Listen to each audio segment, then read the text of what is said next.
Hello, everybody. Good morning. Welcome to Sync with Phillips Hue. My name is Aya. And I'm Jack. And it's an exciting day today. We have both guilds around the same spot on Mythic Demensius. Method following closely behind. Team Liquid still in the lead, but just barely, Jack. And we can talk about that a little bit later. Let's first talk about our breakfast. Absolutely, as the Raiders got a little bit of extra sleep, but they still need to have some high-quality, delicious breakfast to start out their day. We got our waffles, sausage links, and fresh fruit to get us going.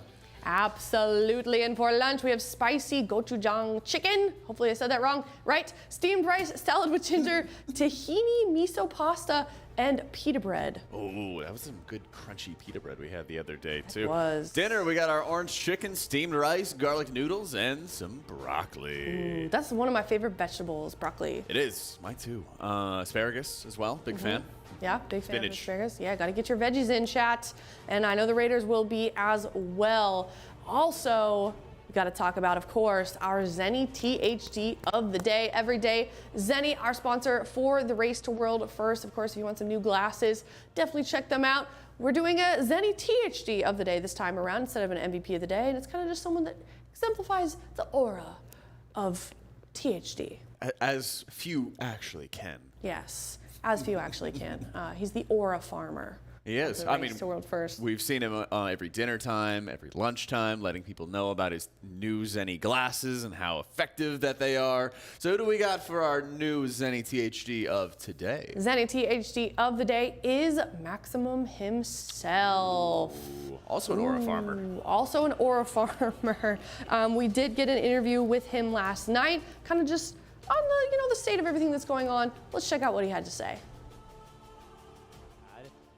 I think we could have gotten like 10%.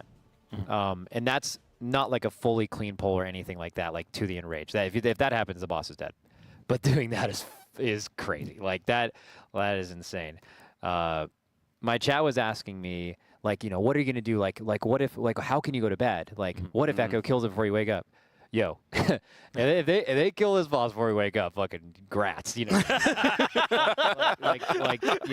like that you insanely deserve it. If anyone kills this boss before you wake up, like, you win the tier. Like, you were the best guild because this boss is crazy.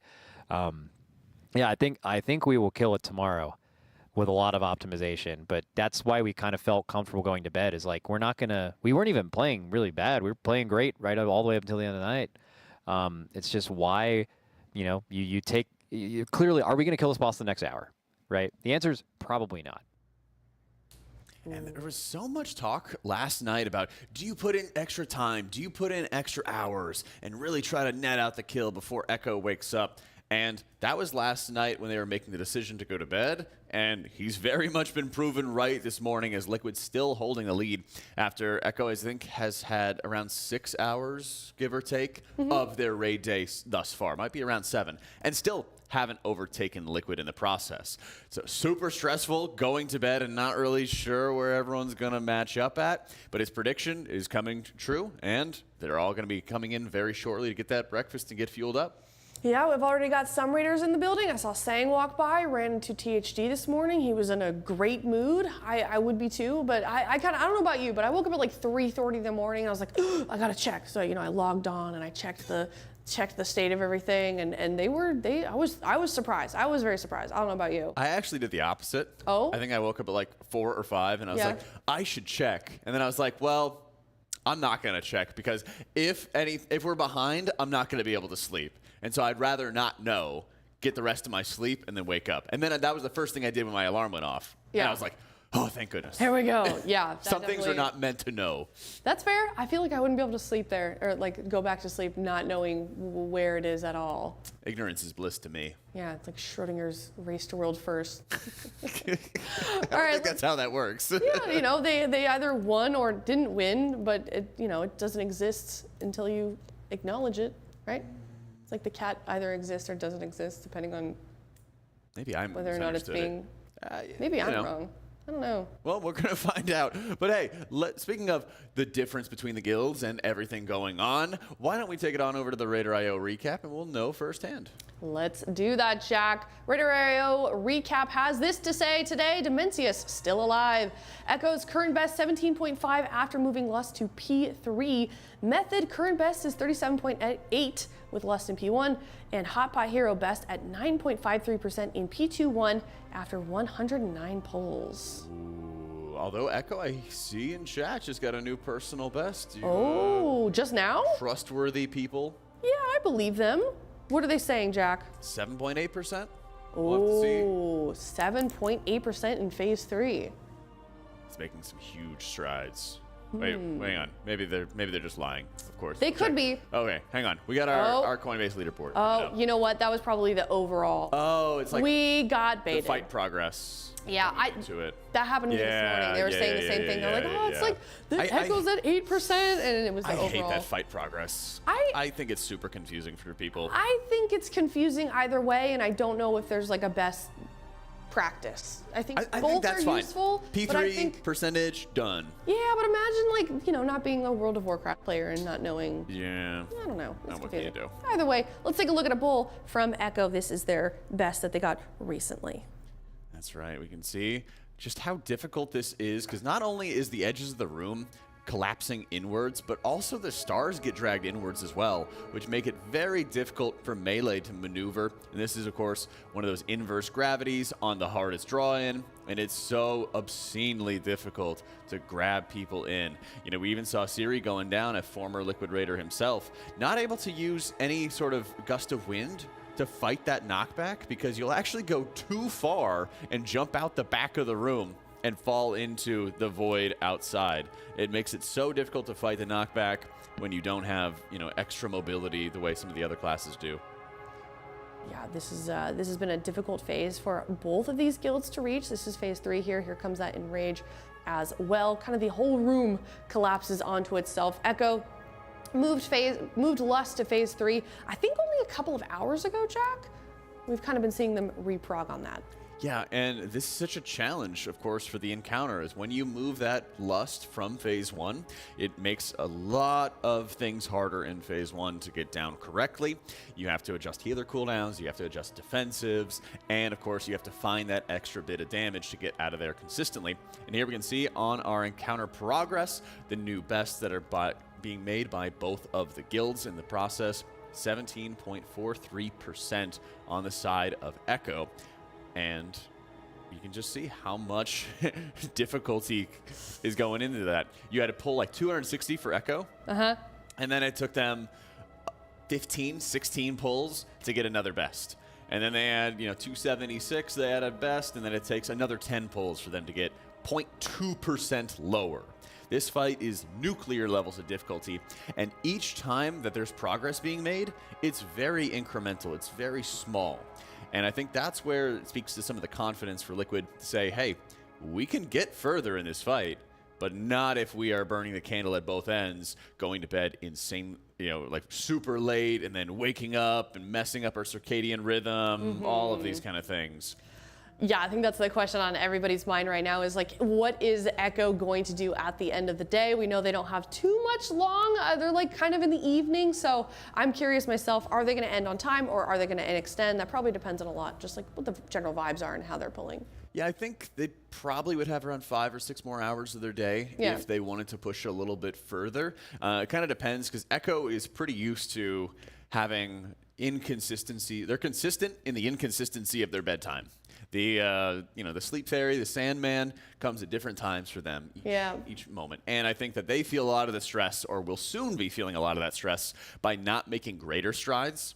And so it's entirely possible that maybe they are going to go to bed early, then they're going to wake up a little bit earlier or something like that, the way that Liquid is kind of having their strategy start up today. So we'll have to see. But I think they are steadily feeling the pressure as the sun rises across sunny Santa Monica. Yeah, I would not want to be a Raider when it gets this close. But if you'd like more information, courtesy of RaiderIO on the current best poll, you can do !poll in the chat And all that information, once again, comes from RaiderIO. So thank you so much for being a partner. And if you'd like to check out information on the Race World First coverage, you can also head to Raider.io. There's all kinds of great information. It's your one-stop shop for all things Race to World First. That it is. And they have more tools than ever every season to be able to optimize what comps and look at the changes that they've made throughout a lot of the boss progress. And it's crazy to think about how Demensius is still living.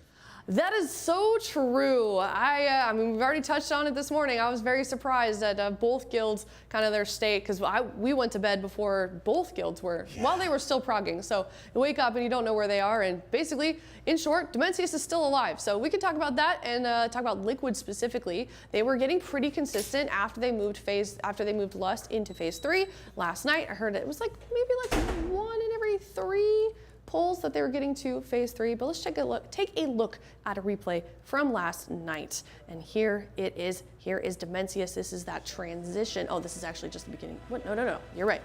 The transition into phase 3 right after Xalatath saves you. That's right. You can see the Onks coming up, and they had 1 battle res available. Got to rip that Bloodlust and start blasting huge damage. Oh, it'd be so fun. Yes. I'm so jealous. This is such a challenging part to get everybody to, since they're moving so much damage. Not only is it the Lust from phase 1, but also it's the cooldowns, it's some of the potions from phase 2 to try to greed a little bit more damage. And that makes it incredibly challenging to get everybody alive entering that phase. And thankfully, bringing 3 shamans allows you to have extra onks and the extra reses in case there's some more deaths going out. Here you can see those shadow quakes that players, just like on normal and heroic, have to tank and make sure that they drop those debuffs. And then mythic mechanic, they have to run their players into those void stars, but they can only have 5 players per void star. That means that half of those void stars get supernovaed and get consumed. Then you have the inverse gravity, where your players have to soak and stack around other allies. And a huge challenge with this is the fact that multiple different combinations appear where the tanks are sucking in players from the tank smash while you have to deal with the inverse gravity and you have to stack. So in some moments, you have to have everybody stacked before the draw-in happens, deal with the inverse gravity, then you get sucked in. On this instance, you're having the pop happen right before, then their whole raid gets sucked in. And then the third combination that's going to appear after the next Shadow Quakes, those are the Dark Halos, that's going to be happening as players are getting sucked in. And so they have to maintain this position, let themselves get dragged in, pop the inverse gravity, and then make sure you're not getting dragged into any of these black hole stars that are orbiting the room right here. Yeah, not a lot of room to operate. The size of this arena in phase 3 is absolutely lethal. You can see that tank suck coming out right now. The players are going to try and dodge those planets, and it gets a little sketchy, but everyone was good in this except for Shine, of course. Yeah, and it's so difficult to keep everybody alive. Here you can see the weak auras coming up, marking where players need to be. They only have a second to dip into those void stars and survive. It's an insane healing check as well, because most of the fight they are having to heal and set up output on the move. And of course, this is going to be one of the hardest parts. The inverse gravity needs to be soaked, it pops, and then players are getting dragged in. And they also have to make sure they're not getting dragged into any of those void stars, those black holes, because any touch into that or into the boss is going to instantly kill them. Having to deal with that and then have to worry about the Shadow Quakes when any touch from them is going to give you a 300% additional damage taken from the next one, and you have really small amounts of space in the entire room. Makes it just absurdly difficult. Then you have another round of these inverse gravities coming out. Once again, same concept, inverse gravity goes out. You can even look at Dryny. He weaved in and out of those black holes. Dude's a gamer. And still got dragged into it at the last possible second. Yeah. He was so close. The precision required for specifically that mechanic is like you step like a single scale, a little toenail out of line on this final phase. Actually, honestly, in the entire fight, and you're going to blow up. Right, and then you have this like slow-mo where your body gets sort of like dragged into the boss and just you realize that you're about to be spaghettified as well. It's insanely frustrating, I think, for everybody when you have some very tough mechanics against this boss. And you don't have nearly as much control over your own character and positioning as you might have on other end bosses, which also makes it crazy difficult. Yeah, sounds like PvPing a little bit. It feels that way sometimes. Yeah. All the dragons, high movement requirements, pushbacks like crazy. It's nuts. Just getting chain CC'd by a boss, basically. But excited to see them get back in the building, seeing a lot of chatters being like, where are they? They need to wake up. They pushed their schedule back by 30 minutes. They're getting a little bit more sleep in as much as they possibly can, because obviously today is a very big day. So they'll be starting as soon as they can, I promise you. In the meantime, let's talk about our sponsor for the morning show. Of course, this is Sync with Philips Hue. So where would we be without Philips Hue? Teal.gg/Hue. If you'd like to check that out yourself, you can also use that code RWF15 if you'd like a 15% off discount for that. There's also a giveaway going on, Jack. There is indeed, and we're having some giveaways for some of those 60-watt light bulbs that Philips Hue has, as well as their dimmer switch. They have the control center where you can connect up to 50 devices. And let me tell you, they have a lot of different devices, whether you're looking for some floor lamps, whether you're looking for a little bit of mood lighting, some of the strip lighting, which can also be used for your stream and battle station setups at home, whatever it is that you're needing to add some extra illumination to your home, Philips Hue has you. Yeah, certainly do. If you want to feel like you're in the game itself and really immerse yourself, you can do that with Philips Hue. And we keep joking about how we're going to steal some of it. And we're nearing the end of the race, Jack, which means some of those boxes will be disappearing. That's right. We don't even know what's going to happen to them. It's just these things happen in the race. These things happen, yeah. Could be the last morning show, possibly. It could, yeah. The stack of boxes and everything like that, amazing products they have, could wind up finding some new homes. It already looks a little smaller. What's going on with that? It actually does look a little smaller. Doesn't it? It's like over there. I know. Some people might have started a little bit early. A little sussy. Anyways, Who would let's that talk. be? Not me, Jack. Let's move on. Let's talk about our apparel instead. Teal.gg/RWF if you'd like to check out the apparel for the Race to World First. I'm just changing subjects quickly. It's fine. That's a good idea, honestly. Yeah. TL.gg/RWF. We have a great new apparel line for Demensius and for the Manaforge Omega Raid. I got our victory shirt, I think is what it was, from Nerebar Palace. Ooh. One of my favorites of all time, absolutely. Yep, the apparel team was cooking with that tier just as they are with this one. There's jerseys that you can get your own username on, or actually, I saw something that was like, oh, I wish I could buy a Fired Up jersey. I wish I could buy a Maximum jersey. I mean, you could just put their name on there yourself and That's true. pretend. You could put a Maximum name on the jersey, and then you could have his jersey. No one's stopping you. Teal.gg/RWF if you'd like to take home a piece of the Race to World First and support Team Liquid in the process as well. Love the collection. Very excited if we win, hopefully we do, to see what the apparel team made for the winner's shirt. That's always my favorite one. Because keep in mind, we're not only going for the World First, but we're also going for the three-peat, the full expansion sweep onto this one. When you do 3 with your hands, do you go like this? Yeah. Yeah? Yeah, well, it comes from Boy Scouts because we would do that. Is it a Boy Scout Yeah. thing? Well, no, you'd have it facing out. Oh. So that's where the habit comes from. Ah, that makes sense. I don't know how you would. I think like that. regionally, don't they? No, it's this. You can go like that. I can't, I guess. That works. I don't know. Feels weird. Let us know in chat how you foreign. do 3. How do you The do a number 3? With your fingers. You can do all kinds of ways because there's 10 of them. Let's talk about our charity, Jack. That sounds wonderful. What do you got in store for us today? Teal.gg/donate if you'd like to support the charity. We're almost at $20,000, which means that the production is going to force the casters to do a stand-up night. Ooh. We're like a little over 1,000 away. Here are our close. incentives. Yes, we are currently at $18,977. Who do you think would be the best? Cams. Yeah. If Cams has like a ghostwriter, I think that his delivery is going to be on point. I think so as well. I would really love to see Dratnos do it, though. Because I think agree. that he would laugh at all of his own jokes. Yes, because he always kind of sounds like he's like about to laugh when he talks. Yeah. And so he would probably just be like messing up the delivery, but it would still be really funny because he would just know that the jokes would hit really hard. Yeah. I don't think I'd be very good at it. What about you? I would definitely need a ghostwriter. I need a little bit. I need somebody to like bounce ideas off of. Yeah. And then really find it, because then I'll be like, is this too hurtful to somebody to roast them, or is it actually going to be good? Yeah, I think Another idea person.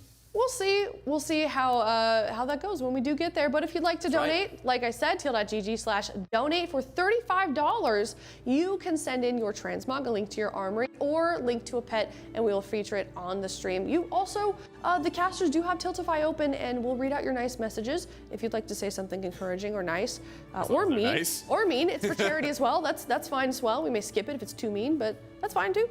That's right. We had a lot of options. We also been seeing people's battle stations and their home setups, and I've really enjoyed being able to check those out as well. A lot of people with Alienware laptops and a lot of people with Alienware monitors too. Not gonna lie. Definitely. Oh, yeah, you get bonus aura points if you've got any of our Team Liquid partners in the picture. It's a little bit cheating, but that's okay. Let's take a look at our compilation. Look at all the pets we had yesterday. Oh, Wicked. Wow. Wicked? Yeah, the glasses. Oh, that's a brand? No, I do you think mean? it's actually like that's just an emote. Oh, sorry, that's a 7TV emote. Oh, they're doing it. Yeah. Oh my gosh. I think these are the Goggins glasses or something like that. Well, Zenni has some Razer, like, what are they called? Like, when they're like that. The mirror, I think they're called like- mirror glasses. I actually am not sure. I don't know, what they're that called. shape, I've seen them, we have them in the office. If you'd like to look The at Wicked those, glasses. Put them on your dog, yeah, the Wicked glasses, and then we've got that dog wearing a snoo, very cute. We've got Wicked dog. some like the Beethoven dog and some He's cocker deaf? spaniels, and Kitty is on a leash as well. Pit vipers, that's the one, that's the word that I'm thinking of. Okay. Yes, so cute. So if you'd like to send in your picture of your pet, teal.gg/donate. And also something that we've been doing every day is we've been featuring an adoptable pet of the day. Today is no different. Today is Allie. Look at how beautiful. Spayed female, brown tabby, and black domestic short hair. She's 2 years and 1 month old. At the shelter since July 15th, 2025. Princess Ali, fabulous she, Ali Ababa. Please. I know that one. I'm just trying to think of the second line. Oh, okay. I was like, there's no It's like way. dun dun dun dun dun dun dun. Dun, Mighty is he. You dun, know, I just couldn't remember the next. Like I was trying to follow through with it. I don't know the lyrics either. I'm just kind of going for it. That is a banger Disney movie. That's a good one. It's like 1,000. What it is? Like he beat up 1,000 guys with swords, something like that. I know. It's such a classic. That's gonna be stuck in my head for the rest of the day. But yeah, go check out Allie. I think if I recognize her, she's one of the ones that we met, and she's a yapper. Miss Ma'am is a yapper, if you want a very talkative kitty. It's like genuflect, show some respect. Oh, I forget the last line. Anyway, chat almost had it. Oh, that was so good. Habibi. Oh, man. Oh, wait, it's genuflect, show some respect, down on one knee. Down on one knee. Yep. And it's great. Yeah, teal.gg/adopt if you'd like to check out all of the animals that need a forever home at the Santa Monica Animal Shelter. Absolutely, because not only are we trying to raise money for them, but we're also trying to find some forever homes for these amazing animals that they're doing so much to take care of. Yeah, I would love, and all the adoption fees are covered, by the way, but I would just love to see one Race World First Raider take home a pet from the Santa Monica Animal Shelter. It's yet fantastic. to happen, but you can also donate money if you can't take it home, or a pet, which is totally fine. Many different ways to help out. Very much so. Now, Jack, we have something very special planned for the end of our segment here. Are you excited? Oh, I'm very excited. We have some throwbacks? Yes, I We get did. to go into the past? I did some internet sleuthing last night. I went deep into everybody's content creation history, including mine. Don't worry. I found the oldest video of me on Twitch that I could find. Maybe I deleted some. But Yeah, that's I'm what I we all thought. did. Hey, I mean, Twitch had the great DMCA purge, so I think a lot of our old stuff is How unfortunately convenient for you. It's unfortunately gone. No, don't worry. It's just as bad as everybody else's. But we're gonna take a look at everybody's oldest content that I could possibly find. Let's take a look at the first caster. Use your runes. Why do you gotta start that way? Yeah, that wasn't me. Why do you have to start You are that sure. way? It's your baby. You. That should be like Jack, the trials you are requirements. too They got young farm for up those mats words. for you guys. What am I fighting? I'm Something, fighting. maybe. I don't know. I I would think people would have like a lot of Gronk? like. Do you make everybody's don't- potions and flasks and stuff? Like holy crap! don't remember. Oh, I'd imagine to be super easy to make it it's a for children. everybody because Chat everyone's says it's got a children. Gruel, Mass that's what to it make is. it, you know. Oh, Yeah, this is ages ago. This is me playing Holy Paladin. you got a little Yeah, Bronco G pony content. on your bed. It was weird that it was like Zach.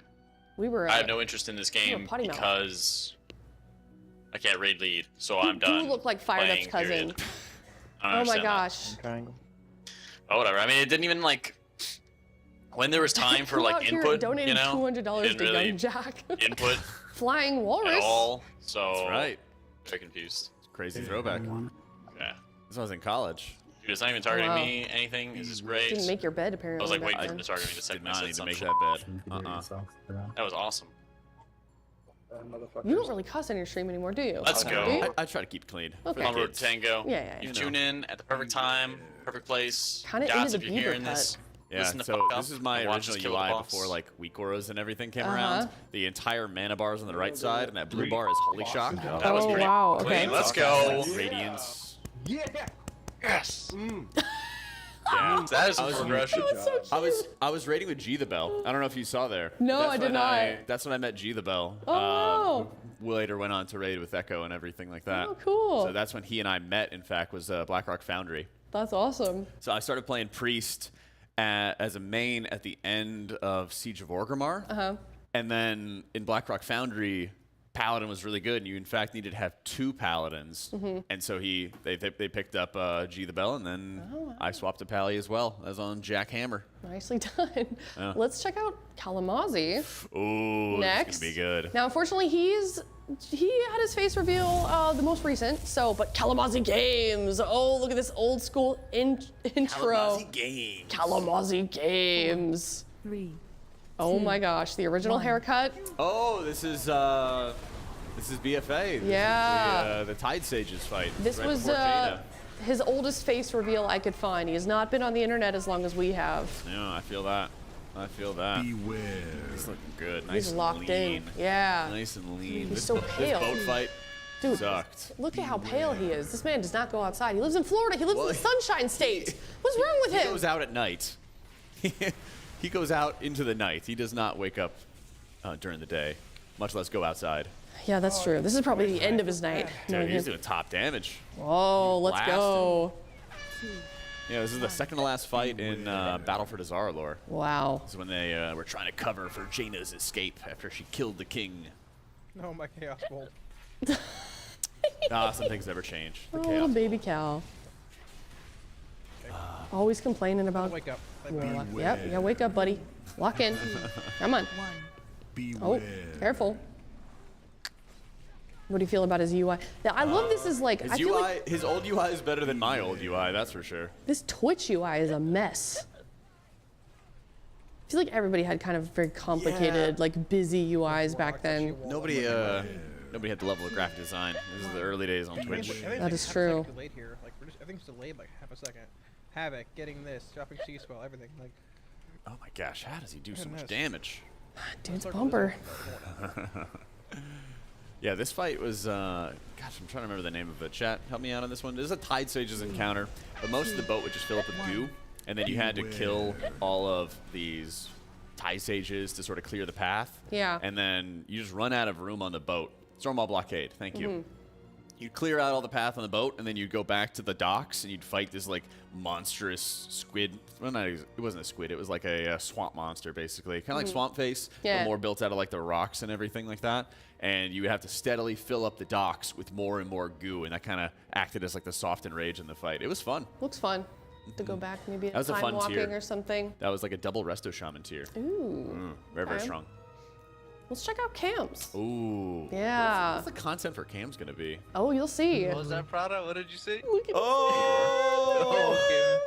Look at baby Cams. He's got a lava lamp in the back. He's going on challenge modes. Yeah. Thank you, man. Dude, everyone's got the emo hair. That's right. I mean, just Can't even throwing see out his that eye. hair, you know? Wow. I feel that. All right, how's he doing? Where's his damage? meter? Tanking Let's see. the frontals. Oh, Tanking those okay. frontals. I think I don't this even know Number that two? Fireball Iron does Docks any is damage. usually one of the Doesn't seem like it does. easier. Okay. Iron Docks is usually one of the easier challenge modes, if I remember right, back in the day. That was a good one. I just got carried through a few of them. I was a dirty PvPer in that expansion. Yeah, those challenge modes would also award you a whole bunch of weapon sets. Mm-hmm. And so once you cleared all those challenge modes, you'd have access to like a ton of weapons. So you'll still see some people running the Cloudsong Glaives. They're like this big two-hander with like really blue glaives on the top and bottom. It's like one of the best transmogs of all time. I still run it on my monk. Ooh, Yeah. very cool. Let's check out the next one. Yours? Is it yours? No, it is ironic. Oh, let's go Zyro. He doesn't look like he's. I think he still has the same okay, glasses. He probably does. He probably does. Dude has It's not back aged. Legion. Yes. Where? Oh, this is him doing like an invasion? Yeah, the invasion points. Oh. I think that you did this. This is like late Legion, I want to say. Wasn't this like the opening quest line of Legion, or am I wrong? Oh, it might be. Yeah, I think you're actually right. I think this is actually like the beginning of Legion. Argus. Oh, okay. Wait, no, this is Nighthold, because you can see on the right side he has the quest to kill Trilliax. Okay. So yeah, this is something like the World Quest equivalent. I mean, they still had World Quest back then, but they were like bonus objectives that you would also do, help Okay. level up your neck. Yeah, because this is where you're on Argus as well. Hmm. So, Cocoon. God. Yeah. Okay, so that's right. Yeah. That's right. Yeah, My you're first right, impression yeah. is correct. Yeah, Yeah. it was late Legion. Yeah, because then you would be going after Argus and fighting with the army of the light and everything. Yeah. Okay. Well, I don't think Cam's looks, or as ironic, in. looks too much different. Good morning, Dryny. But we should check out the next one. Who's next? Oh, we'll see. Titles time? Is it Titles titles is in the time? mix. I don't know if it is. Good morning, or not. everybody. My Oh, name is this is my favorite Dratnos. one. Welcome to our 5,000 subscriber special. Welcome to my face. So, today I'm going to be talking with you, as well as showing you my face and well as how it showing you. animates when I discuss things. I'm going to be talking to you a little bit about making a gaming YouTube channel, how it worked for me, how I think it can work for you if you're interested in doing it yourself, all that kind of stuff. So the first thing that you want to think about if you're interested in making a gaming YouTube channel, kind of want to figure out if you're actually interested in doing it or if you're, you know, if you'll stick with it. And again, that's kind of that one is going to be something that you're not going to be all that sure about. But if you do want to make a gaming YouTube channel, the best way to kind of figure it out is just go for it and see if it works out for you. Yes. If you think you'll have fun doing it, you might have fun doing it. Go for it. Why not? This is so and you wholesome. can, like, there's nobody that'll hunt you down if you stop creating videos after 2 weeks if they're True. not You never working know. out that well for you. You want to be thinking you're probably not going to get that much like recognition.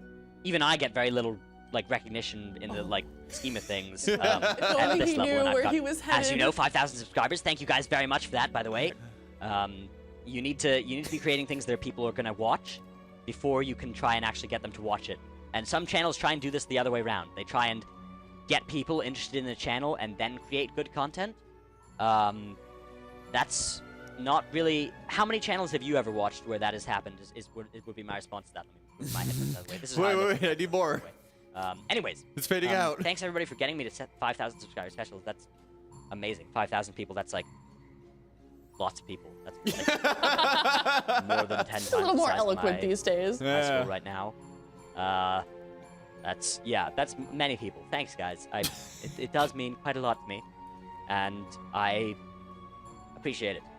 And onwards and upwards. Next goal, 1 trillion million subscribers. Thanks everybody for watching. My name has been Dratnos. This has been my face. Name has Goodbye. My Shayla! Oh my goodness. That's amazing. Apparently the original video was 45 minutes, so he spent 45 minutes thanking people for subscribing. That's so wholesome. That's amazing. Oh, we don't deserve Dratnos. I gotta Alright, make a 5,000 subscriber special. Man. let's check out Tettles. Oh, perfect. What is this copy paste? Yes. Oh, No. Yes, he's on Argus. let's go, buddy. What is it? Yeah, just be a little bit more intelligent about everything. Like, we got a lot of snacks there. I'm getting a snack. 2, Shit. 1.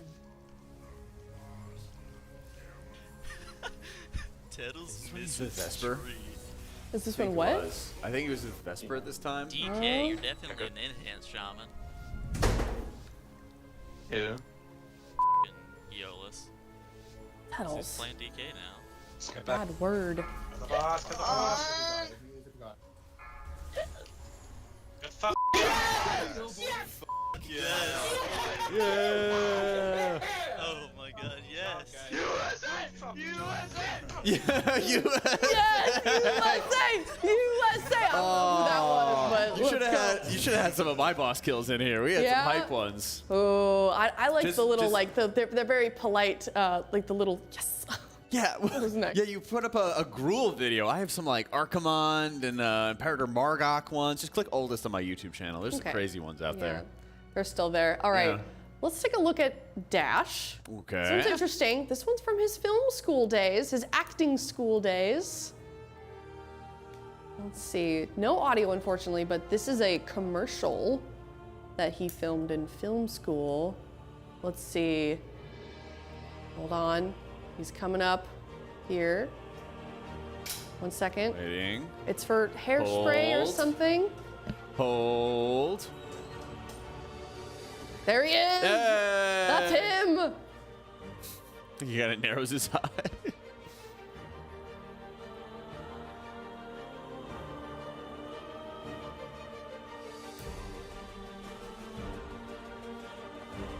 Wait for it. Wait for it. There he is. Oh. Look at that, the Oh leather. my God.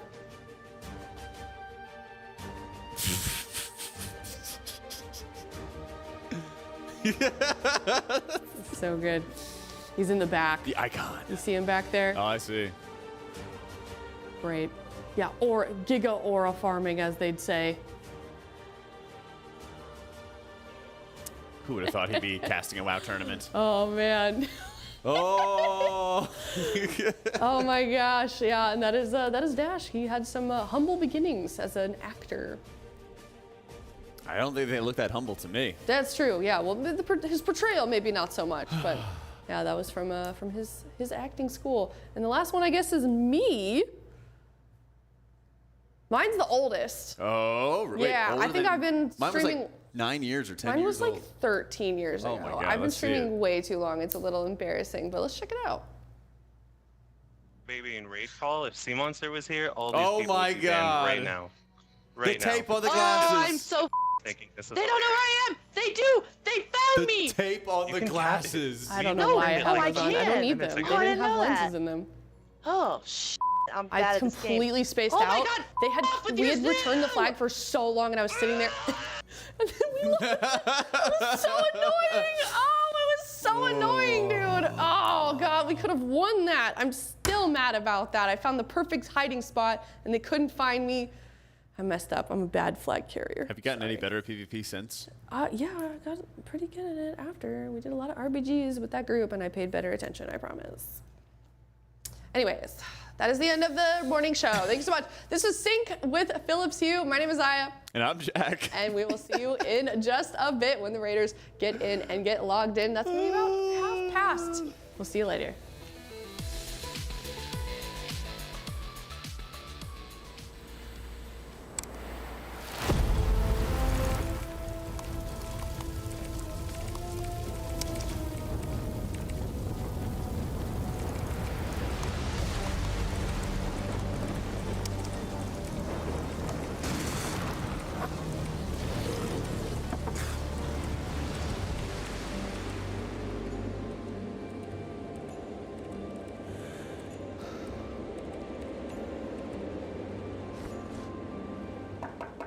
Hey, Hopeful. Want to look at an idea I have for Nexus King? Awesome. I'm almost done here. Just give me a couple more minutes.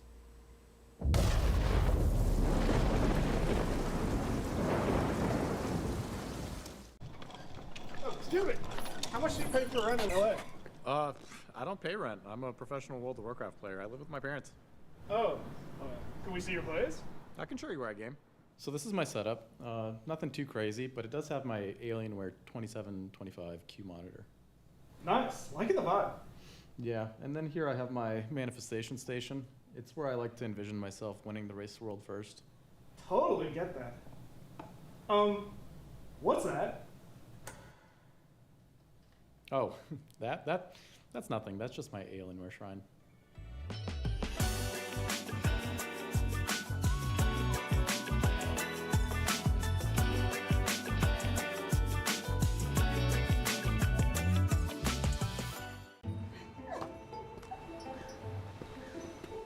Hey, what's up? Why'd you want to meet all the way up here? Do you ever think about your future? How people might remember you? What are you talking about? You never know what tomorrow brings. What if I told you there's a way to see? Why would I need new glasses? Just put them on. I don't see anything different. They're just regular glasses. Huh, that's weird. It's almost like I'm Seeing the future? Whoa.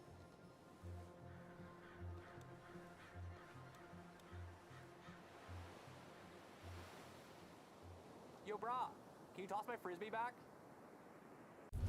Ever since humans first walked the Earth, they've searched for one thing.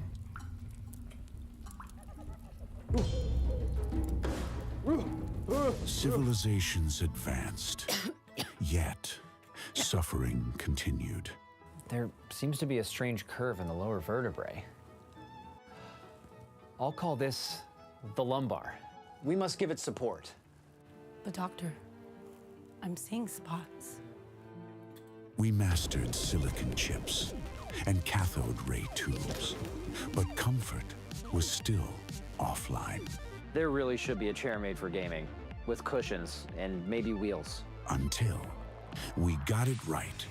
Man, I wonder what my ancestors went through before this. Elevate your space with Blacklyte. Hey, psst. Have you unlocked your blue yet? This is my blue. Sharp, stylish, and ready to win. What's yours look like? Quests are easy, like watching our matches or just repping Team Liquid online. Rack up points and flex your grind. I'm keeping an eye on the leaderboards. I'm watching you. Join my blue today. See you there.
Dude, fucking boom.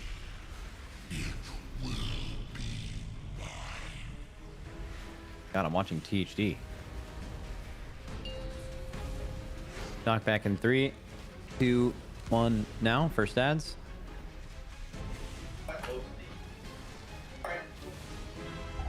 Wiggles. Both right ads are high. AoE 3, 2, 1. Get in. Back up.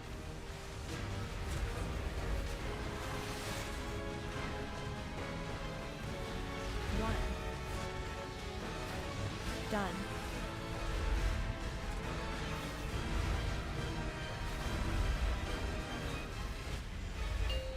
Knockback soon. This is cancel. 3, 2, 1. Now. Okay, ads and spread circles.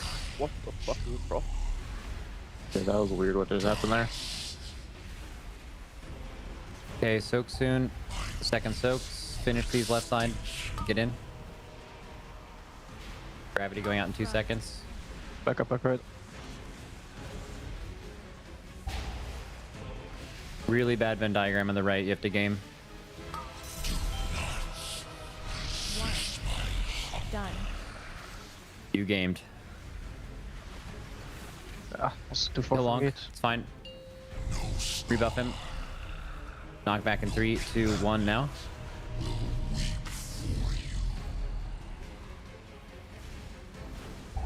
Okay, spread circles and third soak. Okay, AoE in 3, 2, no AMZ. Get in. Finish the ads. No. Get him up. Get these back. There are shooters. 1, 2,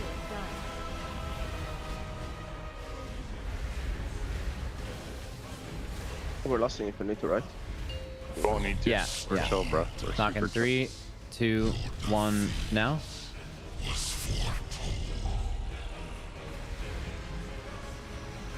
Yeah, we had 2 DPS tests, so we might have to. Soaks here. No, we're good. We're good. We're good. Just make sure we soak it. Watch the puddle on the right. Die. Someone put a puddle in the soak, right? Yeah, right on the right side. There's some weaker issues on the left, right? We have I weak didn't get stuff? assigned anything. Yeah. Okay. Let's fix that. Were you mean for the reverse gravity? Yeah. Were you super far away when you got affected, or? No. Everybody assist. Gives got lead. You did change lead midway through. I don't know if that's... Yeah, it might be related to that. I don't know if it would have anything to do with it. I think we can just go again. I mean, yeah. What happened with this? What happened with this puddle on the right? Right in our soak? It's flat, right? It's when the other puddles is bad, but I just need to remember to like move further right then when the others are bad. Are you streaming this one? Oh. No.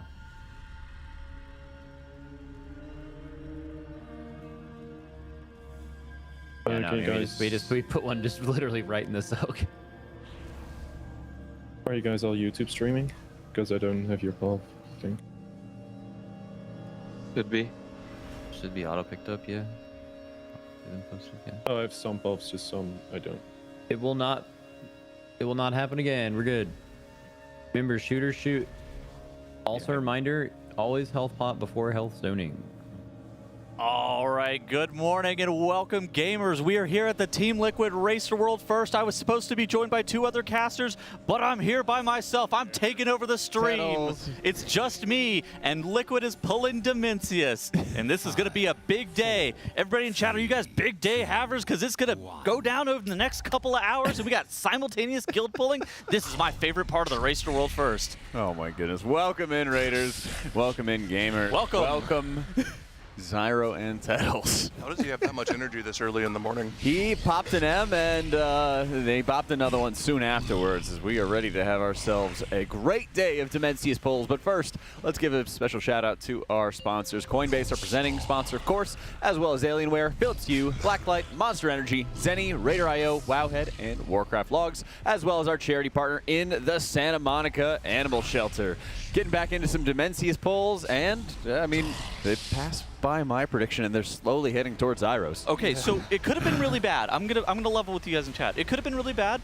Liquid was incredibly concerned last night that they were gonna wake up and they would have already have lost. However, whenever all of us woke up, Echo was basically at the exact same percent that Liquid finished off last night. So as it turns out, that final Devour kind of overlap sequence is really difficult to be able to get through. Yeah, they literally just had their new best pull about 30 minutes ago. They got the boss to 12% on the final phase, but still. They could have killed the boss that pull. I think, yeah, with all 20 players alive, the boss is killable. But it just turns out that that last minute and 20 seconds after the second Devour might just be the hardest phase that Blizzard has ever designed at any raid boss ever.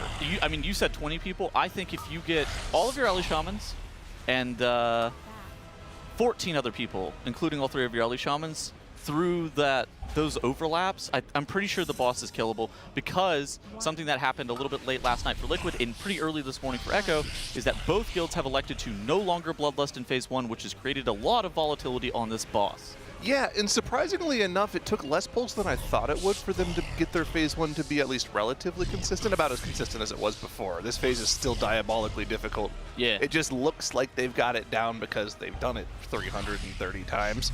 But, you know, again, most of the difficulty here is not in just staying alive. It's trying to beat that third Devour cast, because that just kills you in this phase. Yeah, so the third Devour cast is obviously the enrage on the phase. If you don't end up beating that, you just basically have your entire team go down. But something that happens that's even right before that, so about 10 seconds before that, you get additional living mass spawns, which are those aberrations that you'll see spawn on screen occasionally, and you get an antimatter soak, which is like the big circle that'll happen on the right and left side. And both of those things happening simultaneously end up taking players out fairly consistently. And we have Atlas and Zevi going down here, and it's going to be a wipe again for Liquid. Looks like a missed reverse gravity soak there. That's usually what those deaths from 100 to 0 are in this phase. People are just trying to fully optimize boss damage. We were talking a lot about how hard taking the lust off of P1 would be yesterday. Yes. You have to remember, when they were lusting P1, they were pushing the boss about 20 seconds before that Devour. Like you said, you're just letting living masses truck your team the entire time. You have to do an extra antimatter soak. What's up? Jack, can you pull up the Warcraft Logs progression graph for both Echo and Liquid? And we can kind of, at some point, whenever Liquid isn't chain pulling, we can maybe show what it looked like the moment that both guild ended up swapping to no longer bloodlusting phase. The Warcraft Logs one. With the spikes, with the spikes. Oh, yeah. Because it is very, very apparent the moment that you click on it, it's like, oh, they stopped lusting P1 right here. This is where everything became feast or famine. If you weren't tuned in yesterday, big mistake, by the way, but you're here now, so you've made up for it. Yesterday was a movie. They had to completely change the strat after seeing P3 multiple times and not getting anywhere close to killing the boss. They had the boss at like 40% on the second Devour. They were seeing the super hard part of the fight, but they just weren't really able to get anywhere with that. Oh! And there goes the monster tower. Unlucky. Who even did it? Oh, no. Little hit and run. Little hit and run. We had a little hit and run. We don't even know who did that. Well, what can you do? Anyways, following up on like what you were saying, if there was ever a time to be watching the Race to World first, if there was ever like a 6 to 8 hour period of time that you could commit to watching the Race to World first, it is right here, right now. You got to get the multi-monitors up, specifically those Alienware ones. And if you want to be able to enter it into a giveaway where you can win an Alienware monitor, you can go to tl.gg/AlienwareRWF. We're giving away some 27-inch QD OLEDs. Jack was handing the laptop over to us. I'm just having a good day, Jack. I don't listen, I don't need to take your job. I'm just having a good time. Yeah, I mean, oh wow, they didn't even ask. Seems otherwise. Plug that. He just did that. Yeah. Oh yeah, that was That's natural. crazy. That was the natural flow of things. But yeah, you need 3 monitors, so you got multi-monitor content here. But then put the Liquid broadcast on the main one, because that's important. Do you see all the nicknames? They're ready to game. Game. We got Lava Banger. That's a good one. Which one is Lava Banger? Dosu. Lava Banger is the old Dosu Ellie Shaman from back in the day. So who would be? That's Shine? Pretty sure that's Sevi. Okay. It's either Sevi or Impact. It's one of those two. It was Impact, but like either way, they're just Find out. gaming now. Game. I don't think a Shine knows Dosu. Yeah, I just don't think it's it. Call it a hunch, but I don't think a Shine knows Dosu. 1. Yeah, but again, so going back to the point we were making before the falling of the monsters, unfortunately. This phase is extremely tight, and you end up actually just letting those living masses stay alive for longer, trying to burn the boss down. If you get to the point where you actually have to soak the antimatter and you have to soak the reverse gravities, you've kind of lost the phase. So they're trying to not get to that point. Sometimes they just have to soak the antimatters anyway and hope they stay alive. But it took them a solid, what, 10, 15 pulls to get through a phase 1 with everyone alive with no bloodlust. Then there was some regression, then they did it again, and then at the end of the night, it was just back to back to back to back to back P3 pulls. I think that they probably have 30% consistency of being able to make it out of P1 after swapping to the strategy. Yeah. Which, then ideally, their P2 was automatic, but the P2 is somehow even harder than the phase 1 to be able to get through consistently with. We saw just so much progression on Artosian and Pargoth throughout the course of the race world first. Oh no! I was trying to fix the tower and rebuild it, and it fell again. Okay, I think a big reason we see things that are about to fall are Demensius. Look at this right here. We got the antimatter soak with the living mass at the exact same time, and now you're going to have these reverse gravities with the players going up in the air. That is one of the checks on the phase. Boomy and Smacked do end up going down without battle reses. They're going to be making it into P2, but it's kind of over. Yeah, well, it might be one of those situations where they actually try to do the phase just to get a reminder on how it works here, right? Because it's been a solid 10 hours since we've seen it. Make sure we remember how to do it. The CPS check is doable with the DPS dead. They beat it by quite a bit. So looks like they're going to keep playing just to get those synapses firing. Yeah, and they've often gone into phase 2 multiple times over, even if they know it's going to be a wipe, just to kind of get everybody like reacclimated to it. Oh, never mind. Never mind. Well, right as we're saying that. I feel like that was a good point to get to see the phase again, but maybe because they've been pulling off so many cooldowns and so many potions, trinkets, things along those lines, to have them for the burn in phase 3, that maybe they know that the people who are doing big damage to Artosian are just not alive, and it's just going to be an insta-wipe when they get down there. Yeah, and I think it's also one of those things that, like, even if they made it into P3, like, who are they supposed to res there? Is it Smacked or is it Boomy? That's a good question. It's probably Boomy to beat the DPS check. Yeah, but then you start like missing out on like heal checks for the gamma wins and stuff like that, and that feels really bad too. I'm not sure. Well, here's that graph that we were talking about, and you can see this was all lusting P1. All of these pulls from 200 to about 300. These were lusting P1, and you can see they got consistent P3 pulls. After just lusting P1, they decided, okay, we need to move the lust to have a chance of beating the amp, and that's where this regression is. They saw P3 a couple times with the lust on P3, but it wasn't until like 10 p.m. at night that they started actually chaining those P3 pulls. And they realized, wow, this fight is actually just really hard, and we could be here for another 3 hours and not kill this boss. Right. So they went an hour late, but then they realized this probably isn't worth it. We could wake up tomorrow and Echo literally might not have been dead. Yeah, and you guys had the Blacklyte Spotlight last night, and that was right as they were ending the day, Tettles? Yeah. Well, what did you want to know about? Sorry. Yeah. Oh, we were talking about... Max ended up... Oh, yeah, exactly. Max ended up coming on and was basically saying that if Echo kills it, it's kind of this weird situation where their fate is unfortunately no longer in their control. Jack, I mean, what did you think about their decision to extend their raid an hour after you ended up waking up? It kind of felt like it was going that way whenever you left last night, yeah? Yeah, and we were trying to figure out, I both, whether we go to bed while they're in the middle of pulling, because then that's like kind of like an admission of like a lack of faith, but then also we're going to have the early start the next day, and then one way or another, we got our sync with Philips Hue in the morning to get done. So we had kind of looked at it as... we're probably going to have a morning show or something like that going on anyway. And my impression was they're going to get really close. Yeah. But if they were going to super extend their hours, I didn't think it was going to end up being a kill.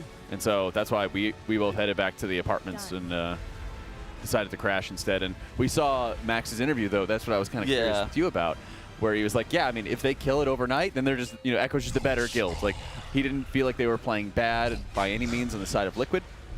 And so they were like, well, I think they're going to have a similar level of progress where they're making very small incremental gains.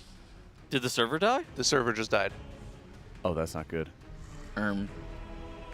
Oh, they're going to keep on falling. None of that, please. This is like the Battlefront level in Cloud City, where you would just start falling through the earth, and you would literally just like fall for like 2 minutes straight. Oh, you can see that frustration. That is a terrible way to start the day. Wow. Servers, please. Hopefully this isn't a recurring issue. Yeah. Huh. How long did the EU EMP last? 2 days ago, I think is what it was. It was last night. Gosh, these days are just blurring together. I think that they only had they started having their server issues at like I think it was like 11:30 or something like that, like 11:30 p.m. It was like really late at night for them. So chat's saying 20 to 40 minutes or so, hour at most. Okay. Everything's computer. It's not computer anymore, that's for sure. Everything is computer. Thank you.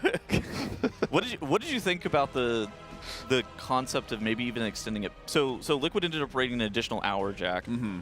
It was on the table to raid even longer. Did you think that there's just such degradation in terms of your play that it would never be worth? I think one big difference between like Echo and Liquid is Echo's been used to like messing up their sleep schedules quite a bit. Yeah, sure. And Liquid has been really known for just maintaining the same schedule all the time.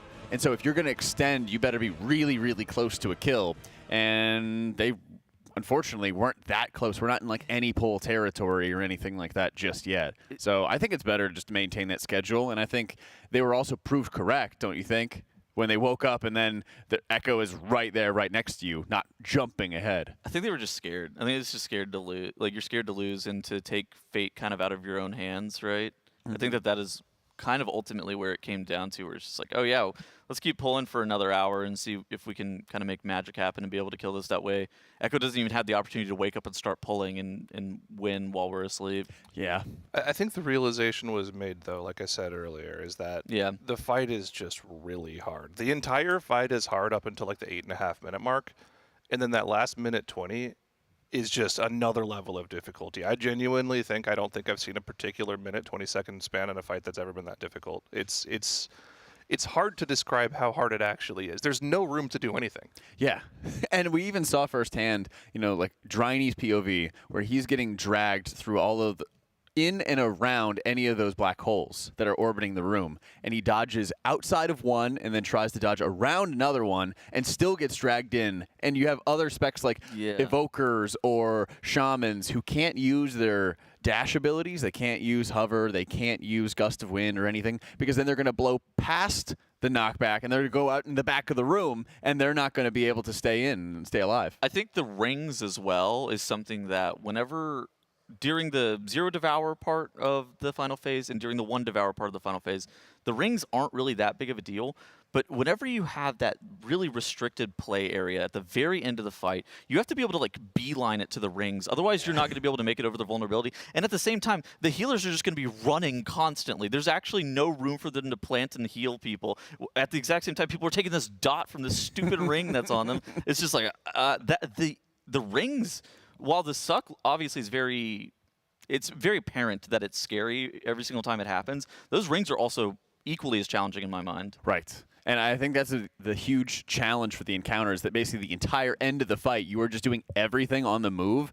Casters, damage dealers, healers, tanks are doing everything on the move in the moment. And so if you just tuned in, looks like we're having some kind of server issues. We were getting everybody rezzed, and it looks like they're still able to utilize their abilities. So I think they're going to kind of just get a little check. Maybe they have some people at Blizzard to talk to of like, is everything going to be okay? Can we continue actually getting some pulls? And then we're going to see if we can continue, though. Yeah, I was wondering if that was like a server update, actually, because it might be. Yeah. Well, did you guys see Fragnance's tweet? He was talking about some kind of like mini patch or mini update that hit the game for EU, and then it was making everything a lot smoother. I did see that, but I have no idea what he's talking about. Yeah, not me neither. Me neither. Huh. So I haven't gotten into raids since then, so I don't know if there was some kind of like tick rate issue or something like that going on with the servers that they had to figure out.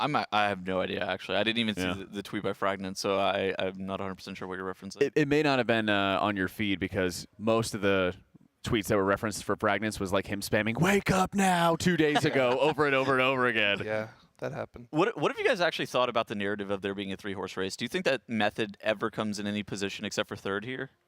I think in a lot of ways, Method has kind of just jumped up specifically at the end of the race, and we can always take a look at our leaderboards as well, so you can all see this firsthand. But for a large portion of the race, Method was behind by a pretty substantial margin, and then they really started closing the gap specifically when it was coming to Demensius. Yeah, they were, they pulled into second place after Fractalus, right? They got to steal the Echo Strat a little bit before Liquid woke up and was able to do the same thing. So they've been there the entire race, but like you said, they've just been a little bit out of reach of Echo and Liquid for most of the race. But they're all kind of like cramming up against this wall of this final phase of this boss. And if this boss continues to prove extremely difficult in this final wall, it could end up being a 3-horse race, and any one of the 3 guilds could just break through and claim the kill. So I think the longer this goes on, the better chance Method have. Mm-hmm. But of course, you can tell right now, looking at the leaderboard right now, it's still heavily favored for Echo and Liquid. Yeah, and I think it's also kind of interesting. Tettles, you, I know, have been more of a doubter for Method being officially in that 3-horse race, and I really tend to agree now that we've been able to see the leaderboard more, because, yeah, they are going to be closer. It's 20% difference in Phase 3, but if we're also thinking about what we've looked at for the progression for the fight, 34 to 30% is a lot. 30 to 27% is a lot. 27 to 23% is a lot. Every single step is taking like 2, 4, 6, 8 hours just to get a little bit further. Yeah, it's one of those things that Method is obviously, they're very clearly an incredibly good guild, but in my mind it's felt like they've been the same half step to full step behind Liquid and Echo for basically since like Sepulchre of the first ones, basically since they reformed even. Where it's felt like they've always kind of been the same level of behind, where the top 2 guilds really have just continued to push the envelope at every single step of the way, where if you end up having a an average day, or maybe even like a bad day as either Liquid or Echo, you just automatically lose the race. I mean, we saw that where Echo had a bad day on Muggsy, they lost the race. Yeah. Echo had a bad day on Ansurek, they lost the race. And it's one of those situations where if your competitors are having great days or like perfect days all the time, it makes it just super difficult to compete.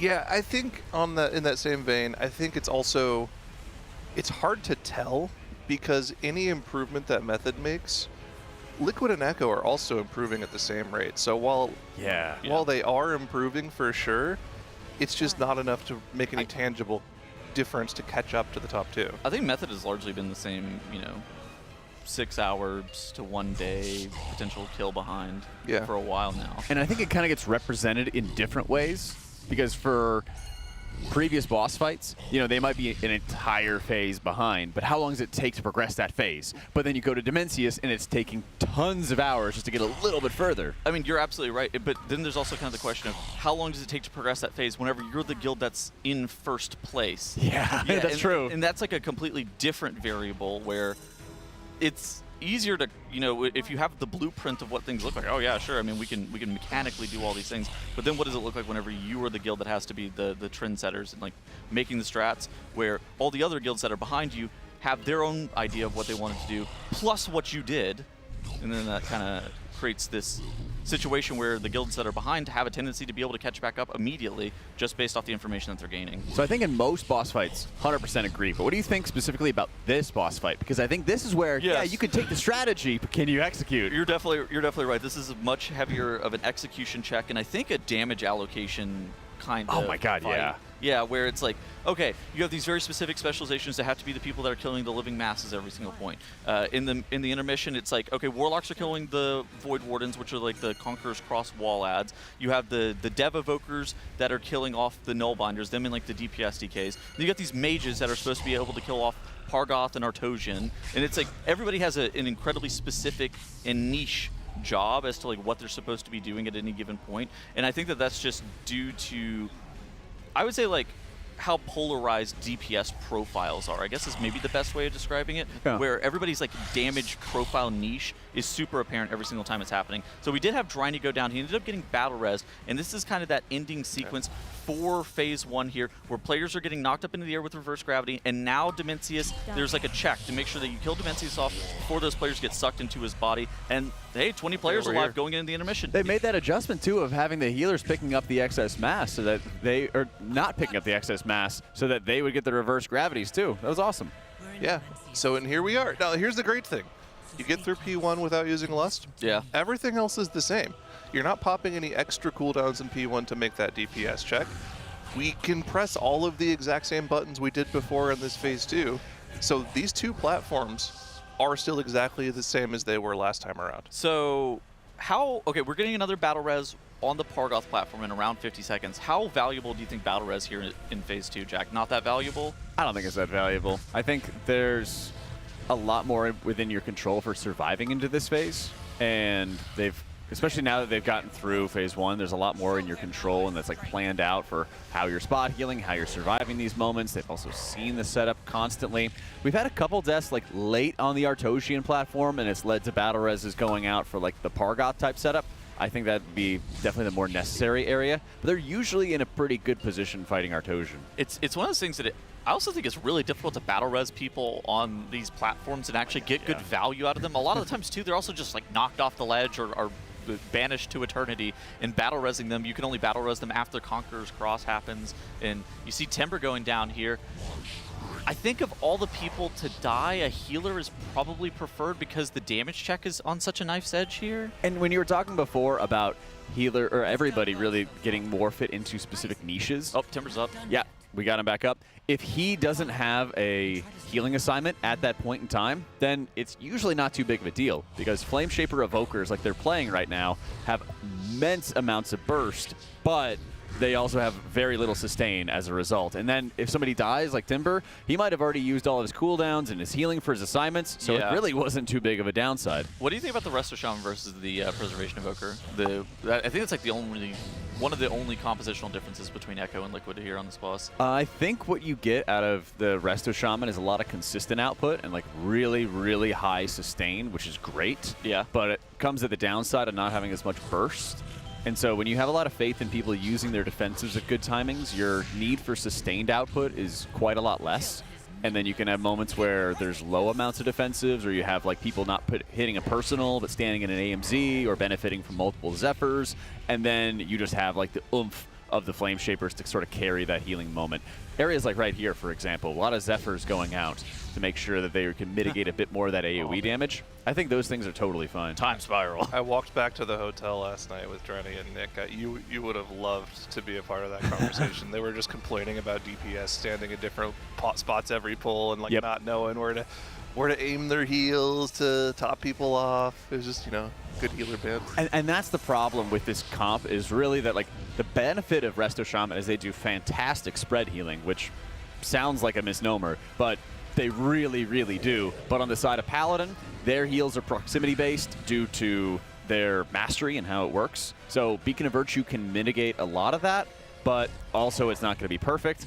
Preservation Evokers are pretty much all based on stacked healing. Luck in chat. Phase 3, second pull of the day. All right, healer talk over. Phase 3. No battle res for 2.5 minutes, but we still get to see the phase, and this is big for early day progression. Yesterday, their early day progression was some of the best I've ever seen in the history of the guild. If they can match the way they played yesterday and get to this phase once every other pull like they were doing yesterday, we could be in for a kill very early in the day. Let's see how this goes for them. All right, so Bloodlust has been pressed here. The boss is going to be taking 100% bonus damage for 15 seconds, and then setting up this Extinguish the Stars cast for another 15 seconds right after that. Then you're going to start to go into the opening sequence of final phase Demensius, where he's going to be summoning these rings, and then immediately going into the first Devour cast. Right after that Devour cast is when we start to see those overlaps that are causing so many issues for them. But not only that alone, every single Shadowquake from these rings is doing half the HP of every single player in the raid that isn't able to dodge it, like the mages, like the warlocks. So big strain on the healers there, Jack. Yeah, and here you can see the first round of Devours coming out. They're going to dip in at the last possible second, jump into those Void Stars, and then they're going to be going Supernova. This is really super dangerous. As you can see, the drop-off damage is incredibly high, and they got dragged. Missed position. That was an incorrect tank position there. start of the day. Either it was an incorrect position or they were trying something new, and they procced the star with 6 people on top of it. Yeah, that's what I was about to ask. I think the tanks are on top of each other because it almost looked like one of the tanks got knocked back, and then tank suck happened. Because you might be right. I think the tank suck happened fast. Didn't it look like it was a little bit too quickly? So I think the tank got knocked back. Oh, yeah, 100%. Yeah. So he's in the right spot here. It looks like he's in the right spot.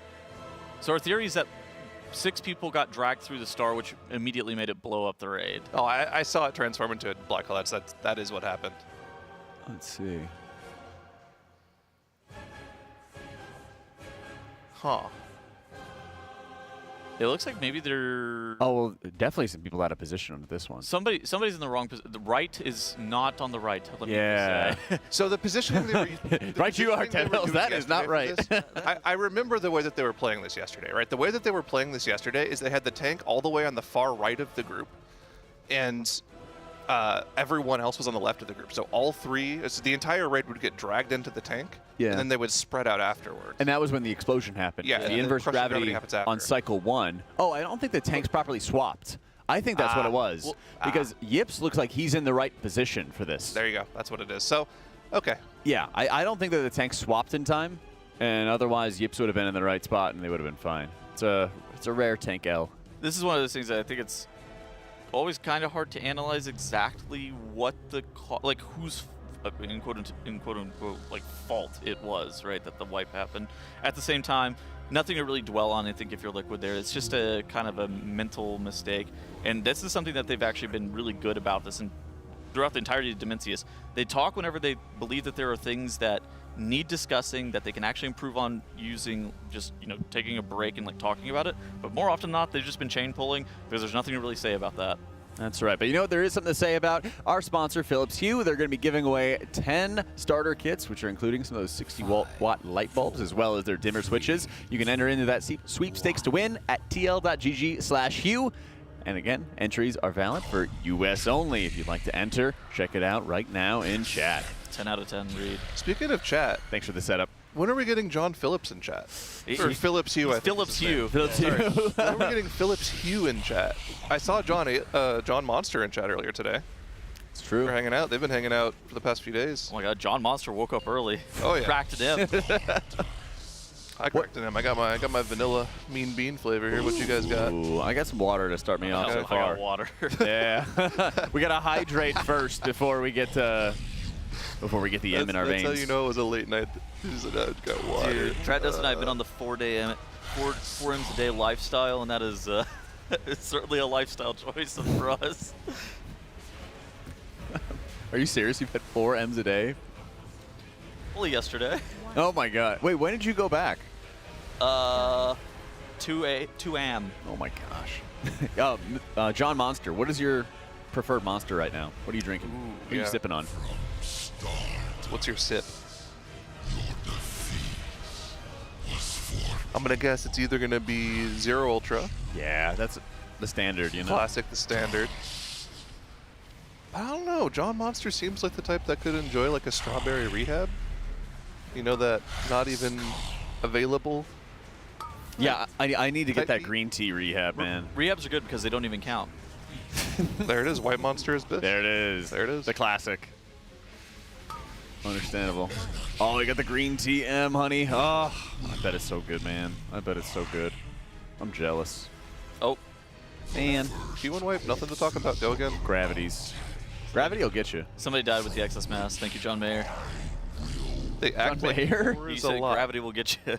Is that one of his lines? He's got a song called Gravity. Yeah. Oh. It's been a minute since I've heard John Mayer. Dude, that was like early 2000s. Like, that was when we were still listening to the radio, too, man. Shout out the radio. Yeah. That thing is dead. Like, I remember when apps first started being a thing, they're like, oh, yeah, here you have an app. So you can listen to the radio whenever you want. And then people started making podcasts. and that just died. Like, you remember, was it John Mayer who had the, you had a bad day, tear one down? Because I grew up in D.C. around there.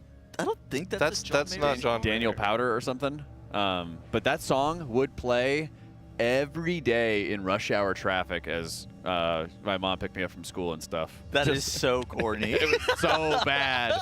It was so bad. So corny. Every day, rush hour traffic, that song would play. I feel like there's a whole type of that style of song that's just made to be a radio hit. Like Jason Mraz had a lot of those. Yep. Oh yeah, Your Body is a Wonderland. Was that? Yeah. John Mayer? That is a John Mayer song. Yeah. It's a good song. Dude, you know how we do all those daily puzzles pre-MDI? There's a new one that I've been doing that I think is a lot of fun. But this is not something you can do on stream because you'll get copyright struck instantly. Oh yeah. But it's called a cross tune. It's like literally a crossword puzzle, but it gives you clues for songs or artists or albums. It's really fun. That sounds fun. I want to do that on stream, but copyrights. I have a very clear bias towards songs from 2000 to 2015 because that's when I listened to the radio a lot. It's like, oh, I know this. That's this song from early 2000s. Yeah, I guess that's the problem with the world today is because then you're not going to be discovering as much music unless you go out of your way to. But you were kind of forced to discover new music in the past because that was the only way to listen to the music without buying an album. Did you ever own one of those toothbrushes that had songs on it, Jack? No. What? Will it play through your teeth? Yeah, it would play through your teeth. I didn't even know it was a thing. Oh my god, I can't remember what they're called. I want to call them teeth tunes, but that is definitely not the name. I can't remember exactly. Did you have one of those? No. Could you load up the songs, specific songs? No. It was you would buy them and it was it would be a specific song. Oh no. That is so 90s. In the early 2000s, there were those mini cassette players. And you'd put a cassette in, it would play one song. It was like a Nickelodeon thing. I don't remember what it was called. Cassettes? Well, before... Yes, I do. Before Hit you had clips, an aux cable. Yes! Thank you, chat. Hit clips. And it wasn't even the whole song. It was like a minute of the song. Oh my god, that's awful. What? Well, before we had the aux cable, before we had Bluetooth for the cars, you would have to have a cassette you'd put in, and then that you would connect to your phone or iPod or whatever, and then you could play songs from it. Bro, we would just buy, now that's what I call Music 5. Oh, CD. Banger. I remember those. Or, oh gosh, Kids Bop was the worst. You think that you hated this hit song, but imagine it sung by children. And completely censored. Yeah, that's true. Clean versions as well. Clean versions everywhere. On the caster couch. Holy shit. What are you talking about? Which one of us? All of us? Unc, I guess, is a state of mind if you really think I mean, if you just watch any TV, you would hear about Kids Bop, man. You never really realized how bad the advertising was until you grew up watching regular TV constantly. Yeah. Yeah, the old top 20 MTV shows were... I remember when bangers. Fused TV, or Fused TV would have music videos and stuff. Yeah, TRL. Yeah. Rest in peace. God, you what's a call the you don't radio. know what TRL is? Dude, oh my god. I've never really watched anything on MTV. The first thing I ever watched on MTV was Jersey Shore. yeah, that was there. Oh, I remember those. That was I don't even remember, 2011 or something.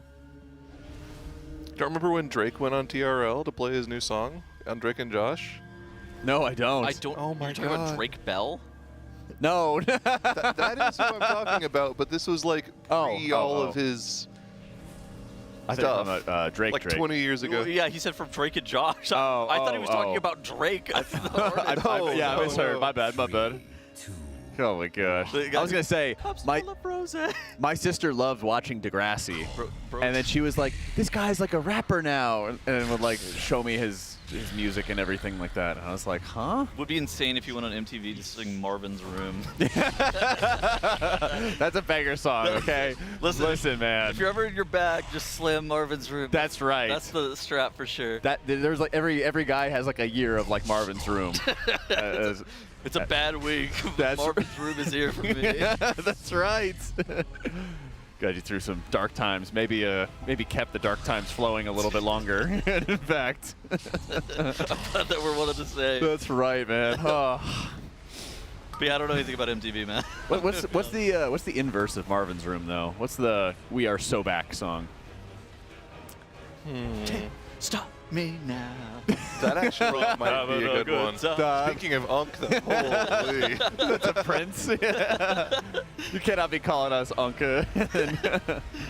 I don't know. I don't even know. Oh, man. I only listen to depressing music, unfortunately. Oh, I actually love Discord, by the way, because there's this great activity feature that you can see. Oh, no. And I'll see Tettles top the charts, and it's like 59 tracks listened to like MCR or something like that. And I'm like, oh, I'm doing fine. I was thinking the exact same band. yes. And then I'll like message Tettles every once in a while. I'm like, how's it going, man? You're like, oh, I'm doing great. And it's like 59 tracks. 59 of, might like, be low. Like what? I don't love you. Black Parade is just the greatest song of all time. I don't. There's nothing else to say. Which one is I don't love you like I did? That's My Chemical Romance. Yes, sir. Yeah. Which song is it? I forget the name of I it. think it's Helena, right? No. It's it's I Don't Love You. It's the name of the song. Is it I Don't Love You? Okay. Yeah. Dozens and dozens of listens. Yeah, I know it's MCR. I'm trying to remember the song name. Oh, it is just I Don't Love You? Okay, there it is. I couldn't remember, though. I mean, listen, Creed is good, too. Why you get upset about Creed? Jack's listening to Arms Wide Open. Yeah, I mean, with Arms Wide Open, it's pretty good. 6 feet, you know. But they were right. We are hooked now. Yeah, I mean, listen, man, they're man. bangers for a reason, okay? Oh. They're bangers for a reason. I wish that Liquid devoured Demensius. Listen, I hate our AI overlords, but there's one feature that I like using, and it's like the DJ on Spotify, and you can like tell them what you want to listen to. So I'll like press the button and be like 2000s alternative rock, and it'll just be like, okay, I'll play that for you. Here's some My Chemical Romance. Oh, that's pretty good. Oh yeah, cake? Any cake enjoyers? No? Yeah. Cannot believe you guys. Alexa, play Welcome to the Black Parade by My Chemical Romance. When I was. Banger.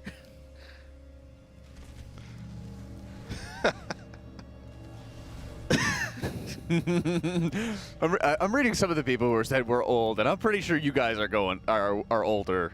Come on now. The average age of a World of Warcraft player is getting on up there, unfortunately. That's right. I think the average age of a World of Warcraft player is over 40. How many people do you think just had their Alexa start playing MCR? At least like 2 or 3. At least 2 or 3. They haven't blasting, you know? I think Alexas are not that popular anymore. Well, play the whole song. Thank goodness. You have to now. Could hit him with Siri, but... Hey, Grok. Hey, Grok. 5. Grok, is this real? Put this in World of Warcraft terms. Oh, man. You actually seen the MCRs like on tour right now? Yeah, I saw that. Yeah, it's actually kind of sick. I've heard their concerts are really good right now. Let's go see one. They were you coming down to Austin for ACL? For what? Austin City Limits. Oh, probably not. Tragic. It's in October. I might have to think about it. Yeah. I got a buddy of mine coming, and but he really wants to go see Sabrina Carpenter, so I don't know if I'm gonna join him for that though. Sorry, Hupples. ACL mid this year. Oh no. They got they do have Modest Mouse going there. Oh, Modest Mouse is a good one. I kind of do want to go see some Modest Mouse. Okay, but you like actually listen to the band, right? You don't just know Float On? Yeah. Okay. Oh my God, somebody's used 20. I like Dashboard a lot, honestly. Dashboard? It kind of is my favorite. Okay, what's more unlikely? Somebody who just typed that they're 60 or somebody who just typed that they're 21 in chat? I think the 21 is unlikely. The 21 is less likely. Yeah. Crazy part too. I'm right there with you. Oh, World on Fire is also one of my favorite ones. In that same vein of music, you ever listen to Modern Baseball? I haven't. Was there some songs I probably know? Yeah. The challenge is also that like I'll listen through the same sort of genres, but then like I'll be like, I love this song, and then I'll never look at what the song name is or the artist. It's kind of strange that there's a band called Modern Baseball. It just makes me think of like the MLB equivalent of Inside the NBA. I mean, there's in a different genre, I guess it would be like almost like more of like a summer pop kind of stuff. I really like listening to Vacations, but then they have almost like the same genre, and it's called No Vacations. Both are really good, though. All right, I'm love watching right now. We need. Oh, yeah. We need to get through phase 1 Demensius. I'm a generational hate watcher, but I need some progression here. Chat, type 1 if you're love watching. Type 2 if 2 you're if hate watching and want to get banned. Type 3 if you're hope maxing. What's a hope maxing? You're just really hopeful that they're going to get into the next phase. Well, he's banned. Not anymore. He's risen. On the 3rd day, Hopeful, a.k.a. Reformful, has now leveled up his characters and missed all the splits. Maybe look that's at those strategy. 3s. We love hope maxing. Whenever it was called, the raid was called last night, myself, Dratnos, and Dash were kind of talking after the fact, and I was like, dude, this boss could be 40 more pulls, and you don't even know it. And then Dratnos immediately goes, or 400 pulls at 2 a.m. And it's like, that's why I actually think the call to go to bed last night was the correct call, ultimately, because at some point your play, after the 16th hour of being awake and 14th hour of raiding, there's no way that you could be seeing any real meaningful progression, right? Or seeing much else besides lights and flashing numbers on your screen. This is already a wipe right here, right? Yeah, we literally can't do the phase. We have a DK dead. Yeah. No Can't matter grip. what. They're just going to run into stars and dismount. Yep. This is not playable. A little unfortunate. I mean, this is, again, this is a fight that is just nuclear level difficulty. No Lust P1 is probably harder than like the first half of P3. Now, Ansurek, 404 pulls. Are we going to pass it? We can. We 100% can. I think we're going to be dangerously close to Zyro's prediction of 420 pulls. I'm very scared that we might get there. And similar question. Hold on, let me think. How long does Echo push their raid night tonight? I guess is the best way. To be honest with you, unless they start seeing some sub 5% P3 pulls, I think they do the same thing Liquid did last night and call it early. Call it normal time. Their 11% wipe, I genuinely think they could have killed the boss. So they had 16 players alive, and then one of their shamans onked. Zotzi, I think, was dead, and he onked. So they had 17 people alive. All their Ellie shamans were alive, and I'm pretty sure they could have killed the boss with 17 people there. They wiped to the rings, actually. The craziest, the ring movement is so precise that you have to be moving like frame 1 the moment that you see where the ring is, right after the tank suck. Yeah, and even then, the movement is so tight that some player they were just getting spaghettified. Yeah. Because you had to move so quickly, and like again, the space between the star and the boss that you have to run through is like a character model and a half. So if there's any server desync, good luck. And that's been an issue on this fight for both of the guilds, for all the guilds progressing it, right? It's been something that they've been struggling with. So it's just, again, already a super difficult fight, made even more difficult by how little room there is. Do you think that Echo would push their raid night back a lot tonight? I almost think that they should just go to bed early and then try to wake up like a little bit more fresh. I just don't really see, unless they start. Gosh, I'm so conflicted. I mean, it's the worst possible sleep you're ever getting. It is. Honestly, yeah. No, I think that they're going to extend. I think they're just going to extend their raid day, and they're just going to just brute face some pulls. Kill the boss. Yeah. It dies or I die. Yeah, I think so. Because their end of raid is normally around, probably what, like 1 p.m.? Yeah, our time. Yeah. So, it's 11:30 for reference right now. So I think that they would probably just slam dunk another like 4 or 5 hours or something like that of the raid day. They could pop an M. They don't have those, thankfully. They don't have that advantage. They're going to have to pop something subpar.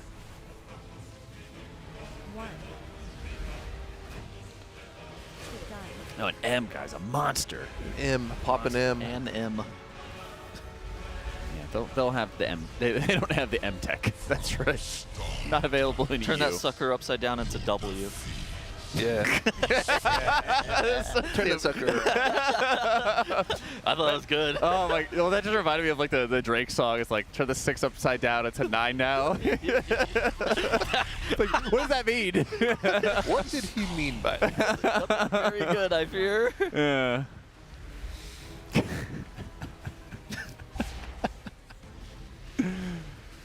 All right, reverse did you? gravity's here. Oh, sorry. Sorry, what were we saying? Speaking of more stupid stuff, did you see that the Giants won a preseason game the other day?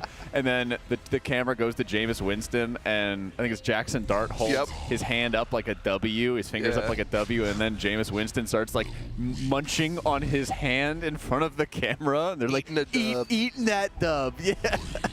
We won a preseason game, eating the dub. Yeah. Who did they end up beating? They beat the Patriots. That's right. In the preseason. One of the worst teams in football right now. I think they're going to be pretty good this year. We'll see. They'll be terrible again. I hope they're going to be good. The curse of no Brady. Unlucky.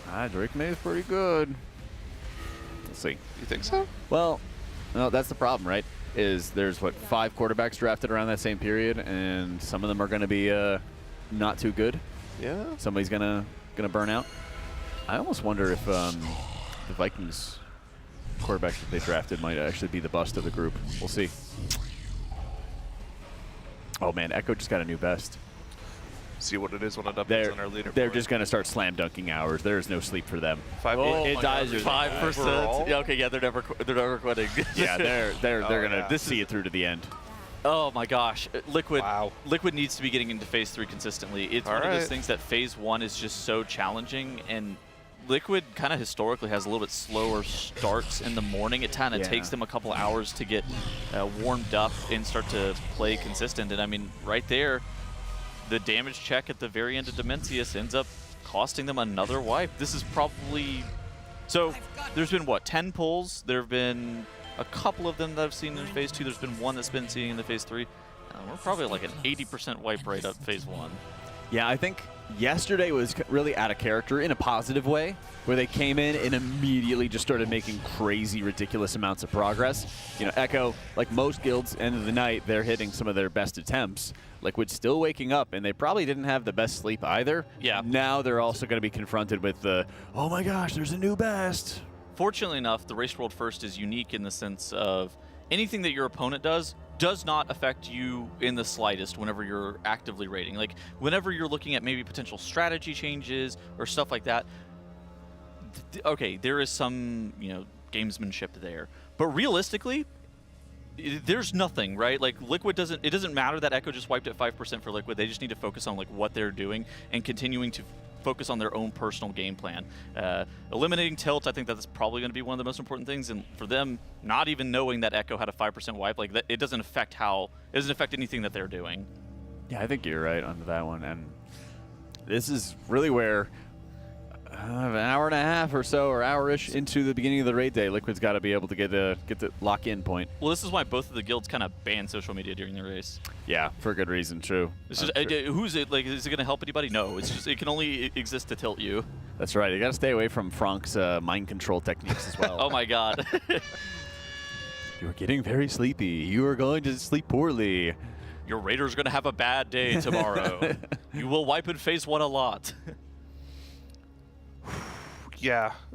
For us, the pressure is on. For the Raiders, it's just another raid day. Oh. They just have to lock in here. And this, you know, we were talking about this yesterday morning, Jack. It was a different feeling day for them. They came in locked in, ready to raid, but maybe the sleep wasn't that good last night, knowing that it could be all over today before they woke up. Maybe some of them were a little too stressed out. I mean, you never know with these kind of things. It's kind of insane because I feel like for a few days in a row, Liquid has had what I would describe as some of the best days of Race to World First gaming I've seen in a hot minute. Mm-hmm.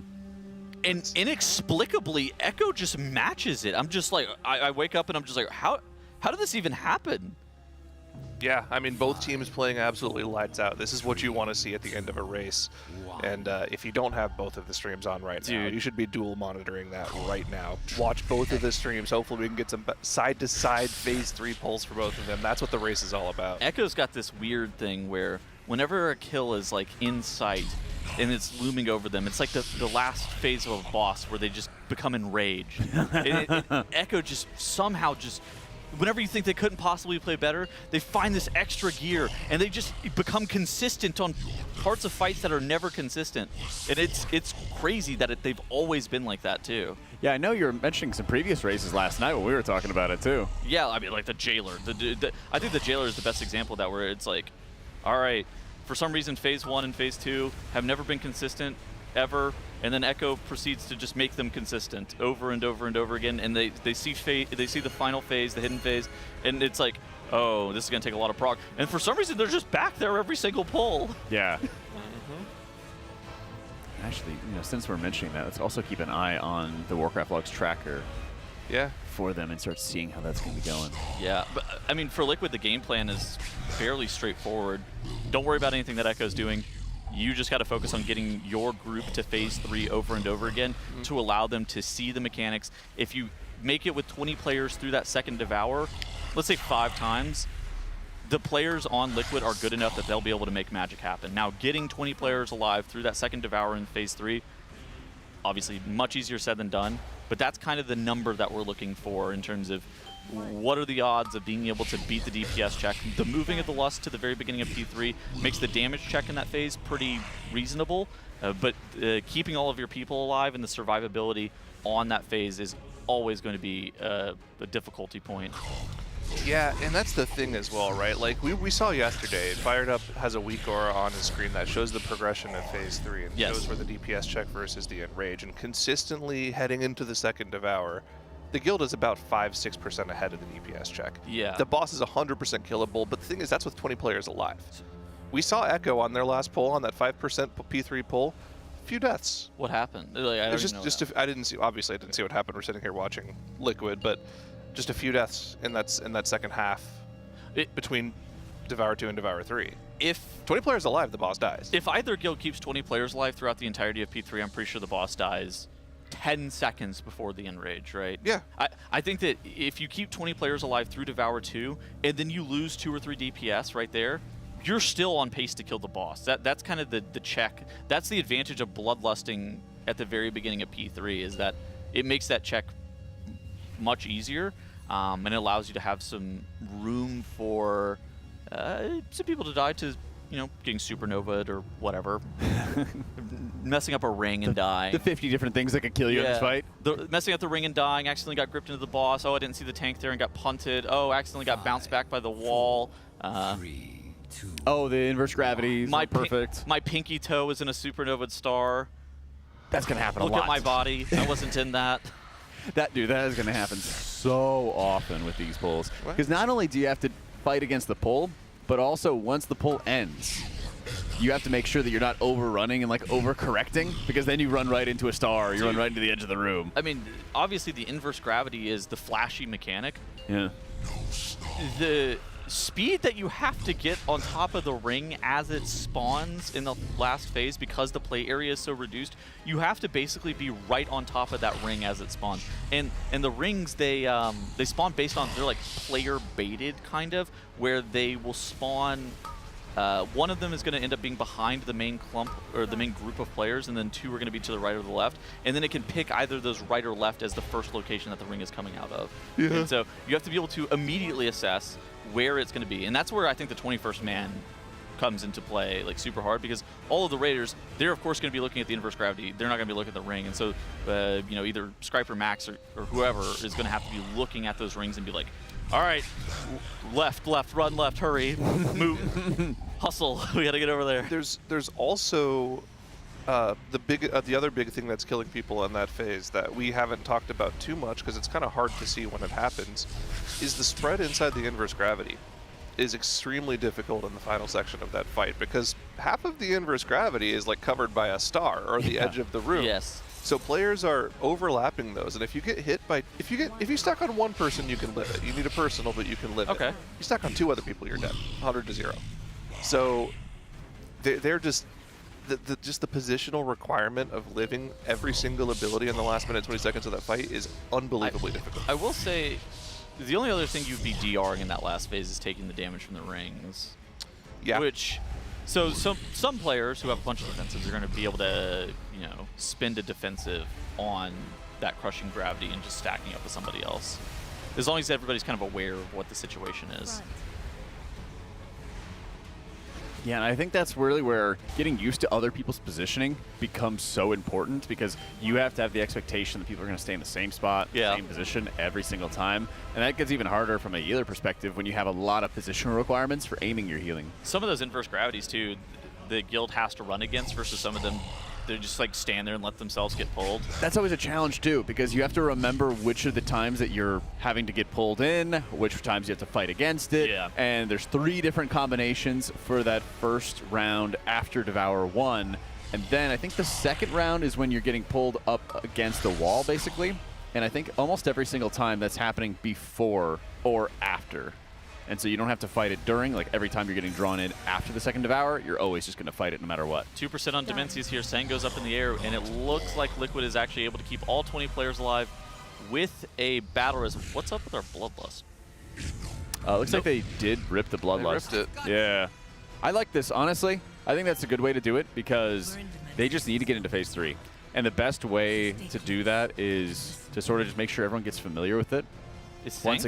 Once they kind of get into the habit of seeing phase 3 again and getting used to it, I think that just kind of increases the team's confidence.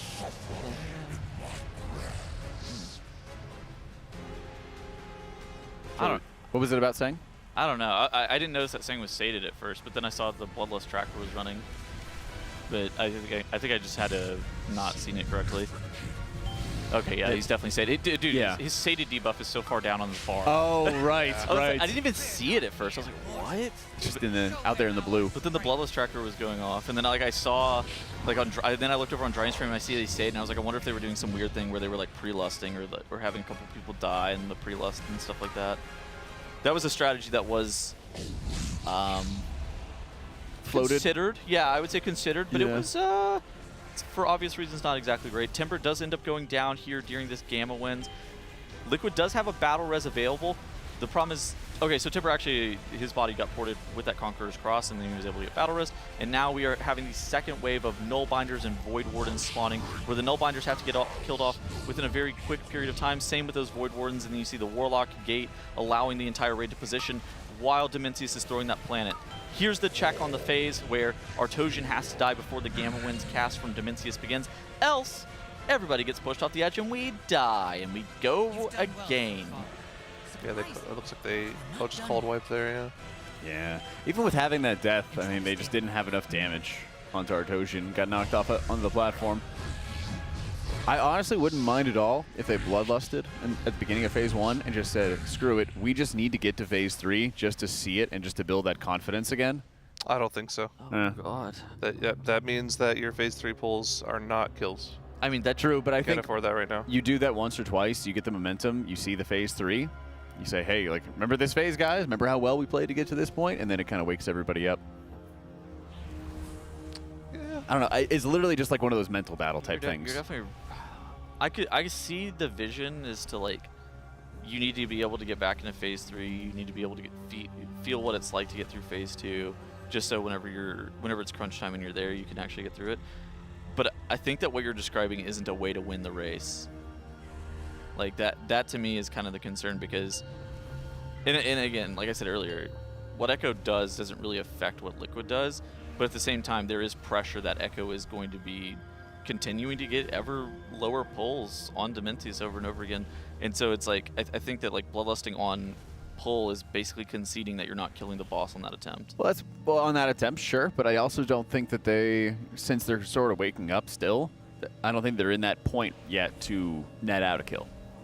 Because if you think about it, the one phase 3 pull that we saw was tank mistake, tank error, then they died. Yeah. And I think that you're going to have 1 or 2 more wipes at least to a couple of those mental mistakes in phase 3, and then you just want to like get into that phase, get them out of the way. They need to splash some cold water in their face. You splash a cold M.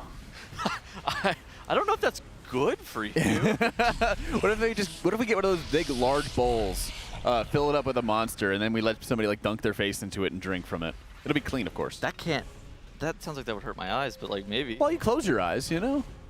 You don't need to, I would not recommend applying it to your eyes, but I would recommend that you sign up for My Blue, because you have an opportunity to win 1 of 10 signed Race to World First jerseys from the guild members, or you could also win some TL merch coupons. All you have to do, go to tl.gg/blue RDVF, create an account, join the event, and complete the first quest to enter. Let me tell you, spoiler alert, some of those first quests are literally just watch the race. So you have a chance to just watch the race and get some awesome signed jerseys from the Raiders themselves. It was an insane pass to yourself. If I played basketball, I would just always alley-oop it to myself. It was thrown off the backboard, and you just dunked to yourself. You thought, fine, I'll do it myself. God, I wish I could dunk. That sounds so cool. You can't dunk? No, definitely not. We can't jump. That's right. Oh my God. There's a movie about that. Might have been too young for it. I need to be another 6 inches taller, then I'll be good. Oh You'll literally, I'm pretty sure you could just touch the rim on your own, Zyro. Yeah, I mean, I can. Yep. But the actual dunking is pretty hard. It is hard, honestly. They make it look easy. They, professional athletes. Yeah, professional athletes who are trained and paid millions of dollars to do it. Yeah, I mean, I hope that they would make it look easy. The they in question. Well, professional athletes. That's why I always want to see. I want to see like a preseason game where every team is required in football to like have an average Joe or something like that, just to see them on the field, because it's football fields are massive, right?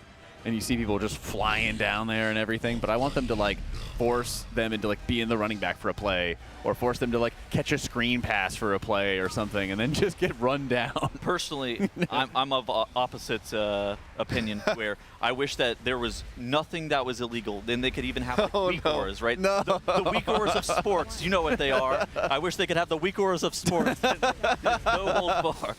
Have you seen? Oh, I want to no. see. There was a There was a thread on Reddit a few years ago. They want to see that, but in the Olympics. Yeah. I want to see how tall a human could actually jump. Like in the final race, you have all of the qualifiers and then just an average Joe, and you see how much they get smoked by. Yeah, or do you guys ever remember playing Diddy Kong Racing on the N64? Oh, yeah. When you did time trials, you would fight against... Stop, don't call me... Stop. You would go against a ghost of yourself racing. Yeah. And so that's what they should do for the Olympics. Have some average Joe who is like moderately athletic, and then they will go do that event, and then it goes and shows the ghost of that person up against an Olympic athlete. They just pushed that faster than... without bloodlust than they have been with. Wait, what? We're so back. We are so back. What was that put? I'm hope maxing. How do they do so much damage that they pushed before? They didn't even have to do the antimatter soak. Chat, press 1 to give Liquid your energy. We're doing it. We are so back. Good morning. They got passion damage. That's what it's called in the guild. Passion damage. All right, now we are on the phase 2 here, where we got the Artosian platform. The Artosian platform, I know we haven't seen it in a hot minute, so I'll kind of explain some of the mechanics. So first off, we have the Conqueror's Cross, which separates this area into 4 different quadrants. Then you have some Null Binders, which are these adds that are spawning in each quadrant on the Conqueror's Cross, and the Void Wardens, which are the mobs that make up the Conqueror's Cross segments. The Void Wardens need to be killed off in a specific pattern to allow Liquid to find safe spots like you're seeing right there, because Demensius is throwing planets across this platform, which are very difficult to deal with. There's also the Gamma Winds that you can see on screen right there that push players back. It's very similar to like Razgeth Winds, if you remember that encounter from Vault of the Incarnates. Then the Artosian is going to be doing the Conqueror's Cross again, and we're kind of in a similar sequence of events where the Nullbinders have to be killed off in under 12 seconds. The Void Wardens have to be killed off to allow Liquid to Warlock Gateway across the room, spread for the inverse gravity, which is one of the mythic through-line mechanics throughout the Phase 2 and Phase 3 of this encounter, and be able to kill off Artosian before the Gamma Winds casts begin, else they get blown off the platform. Right there, that was textbook from Liquid. Yeah. So they're extremely, extremely well executed, and they had so much time to get in position and make sure that their second flight is going to be on point. That's going to mean they got to grab a couple of those Stellar Novas, those Dark Stars that they're going to crash into Pargoth and start burning down to their health. And that means they're going to be going on into the Phase 2.2. Yes, so Pargoth, he's got very similar mechanics to Artosian. The dance is roughly the same. There's still the inverted gravities. There's still the Conqueror's Cross. There's still the Nullbinders. The only main difference between the two platforms is that Artosian had like a mass destruction cast, which were those lines that you would occasionally see on people. Pargoth, he summons these orbs that are player baited, and they have to be soaked. But they can't be soaked by the same player multiple times, else they end up blowing up the entire raid. So immediately you see Nick fired up, and then it looked like a DK. It looks like Yips is on that DK, grabbing those orbs. And then we're going to be doing that same sequence of events that we saw from the Artosian platform with the movement, making sure that the Void Warden walls are broken, make sure that we get to the front of the room for the Gamma Winds to not get pushed back into the wall and maintain our position on the platform. Yeah, main difference on this platform is we don't have all the same damage cooldowns that we had on the first platform. Notably, the Shaman Ascendancy. Yes. That is a huge burst of single target damage they don't have active on this particular platform. So similar to last platform, we have these orbs from before. We need to break the null binders. And then again, we're going to gateway across, spread for these circles, and then soak them. But we're not going to beat the second winds this time. However, we can still live the wins as long as the boss dies relatively fast here. This should be good enough because Xalatath will save us in about a couple seconds here. I mean, but with four players dead, this isn't going to be a kill pull. Do you just game? But I think you still just game it out because we haven't actually seen a P3 pull yet today. They called it pretty early last time around. I mean, in theory, a Shine could onk here, but that almost seems not that. I don't think that you burn. Oh, you do. Okay. Yeah, you do. Well, that's fair because I think that there is still going to be some of the mental errors that you want to make sure you get out of the way. And if you're, you want to practice like you play. You play like you practice. And I think this is always a good opportunity to get people more familiar with it, make sure that they kind of wake up and rebuild that muscle memory. Because I think you get almost like a blindness that gets attributed to raiding for such long hours. Yeah, sure. Where you have to mentally remind yourself of where you're at in the fight, and then you're able to fall back into like slipping on the glove, basically. You have to sort of remember each of those phases, the minutia of each of those phases, and it starts with some of the fundamentals for like the basics here in Phase 3, Tettles. Yeah, and I mean, immediately you saw the rings were the first cast that they ended up having to dodge over. If they ended up taking multiple of those stacks, they just immediately die 100-0. Now you have the Devour cast. The Enrage on this fight is the third Devour cast. The first one happens a lot quicker than the rest. The Devour, it requires 5 players maximum to be in each of those stars. Any more than that, and they go supernova immediately, and they just wipe your entire group. After the Devour cast, the stars that had players in it do go supernova, and they do a little bit of fall-off damage. Beyond that, the sequence of events on this final phase is kind of rinse and repeat, where you go rings into tank suck with the inverse gravity combo just over and over again until you do that 3 times, and then you go into the next Devour cast. And you're seeing right here, this is called the L shape for the inverse gravity cast. There's a couple of landmine things that you have to watch out for. Any of the stars that have previously gone supernova and they're that dark color, if you put your pinky toe in them, they will instantly kill you. Same with the boss's hitbox. And so you're seeing the play space of this final phase start to get condensed with each and every single cast of the Devour, and it makes it a lot harder to use mobility CDs. Like you see Fired Up still blinking around. After the second Devour, that is no longer going to be an option for him. Yeah, and you can see just how much damage is going out from the regular Shadow Quakes on their own. There's really tough inverse gravity happened right there, but they did it flawlessly there. 4 players have been down the entirety of this phase so far, and they're about to get another battle res remaining, and they're also having to deal with that second Devour coming out. Big healing cooldowns coming out to keep everybody topped. Yep. So all 4 remaining stars are going to be going supernova. You need to be getting on the other side. What have you noticed this? We have a marker down after that second set of collapsing stars, this X marker. Everyone stacks in front of that X marker. They've identified a static position. Both Echo and Liquid have identified this so that they can get max distance away from the quad collapsing stars and just have a spot to stack every single pull. So that was their spot. That's why we have 16 players alive through here. But here we go. Nice. First set of Shadow Quakes. Once again, we lose 2 players to this one around. A third goes down. That's a healer, unfortunately, this time around. And we're going to slowly bleed out to a wipe here. But still, seeing this overlap of mechanics a couple more times is going to recalibrate that muscle memory that we were starting to pick up on last night. And this is really, really good for them. This is the kind of pulls we need to be seeing over and over again. Okay, so, Goop goes down to accidentally contacting one of the supernova stars, but something that was kind of subtle but very important was the fact that a lot of their players were actually able to deal with these rings that you're seeing on screen right here, where they immediately beeline to the correct ring. Most of them were able to live throughout the duration of it. Obviously not everybody, but it seemed like you wanted to be like right on top of the first ring that was going off, and then you needed to make sure that you were standing like max distance in the back of the room for the other 2 rings whenever they were crossing over you, while also moving towards the second one as it spawns. It looked pretty good. I mean, their Phase 3 strategy is solid. I see the vision for them. They need to be able to get back there with 20 players alive. That they do, because, I mean, Echo is getting some very close pulls with 5% being their best in Phase 3. Liquid officially in the underdog spot. If you want to support Liquid and support the Raced World First and not get ads in the process, be sure to drop those Twitch Primes in chat right now, as Liquid needs all this help that they can get. As we're getting into some phase 3 pulls, we're getting a little bit more woken up today. And as that happens, as we get closer, you know people are going to be wanting to run those ads. I mean, so use those Twitch Primes. I don't think the stakes have ever been higher. This is the closest that a guild has ever been to being able to completely sweep an expansion, and Liquid is right there, right at the finish line. Yeah, this is a spot. You know, a win for Liquid here is a win in history right now. Like you said, no one's ever swept an expansion of World Firsts. I guess there's like a concession you could make that Paragon did it in Tin Man and Mob, but who cares about it? Kind of before the modern. Do you count Tin Man? You could count those things, but I think it's more about the modern era, where you have professional raiders doing it for all of the glory, all of the hype. They're doing it as professional players, getting paid to. With a professional chef. With the professional chef on site, professional Weekoras and software engineers basically creating these strategies, limitless monsters, crates on crates of them. There was even a dedicated monster closet, and they had to keep on putting more crates of monster outside of it because they overfilled it. It's insane. Cope, it's been done? No, it actually hasn't been. It hasn't been, Coach Jimmy, unfortunately. It's never been done before by any guild in the history of the game. Checkmate. Zyro Setsa.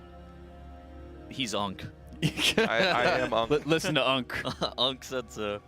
Everyone's like, no, didn't Method do it in Legion? No, Exorcist got Xavius, and they also got Gul'dan. I thought Serenity got.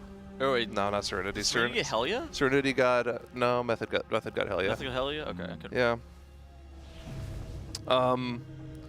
BFA was close. BFA was close, but there was this little upstart guild called Limit that decided to kill N'Zoth first. Pieces won. Pieces also won Unat. Yeah, Unat. Yeah, I was gonna say 2-boss raid, whatever it was called.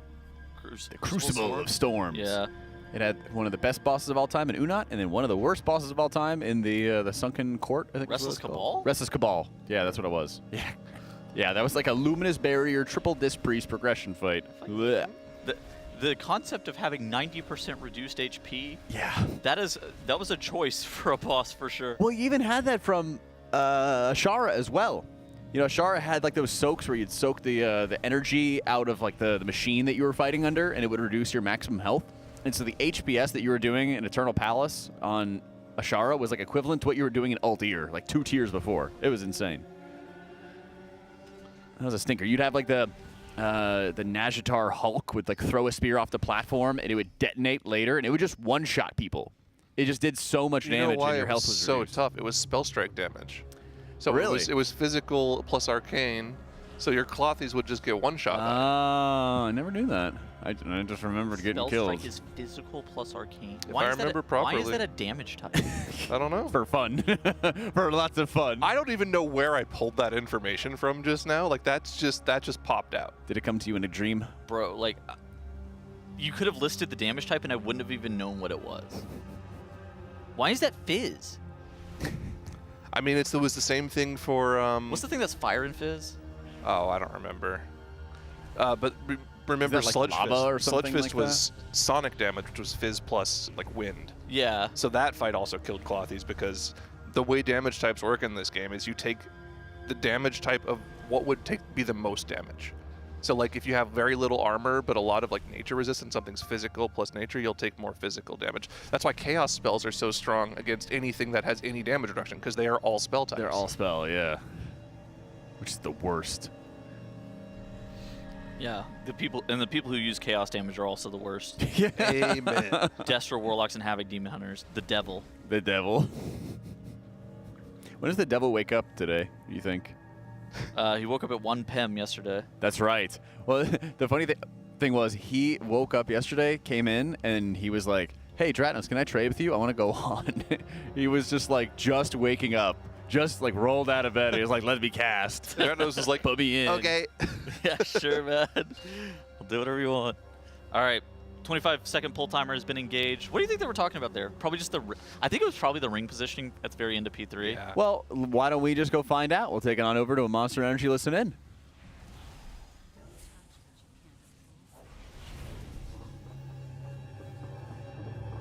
5, 4, 3, 2, 1.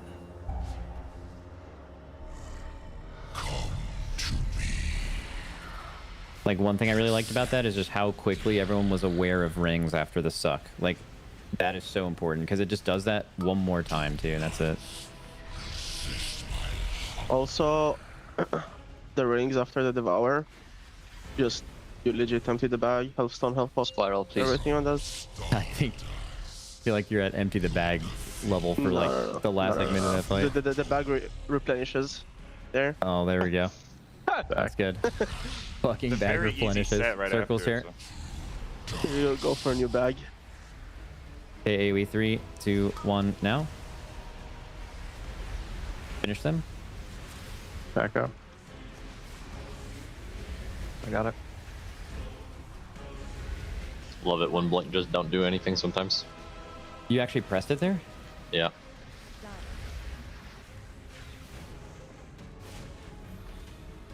That's a blessing. I don't think you pressed it, mate. Pretty sure you're playing Shimmer. Knocking 3, 2, 1, now. You actually got him with that. Pulls here. Yeah, he's pissed. Grr.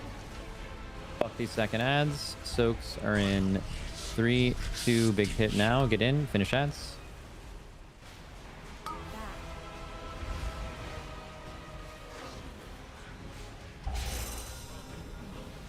Good. 1. Done. Safety man, safety hat, damage is good. Fuck this next ad set. Make this the fastest the third ads have ever died. Knocking 3, 2, 1, now. And spread circles and soaks after. Circles now. Finish the ads. Soak in 3, 2, 1, now.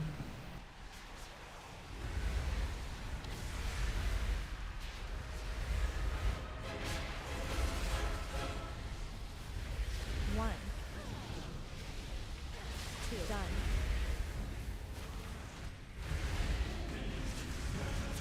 As expected, we have unbelievable passion right now. Now shifting on the marker. Knock back in 3, 2, 1, now.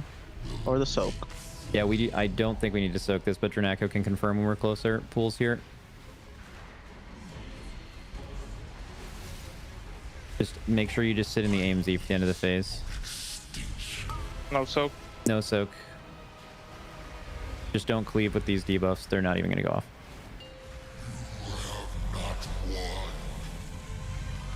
Yep, it's just being in P3 just buffs your next like 3 or 4 P1 pulls by like 3%.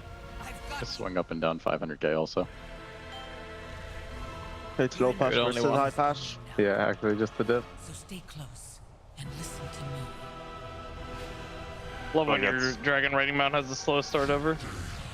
Yeah, I don't love that. It's very scary, actually. That's the fired up route? That's literally Fucking skip, Dryny like, 3 rings? every single Dragon Ride. Dude, I just pressed the button like 5 times and it just doesn't go off. That happens Or to being me. a lead.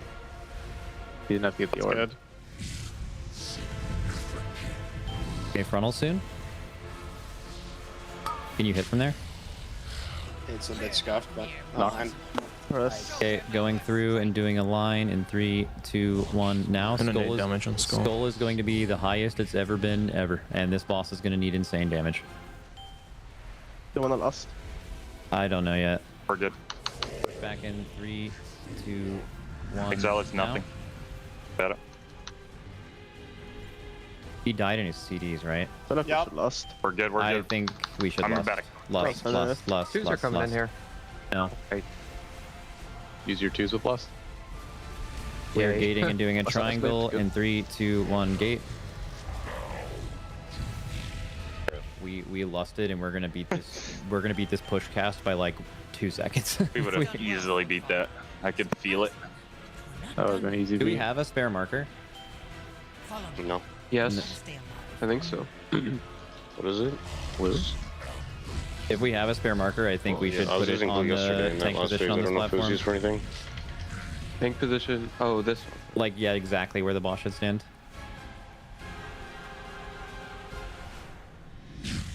blue then boom? Yeah, I think it's blue.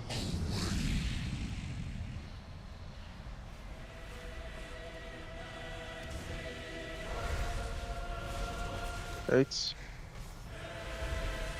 Bait here, guys. We had a bad bait last pull. Baiting in 3, 2, 1, move.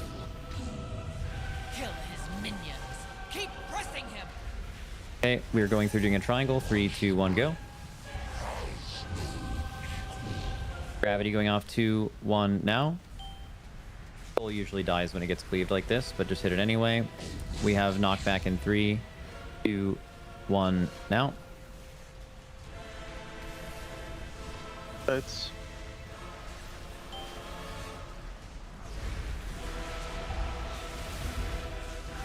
Okay, baiting move. We are gating and doing a line in 3, 2, 1, go. Maybe Babby chill? Chill, yeah, Babby chill, stop. We got it. Good, Oh, ready for easy. wins. Wins are in 3, 2, 1.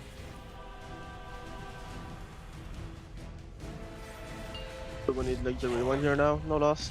Maybe something Jiminy. to keep in mind. Yep. Shit, Exile. Yeah. I just fucking help Keep in bottom mind. man. That shit is so sketchy every time. That was close.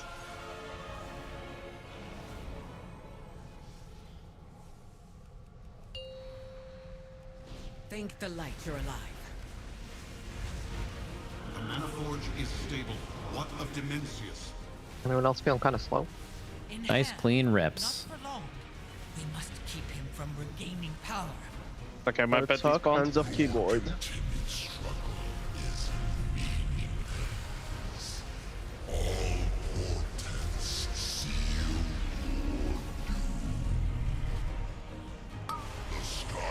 Right. Okay, right.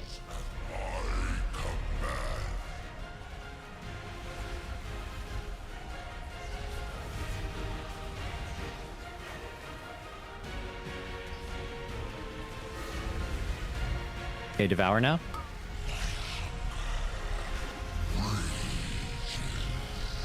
We dip in 3, 2, 1 in.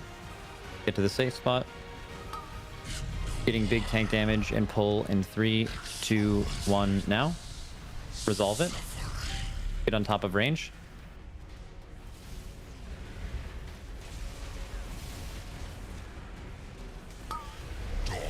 Right.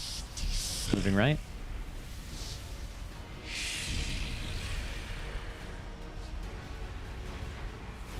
Hey, this is the easy suck. You guys are getting gravity in 2, 1. Go to an L. Getting sucked in 3, 2, 1 now.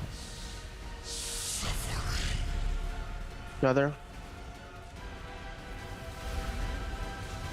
Gather for rings. Left. Going left. Super easy. This is a reminder, during this L, you get spread, and then when my timer hits now, you do not move. Gravity spawning, getting sucked in 3, 2, 1, now. Devour after. Press Press smacked. Devour. Devour now.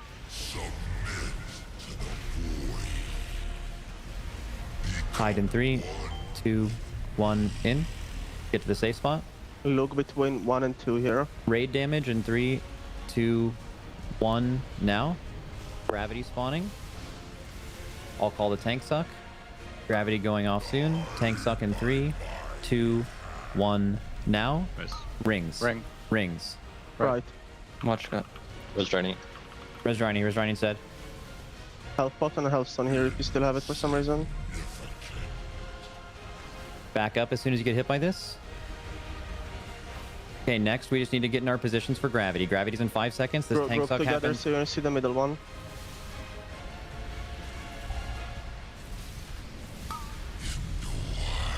Good. Suck in 3, 2, 1, now.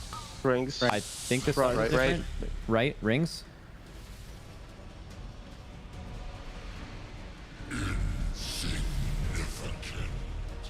That was also our best, new best P3. Was that second tank suck in the wrong spot? I'll At like the it. end? At the end, I think it was okay. It should be in between 2 planets, 2 to the right of melee. I think it might have been off, but I'll find out. When we regroup for the second group 6 there, we don't have to keep rotating, right? We plant.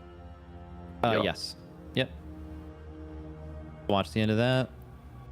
Okay, the pull happens in 3, 2, 1.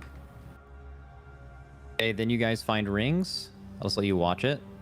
You just get close for these rings. You have to do you have to go back and let it hit you? If you grab Ideally, the first one quick and go back into it, you have to be on the outside of the first one, and then run into the second, or not. You have to run back. You don't have to go all the way back though. If you watch my pop, Yeah. I found like a gap where you can. Okay, and then right here we can plant. We do not need to keep moving. We just stay still. Right? We should just plant in front. And it's gonna be the middle one here. Which one? Well, I'm just saying, like, we're gonna regroup, and directly behind us, gonna be a middle, like, it's gonna be the healer one. Yeah. Okay. And if there's a star on us, it's just gonna be like to the back left of it. Yeah, I mean, if the raid group is here, it's just pretty much always healers melee range, right? Yes. Exactly. Okay, so it should be the exact same as the first one. Okay, then we do this. We have a tank suck. So melee is here, so Yips should be right here. Oh, yeah, you need to stay in melee. I think it's best. Oh, interesting. Let me see, Scott. Like you just move with the planet and stay in melee.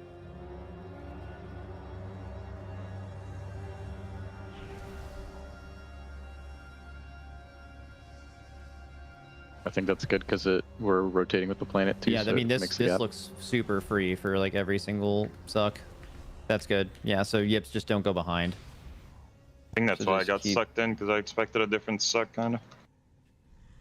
Yeah, I got sucked into. I don't know. I felt like I just got instantly sucked in. Well, So Scott, was the being in melee thing is that a new thing or what you were doing yesterday? It's a new thing, but I'm pretty sure it is better. Okay, so just whatever it is, just make sure it's always the same every single time.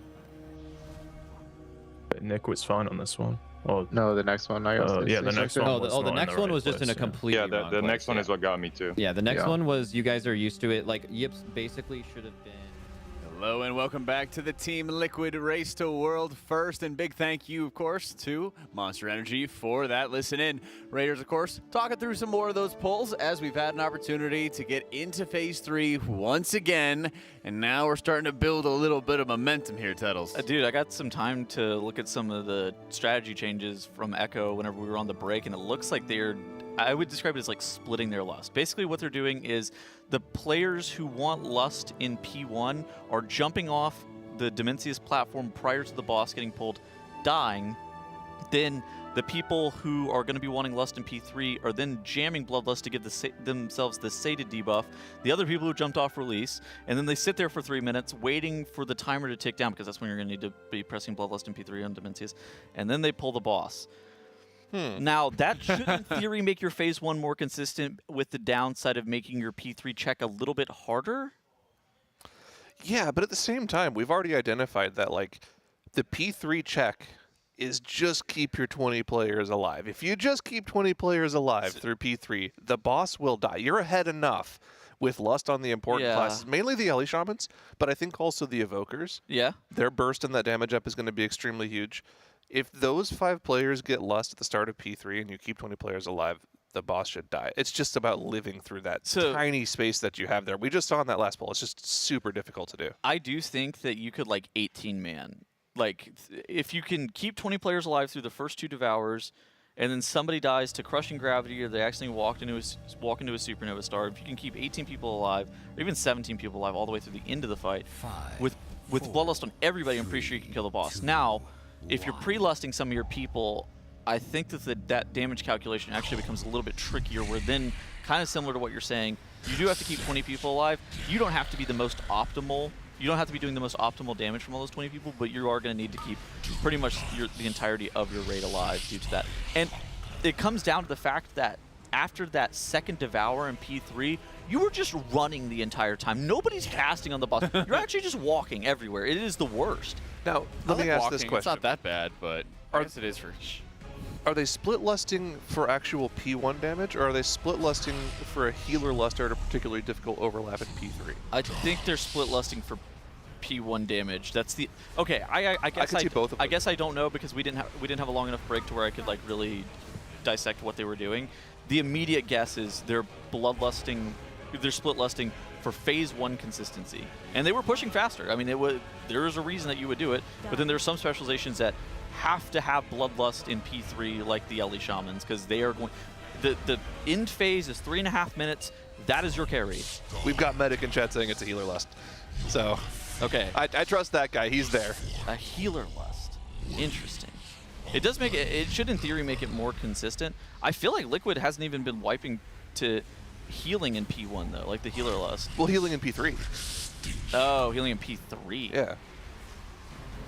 Do you get anything out of the bloodlust in P3? Healers can. I mean, when you're having, especially like the preservations, a little bit easier at times setting up for some of your incoming healing. Definitely great for Druid. Also really great for Paladin. One of the things, so again, I told you guys about this. When I walked back to the hotel, I walked back with Nick and Dranny, and I heard some of them talking about, like, man, we're dying like right before my cooldowns come back up in that last phase. We're like right there. I get my bubble wings up, but people are already dead before that. So maybe if the split lust helps the healing right before their cooldowns come back up, that would make sense. Most of the damage in the last phase is what, the rings? Ring damage is really huge, but also the ticking damage increases after every single Devour. And so, you know, even like Farseer Shaman, their best stat is haste now, and that's going to allow them to get a lot more healing waves off, or cleave healing, and the Farseer Shaman is really going to be the bastion of like the consistent output that'll keep people healthy through that high ticking damage after every Devour. It's probably a little bit of everything too, though, right? Like, yeah. I think that those Ellie Shamans are going to want the Bloodlust in P3 as opposed to Bloodlust in Pull. And then if anything, consistency. Oh man, dude, Echo's going to have to keep all 20 players alive to the end of the boss. Yep. That is going to be brutal. I feel like that's just what you're planning on doing anyways to kill it. And at that point, does it matter if you kill the boss but just barely during the Devour cast or 10 seconds earlier? Because you're going to live through all the mechanics anyways. Sure. I mean, what you're saying is real. Ooh, Liquid with the lust to beat the burn. Okay. Yeah, this is the second time now that we've seen that happen. The lust is getting more flexible, I feel like. Whenever we were doing the Monster Energy listing, they kind of YOLO sent the lust in P2. It looked like somebody missed a shooting star, so they were going to miss the check on Artosian. And so they just sent the lust because they'd rather send it there than just wipe. I mean, so I think the P3 check is actually doable without Bloodlust if you have 20 people alive throughout the entirety of the phase. That's kind of the... I was talking to Siori about it, and the analysts were running the numbers, and they were like, yeah, the check is definitely doable even without Lust, but it's more of a matter of having everybody alive and allowing them to be able to actually cast on the boss after the second Devour. And that's not really a thing. You're just like kind of running the entire time. Yeah, it's like a lot of things are theoretically possible, but you want to give yourself enough wiggle room to where you don't have to have an exactly perfect pull to kill the boss. The problem is, it looks like you're going to actually have to have exactly a perfect pull to kill the boss regardless. Again, I'm going to keep harping on it because I think this is just factually true that the last minute 20 of that final phase might be the hardest just sequence of events in any raid fight that Blizzard has ever designed. And that's saying something. Yeah, especially when we're thinking about, you know, Anzarek being the next fight that really comes close to mind of like ultra high level difficulty. You had a lot more space in the room to maneuver. You had a lot more flexibility for people helping out each other with other mechanics, picking up those orbs that you could run them throughout the halo that was collapsing around the group. In this area, you're basically trying to do all your mechanics in the equivalent of a closet. Yeah. It's a good way of describing it, yeah. That's a great way of describing it. I think it's also annoying because the orbs are constantly kind of circling around the room. And Zyro kind of pointed it out a couple of times. There's a world marker that Liquid has found. That's going to be their spot on the opposite side of where the tank is taking the soak, where that X marker is going to be safe every single time. Yeah. Yeah, that's a huge deal. They identified that yesterday, but Echo has also identified it, so it's not like it's an advantage. Yeah, it's not like a new thing. That both of the guilds have identified that we're soaking the exact same first 4 stars every pull, regardless of whether the rings go left or right. So that means our second 4 stars are going to be in the exact same phase, the exact same spot every single pull. Yeah. So we can identify exactly where our best safe spot is going to be and just plant there and do damage after the second Devour. That's a huge moment where they actually get to plant and do damage in a phase where there's not a lot of time to do that. It's so funny because right after that, they have to sprint. They're Windrush Totem and run to the ring, because if you're not right on top of the ring as it spawns, it just insta-kills you. But to be able to get there, we have to be able to make it through this Pargoth platform where Liquid has the mini-boss down to 25% HP. Looking pretty solid here. Just need to be able to keep everybody alive. There is no battle res available. There is going to be one coming up at the 9-minute marker. So Liquid doesn't have any of that wipe recovery or battle res protection if some players go down. So making sure that they deal with the inverse gravity correctly and get Pargoth killed off within time for the Gamma Winds to kind of be set up correctly. That's important. The healers also have to be able to heal through this right here, because the Gamma Winds are dealing damage to players. The only way that this is a mistake is if somebody ends up dying to the Gamma Winds damage, because Xalatath, she's going to grab you and she's going to rescue you right here. Yeah, here we go. P3, 20 players alive. No Bloodlust, so the damage not going to be there. But so they were hitting 77% with the Bloodlust. What are they going to hit without it? Probably like 80, 82. So we identified this yesterday. The Bloodlust at the start of this phase gains you about 6% boss damage. Their best pull, well, it's maybe a little bit more, 8-ish%. Their best pull on the second Devour without the Bloodlust was about 38%. Okay. Their best pull on the second Devour with the Bloodlust was a little under 30%. So maybe a little over 8% gain from that. And that's when you have the boss and execute, and cooldown's coming back up, so theoretically you should be able to burn the boss down in that last minute 20 of the fight after the second Devour. This in theory could be a kill. Like, even though they don't have Bloodlust for this last phase, this could be a kill if you have all 20 players alive throughout the entirety of this phase. I think even if it's not going to be close to a kill without the Bloodlust in phase 3, you still want to get back here and get everybody used to it, get everybody reacclimated. Just keep in mind, this is back-to-back phase 3 pulls. This is really how you have to build a lot of momentum. And it's so easy to be like, well, we have to practice how we're going to do our kill every single time. And that works really well when you're close to getting a kill, when you've already had that momentum sort of built up for the day. But I think it's also really important to like rebuild the momentum as everybody's waking up, especially when you know you're not going to be as strong at the beginning of your day, because it's just going to take time. We just had 4 people die at the exact same time. What just happened? I think somebody got knocked during the inverse gravity. Oh yeah, and if the inverse gravities are stacked on top of one another, they knock people back. That could have been what it was. To be clear, I see a lot of people asking this question. Didn't they split the Lust? Don't half of them have Lust? Liquid hasn't started doing that. Only Echo's That's an Echo right now.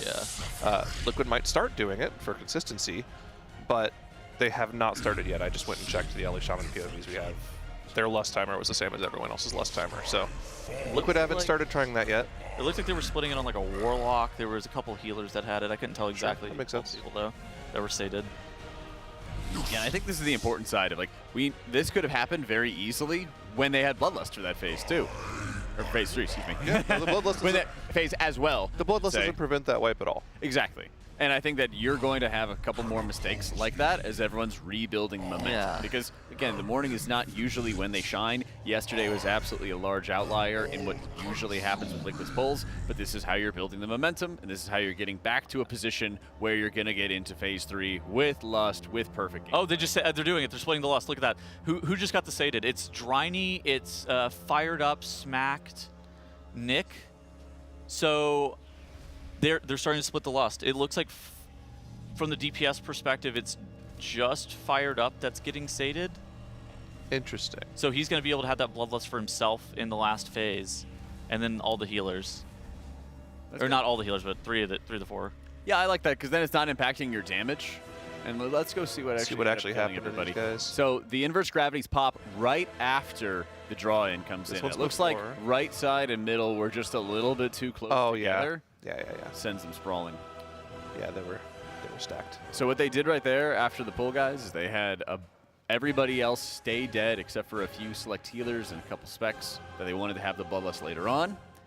They made sure that they hit them with the sated, and then that way they can have that Bloodlust going up later for them. And especially when it's on the Evokers, they'll also be able to Bloodlust for themselves at the time that they need. So when would you? Okay, it's definitely not getting pressed during the damage amp. I thought that this is splitting the Lust was going to be for damage during that damage amp, but pretty clearly since you're putting it on your healers, it's for something completely different in the last phase. After second Devour. Yeah, so like ideally what's going to happen here is we don't have to think about pressing the Lust until the last phase. They might still press a progression less randomly, like they've been doing for the past few pulls. But you press the Lust for all of your damage dealers during the damage app. Yeah, sure. In your ideal scenario, and then your healers will have that Lust later in the fight. They're gonna have all 20 people alive throughout the entirety of the last phase. Yeah. There's no more buffer with the Bloodlust at the very beginning of P3. It is like, all right, everybody has to be alive, otherwise we're wiping here. So do you think we're just gonna, like, do you think the Liquid's just gonna like YOLO their Lust for prog now? Like a very, I won't say YOLO. Use it flexibly, I guess is maybe a more generous interpretation. Yeah, it's a healer call. You Lust when you feel like you need it. And I think since Lust is going to last for such a long time at the end of the fight, the ticking damage increases after every single Devour. And when you're moving constantly after the second Devour because the planets are getting dragged closer to the boss and the edges of the room are getting dragged closer, you really want to have as much haste as you can for pretty much every single healer in this comp to have an easier time setting up your output. It's only going to make it much more consistent. Also, getting yourself pre-sated is not an exploit. I don't know. Just how the game how works. I read that. I don't know who said. That's been something that's been used all the time like for progression. Jaina and stuff too. It was used on Jaina. It was used on Argus for a little while for progression. It's been used on tons of encounters. It tends to be used on fights that aren't over 10 minutes where there's multiple times where different people want the Bloodlust effect. Did it on Gahoon. Yeah, yeah, exactly. It was used on Azoth, I'm pretty sure, as well, wasn't it? Maybe. Not, I don't remember. Because there was different damage amps on Azoth, and I think people wanted like Bloodlust at different times. Man, if they think this is an exploit, wait till they find out how the rest of the game works. Yeah, do not join a Mythiclus dungeon. I have bad news. Literally, old school challenge modes. Yeah, how you would stack up your Vengeance, and you just keep perma Vengeance and have the tank basically solo the dungeons as well. It's a pretty cringe strat, so you don't really want to do it unless you absolutely have to. And more often than not, it's not very good. Yeah, cringe for sure. You're adding like 2 extra minutes to every single pull doing this. Yes. For sure.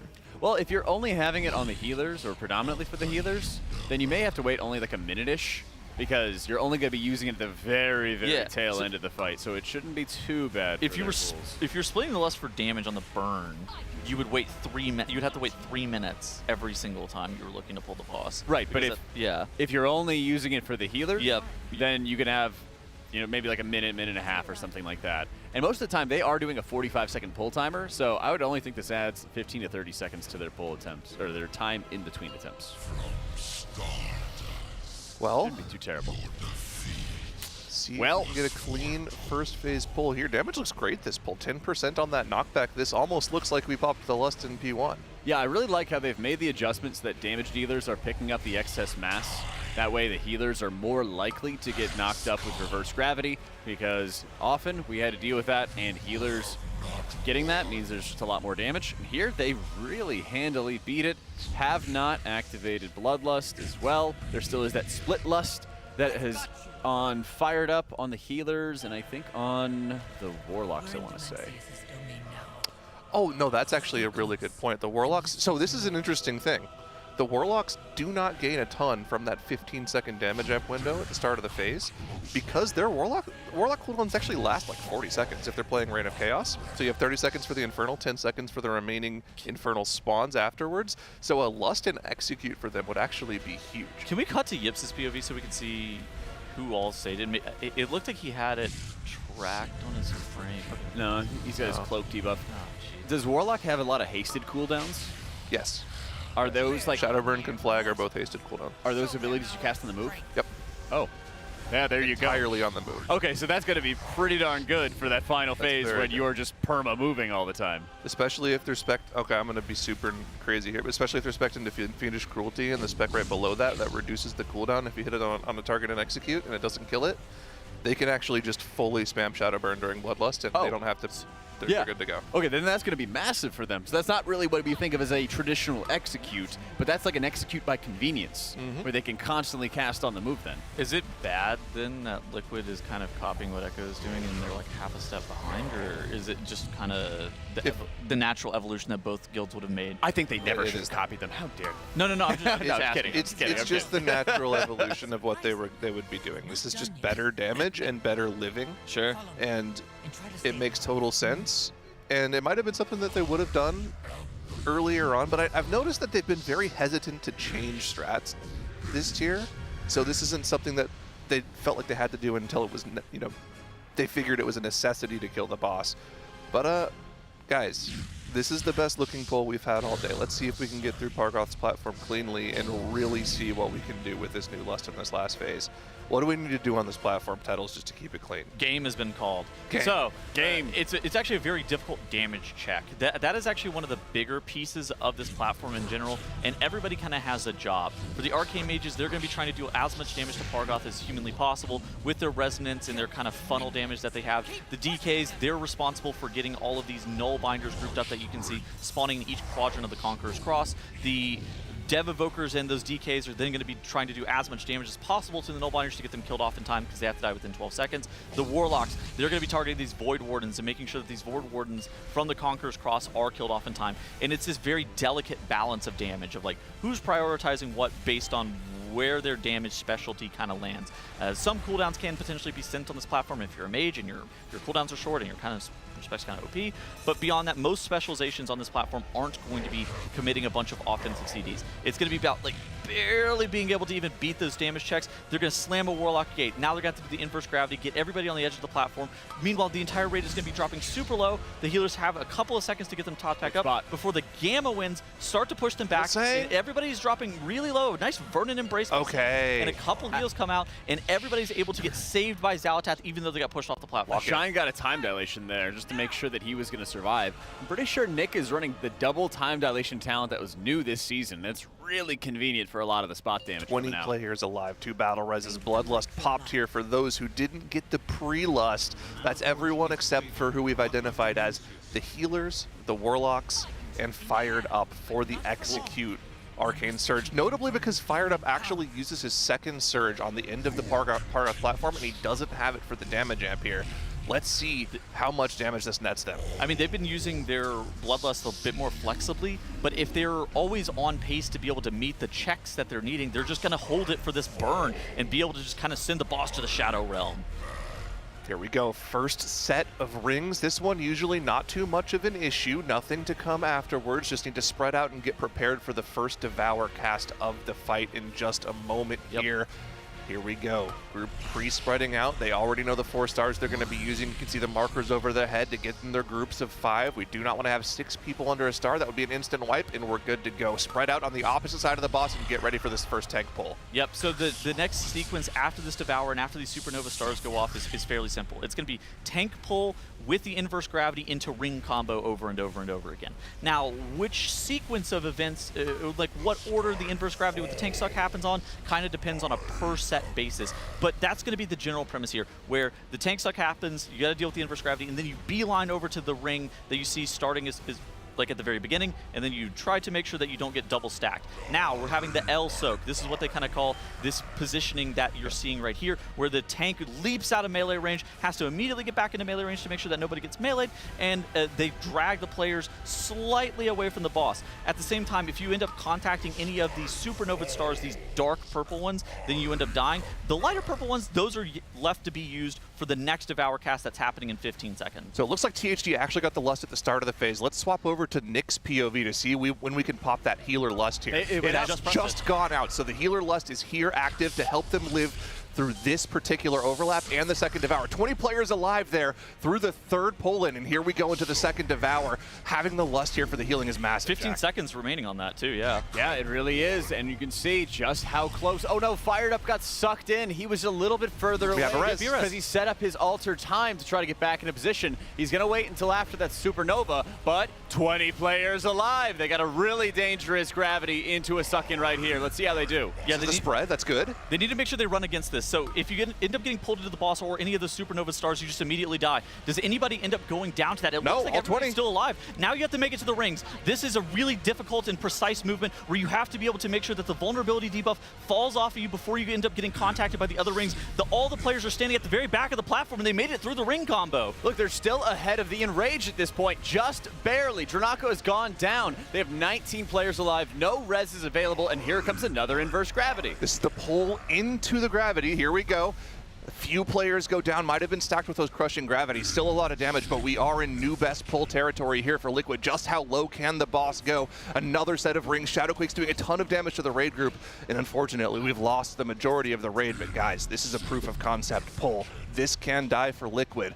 Just need a few more pulls like that, and we can potentially see the end. I was here. I was here 2 hours into the start of the day for Liquid, and they got that momentum going. We've got a new best at 13%. Oh my God. Oh, yeah, Okay. here it is. That's why I was happy. I was so excited that they were using those lusts just to get into that phase, just to build some momentum. Now they're going around with that split lust. They can even adjust that cooldown if they need to, or the timing if they need to. Now that they've got to see it for the very first time. And I gotta tell you, I think the healing felt a lot better from what we were seeing. I wouldn't even mind if they tried to bump it back a little bit further, because as that second Devour does end up triggering, the ticking damage just gets so high in the raid. I do think that where they used it makes sense as well, because all the players need to be topped right after that third ring hit, but right before the inverse gravity tanks suck. Otherwise, you end up because being fully topped as well also gives you a little bit of protection if you're getting dragged through any of these stars, and because the ground effect beneath those does a little bit of damage to you. It's not like an insane amount, but it's just like the combination of all of the damage at the exact same time. You want to be really topped. It just all adds up onto that point. Yeah. Yeah, now I want to see the part where they did end up dying, because I think the inverse gravity was causing them quite a bit of grief. This area where you are basically just running around in a small box trying to get through these shadow quakes and get out. Yeah, the shadow quakes I think are obviously the inverse gravity is very flashy, but I think the shadow quakes are notoriously very difficult here too. The play area is so heavily reduced that you can't actually press any of your mobility cooldowns. Like, I mean, fired up blinking there is just insanity. And so everybody's going to end up getting hit by those shadow quakes. And then you have to move as a group and get back to your spot for the inverse gravities. One mistake on any of those inverse gravities and you just immediately die as well. And it's not necessary. I don't even think it's like a damage taken thing. It's just the positioning requirements are so narrow that it's really challenging to deal with. Who did we have on the split lust there, Jack? We had all the healers, and then we had both mages. So we didn't have the warlocks. No warlocks, okay. Yeah. Did Goop get sated there? I don't believe so. I think it was just... Oh, actually, well, let's do a Goop check. It looks like Let's Nick... just confirm. It looks like Nick didn't get sated, but Goop did. Yeah, I think Nick should be up and getting sated, to be honest. He might be using the lust to set up his ramp, his Flame Shaper ramp, right at the start of Phase 3, and then maybe he wants to benefit from that lust. I don't think it's really that necessary, though, because all he really has to do is rip a Fire Breath at the start of Phase 3, and then that's really most of his damage, and then he just sets up for soloing all the burst damage as the stars start falling from the sky. We need to check their POV, so we need to cut to those. That way we can actually see if Goop and Nick are sated, because I think that it's going to be Goop being sated and Nick not. It wouldn't make a lot of sense for Goop to get sated unless he just accidentally ripped a release. Depends on Dragon Rage timing. I didn't see like when he released, so that's kind of the question. Is like, did he release the millisecond that the Bloodlust was pressed? So Fired Up is sated, yeah. Where is Goop? We need to go back to his POV. He was messing with weak ores. I think he didn't close. I didn't see because he had the menu over where his debuff was. He does not. Okay, good. I mean, it could be even. Oh, he could have the super low debuffs. Yeah. We'll just wait a sec. Just wait a sec. And then I think Nick is the only other. I mean, Nick is dead, so I don't think he should have. I mean, we can see that Dryny is sated on Goop's frame. Yeah, so all the healers except for Nick definitely had it. Yeah. I mean, Nick does not have that debuff on his frame either. Huh. That's right. You will see it with the default frames as well. I will say there's maybe a little bit of a problem if they end up sitting here not pulling fast enough. Then they'll get the Bloodlust during the damage amp if they're not careful. They could. Because if you wait for over 3 minutes, then it's just like synced up with the rest of your arcade. Yep. Yeah. The start of that last phase starts at about 6 minutes, so you have about 3.5 minutes of leeway. Something like that, yeah. It is strange. I did notice more discussion. Like maybe they'll just rip a pull rather than wait 7 minutes. They might as well just rip another pull and have like the suboptimal lust for the mages and healers, and then you'll just try it again next pull. Anarchy just DM'd me saying that the reason that Fired Up is delaying because for execute on the boss. Yeah, well, so yeah, he doesn't have cooldowns during the damage amp. He presses them at the end of Parkoth so that they can kill it, before, so they can actually kill that last set of Null Binders and kill Pargoth. So neither of the mages have Surge for the damage amp. So they just save that Lust for Execute Surge, which makes a ton of sense. Sun Fury Execute is insane. Their barrages are just trucking the boss whenever it gets below 35%. So that makes a ton of sense. That's optimal boss damage. I did actually see when we did a POV of THD there. Oh, they do a boss reset. He was checking to see if the Shadowburn talents might be an option. He was hovering over him, so we'll see. Does he release here and take that Split Lust and maybe try that out? Looks like they're going to do another. All right, so watch here for who releases and who goes and receives Split Lust. Looks like THD will not be taking it. Smacked Timber Dryny. I fired up is probably going to stand up here. Oh, yeah, there we go. They took the Lust and they're ready to go. Fired up didn't get it. Okay. Apparently the execute not worth. Maybe they just want to experiment. That way they can kind of A/B test it a little bit further. Yeah, sure. Yeah. I think 100% damage amp is maybe a little bit better than execute. Just ballpark. Well, okay, Boomkin. Sun Fury Barrage execute damage is like 150%. 100% on barrage. Bonus damage? On barrage. On barrage, yeah. But that's like the majority of your damage. Maybe their conversation, though, was literally, hey, did you get like perfect damage, perfect uptime out of that Lust? Oh, yeah, I did. Okay, let's compare the math. All right, wait a second. Let's go compare the math. Let's see what it is. Oh, okay, you actually would have done a little bit more damage. It's also... And then now that they've... It's also just like hard to cast on the boss for 45 seconds there. It is. Well, that's why it's such a big deal, because they can just spam the barrage, right? Oh, I see what you're saying. Yeah, because the opportunity cost would be he's like running, right? That's why I think swapping over to Shadowburn talents for the Warlocks, if they're not already running them, I haven't checked, so I'm just spitballing here as a Warlock player. We're speculating, yeah. There's 2 Warlock talents that reduce... They effectively reduce the cooldown of your Shadowburn when you press it on a target below 30%. And they refund some of the charge if it doesn't kill it. So it's just extra instant cast abilities, sub 30%, which is the entirety of the end of that phase. If you're gaining a little bit more uptime there and maybe losing like 1% single target the rest of the fight, yeah, it might be worth it. All right, so it's 9:30 p.m. in Echo Land. I think if they continue to have sub 10% pulls, I don't think they're going to sleep. Is it's an it dies or I die kind of situation? Yeah. That's kind of what the read is? Yeah, that's kind of what I was thinking too. At this point, yeah, I mean, their pulls have been so good. I don't think we've really been seeing much like regression or any sort of like big mistakes or anything along those lines. They have had a slight downturn, I would say. Pulls 328 to 333. Echo has had some like early wipes. I know. Yeah, that is the pull count on this boss is egregious. Yeah, they've had a couple of like meh kind of wipes, but they might even just like take a break, rip a little quick break, and then like buckle down. But I don't think Echo is going to stop raiding until this boss dies. It's certainly one of those things where you keep pulling until there's like a noticeable regression that people just aren't able to play at the same level anymore. Echo is essentially in the same spot Liquid was in last night, but they're just that much closer to the kill, which makes the decision that much more painful to make. Yeah, you are within its grasp. I feel like you're always within Demensius' grasp on this fight. That is true. He's Look got at those big hands. Oh, yeah. I love the POV for the Horrified, because you can just see he's just smashing with the heel of his hand. Is that what you call it? The offside? The opposite side of your thumb. Is that what you would call a heel? I think it's the heel of your hand. This? Heel? No. The opposite side of your thumb, alongside your pinky finger.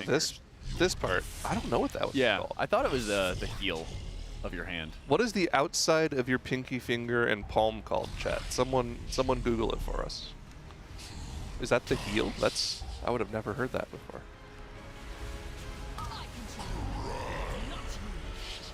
The butt? I don't think so. The blade? Oh, I think the blade. That it is sounds the blade right. of your hand. That sounds right. I think it is called the blade of your hand. Yeah. Another P1 wipe. Yeah, I'm pretty sure you're right. It's blade or the heel. Yeah. That's called the square hole.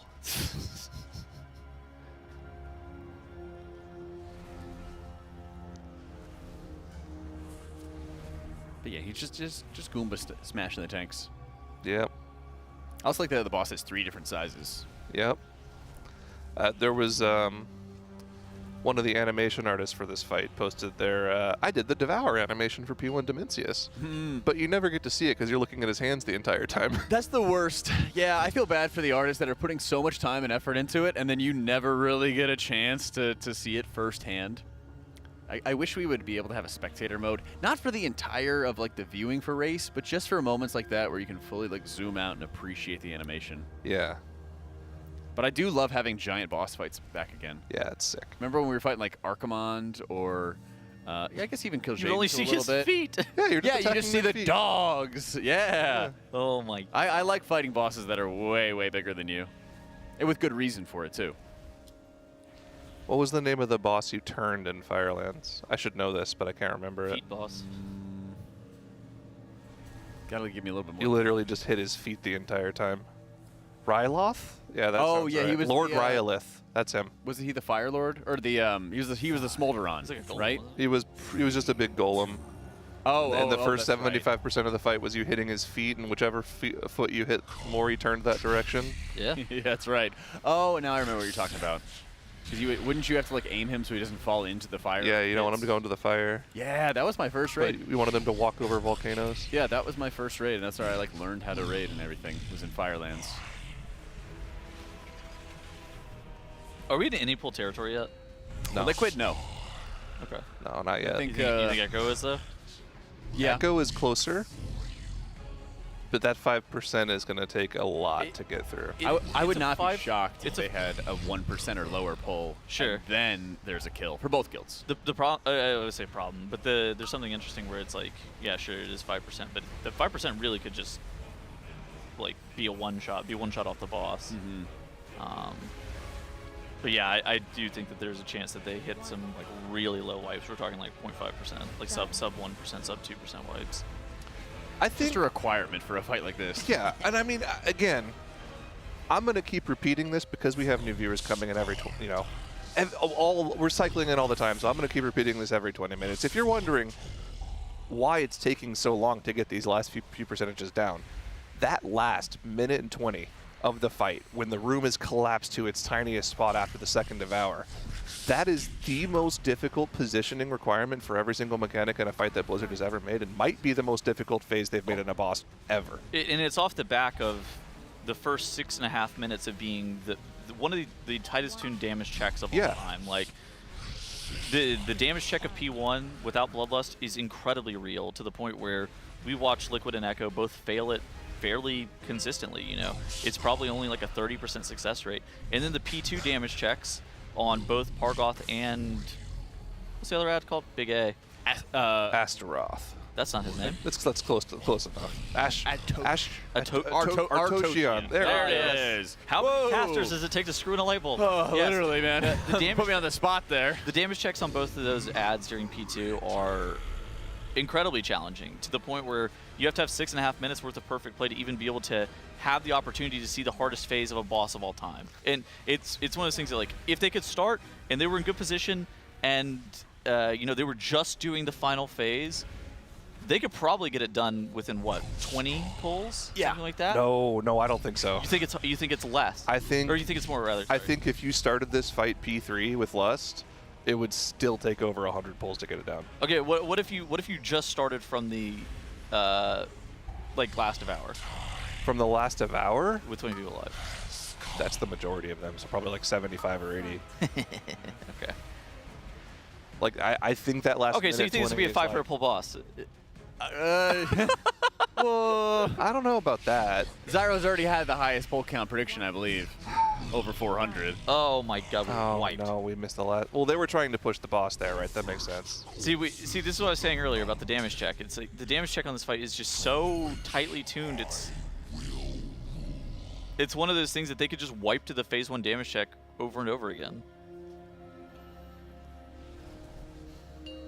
Tough boss. Like, just hard boss. Genuinely, I think it's the hardest boss of all time. Like, I know that some people will say Ansarek. I think that this could surpass Ansarek's pull count. I think it's working to surpass it, because there's a world. Also, it's not just pull count, but it's also going to be on the time on the encounter. And I think that was around like 26 hours or something like that they spent. Dude, there's a world where Echo commits to it dies or I die, They don't kill the boss. And Liquid. And they go to bed. Screwed. They think they're screwed They going think to they're bed late. screwed.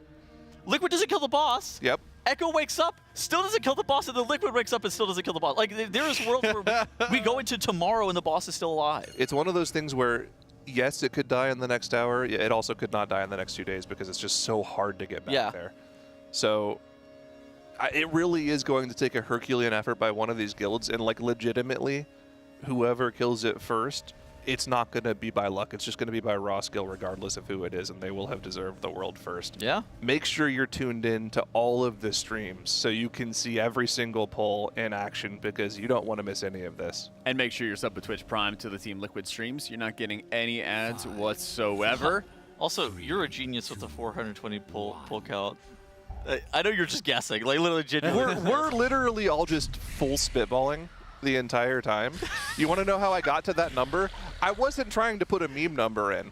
You want to know what I did? I put 210 for Nexus King, and I'm like, yeah, why not double it? You know what's so funny?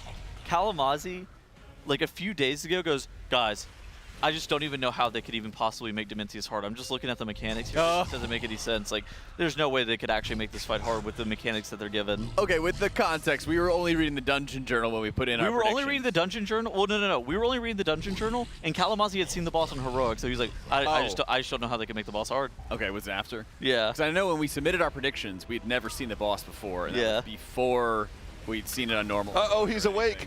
Oh, no. Oh, now good morning, Kalamazoo. Now Fake he's news. lying. We have it on one of our Race Roll First recap videos. Kalamazzi actually saying this on the record. Done. It's not Wow, AI. Just plug in your own content, I see. It's not AI. It's real. Did you guys, Tuttles, did you see what they did on the morning show this morning? No. They found the oldest videos of all of the casters. Oh, yeah. That they could find online. Idritus is the oldest, right? He's got like 12-year-old videos. We showed... Ayaz, I think, technically was the oldest at like 13 years old. Damn. Then we saw the Dratnos 5,000 subscriber celebration bonus video. Let's go. We had a video from me fighting Gruul in Blackrock Foundry. Wow. Okay. Tettles was fighting Argus. Oh my god, Argus. Zyro was doing Invasion Point quests in the Argus patch. Invasion Point quests? Yeah, You were definitely streaming before that. I remember watching you stream before that. But the thing is, most of my stuff would have been deleted from all of the, the DMCA things. Like the Purge. I have them on some old stuff on a hard drive somewhere, but that's not going to be online. The great. What else? What else did we have? Dash had a hair care commercial that he was part of. I'm sorry, what? Where lady models were spraying air spray into the air, and he was wearing a leather jacket, and they were like rubbing their hands on him, and lifting up his shirt and stuff. How old was that? I don't know. He was looking good, but it was also tough because he was in like leather and big shades and covered in models, so I was Yeah, lost. that sounds like Dash. He's got it like that? Hams was doing WOD challenge modes. Okay. And who have we left out? I think we said everybody. Did we do Kalamazzi? Yeah. Oh, sorry. Kalamazzi was doing Stormwall Blockade. Yeah, he was doing some Stormwall Blockade. So while literally the day in the life of all the casters, all of us were playing games. Dash was being covered in models and hairspray, and Kalamazzi was wiping on Stormwall Blockade. People wiped to that boss? Some would. Some would say they did. Didn't we kill that boss in like 20 pulls, Joe? I think we did. Actually, that's right. We raided together at the time. I killed that boss in Fewer. Yeah, why did you kill Stormwall Blockade so fast? I would like to shout out the Wild Imp. The goat of the fight. You doing a little bit of exploiting there? I would do it again. Yes, it's a confession. And I exploited Ivus, and I would do it again. What's the statute of limitations for Blizzard banning people for exploits on raid boss fights? I don't know. That wasn't a raid boss. That was a world boss. What do you think about people who exploited Jaina Proudmoore by using a food buff? They got to get those guys. I would do it again. They got to get those guys. They didn't exploit it using a food buff. They exploited it using Cloak of Shadow. Ah, sorry. That's thank you. right. My bad. They immuned the dot and just didn't have a dot the entire phase. Yeah, I forget that I'm misremembering because it is the food buff weak aura that tells you to never forget. That's right. Never forget. That one guild exploited Jaina using Cloak of Shadows. What, Essence US 18? Yes. Exploited That's Jaina. the one. Well, unfortunately, we're down a healer here. What can we do? We can get somebody one. asked, We can get battle res in 20 seconds. full re-clear stream after win. I gotta tell you, I don't think there's something that the Raiders would want to do less than do a re-clear after they win a world first. I think that all they want to do is get belligerently drunk. Yep. And celebrate. Yep. Like, yeah, let's go re-clear one more time for the boys, especially the last boss. Going to be able to rest Smacked here in a couple of seconds. They are going to be able to rest him right as Zalatat is giving them that buff that allows them to fly. Yeah, you see he does have that battle res on. Ooh, are they getting the Gam wins? Are we wiping? We are getting Gamma win. Yeah, they got them. We are wiping. Oh, we wipe it. Man, they were like 3 seconds away. Brutal. We hate to see it. I mean, the consistency has just been, for lack of a better term, pretty bad this morning, right? It's been a rough start to the day. It's nowhere near as good as yesterday. But again, this is just kind of how it goes in the morning sometimes, especially after, you know, they went a little bit late last night. I'm willing to bet last night might have been the worst sleep they've gotten in a long time. Yeah. Started 30 minutes late to counteract that a little bit. But, you know, people are going to start to wake up a little more here. We got a lunch buff coming in about an hour. Mm-hmm. That'll be nice to get. Maybe people will start getting back in the swing of things. But right now, we're just trying to build up a foundation for the rest of the day because we're going to be raiding for at least about another 11, 12 hours today. I think it's 2 tenths in chat right now. I think we need some hate watching. All right, give me a 1 in chat if you're hate watching Echo right now. 2 if you're hope watching for Liquid right now. No. Only 1s for hate watching. Well, no. We need some more energy. Give me a 3 if you're just hate watching everyone. Do not spam 3. That's out of the purview of our control. There's a lot of 3s. Just hate watching in general. I hope they all lose. Preying on everyone's downfall. Those are all like Pop-Tart Corn Dog fans. Pop-Tart Corn Dog will come back. Oh my god, Pop-Tart Corn Dog They'll supremacy. defeat all of them. And also, I would love to use my Twitch Prime sub to get no ads the entire race. And support Team Liquid. How do you use a Twitch Prime sub, Jack? Oh, all you got to do is go over that subscribe button, and then where's to hide it. Okay, so you go to the bottom of the video player, and there's a nice subscribe button. Then you scroll all the way down because Jeffrey Bezos likes to hide that free subscription. Okay, you go all the way to the bottom, and you go see if you have that Twitch Prime sub. It makes your hate watching that much more efficient because you're not going to get any ads. And there it is, Cezanne. He knows how to take instructions. There's like a thanks so much for the Prime. Right, there's like a blue crown next to it, and you click a checkbox, and it says use Twitch Prime subscription for free. Yep. Thank you, Nom Nom. Subscribe. Thank you, Haunted. Look at those guys. Ustan, thank you so much for the Prime as well. Gosh, we love to see it. Thank you, guys. Potch, thanks so much for the Prime as well, friends. Any gifters? Any gifters? Any gifters? I'll read them. Madarek, he will. Prime. He will read every single J-Man, gift and every Prime. Oh my goodness, guys, we're just getting Primes out the wazoo right now. We'd love to be able to see it. Madelangelo, my favorite artist. Human Sheep. It checks out that you would Prime.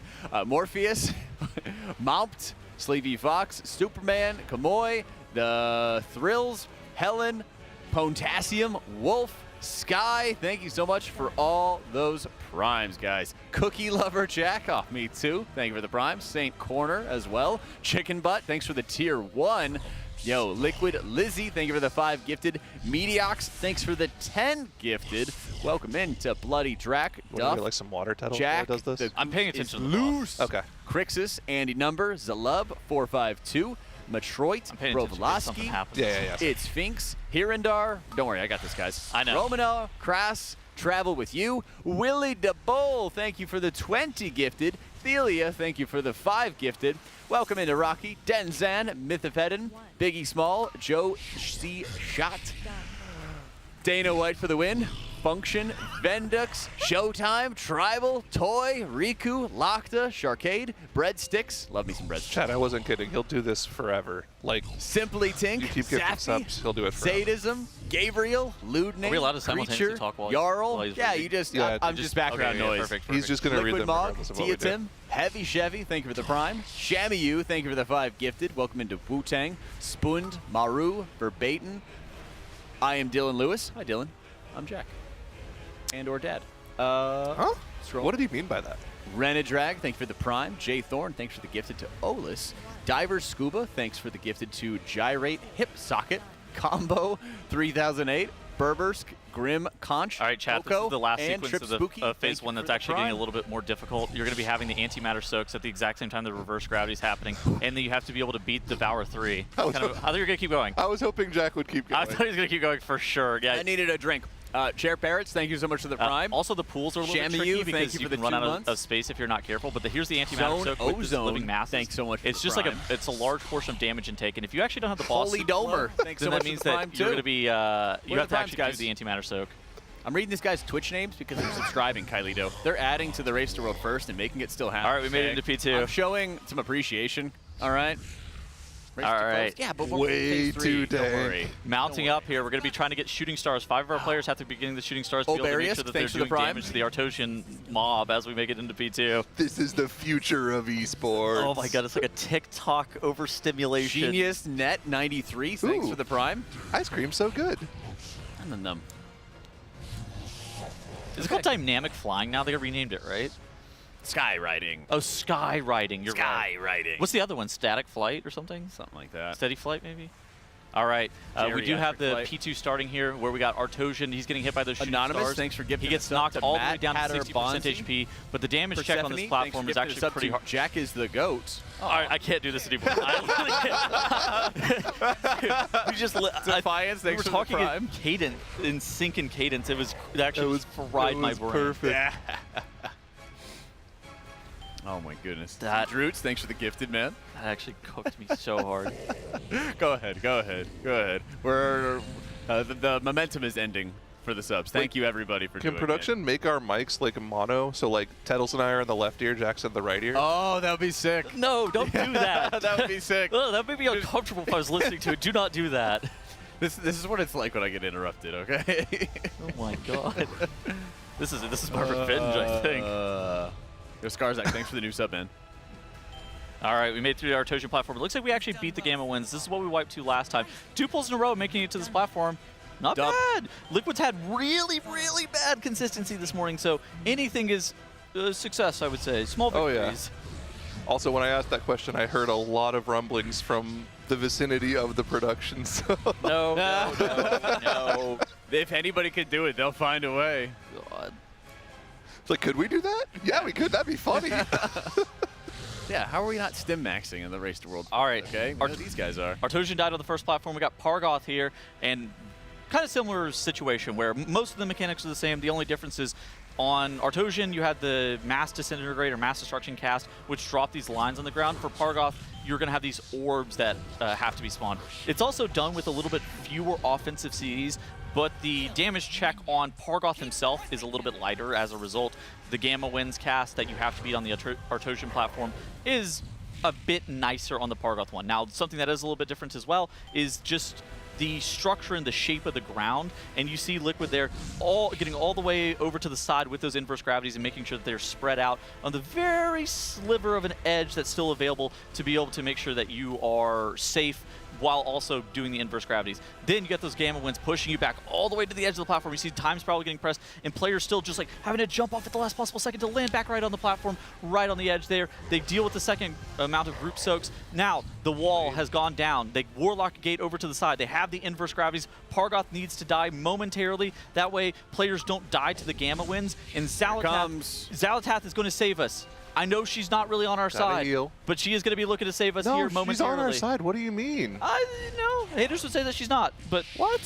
She's literally helping us. Look, she just yoinked everyone from the void. They were all about to get devoured. If she was truly helping us, she would pop Bloodlust right here. Well, that wouldn't help. They're about to pop it on their own. A double Bloodlust. Here we go. Phase 3. We got a good burn. Let's see it. See the burn. Importantly, we noticed from Nick's UI there, they didn't have the split lust there, if I'm not mistaken. Nick did not have the tight. Yeah, he just got the sated debuff, so he will not have that active. 77% coming out of the damage amp. That Very was clean. That was a pretty average burn. From what we've seen, it seems like 75% was one of the best burns that we could have had from yesterday.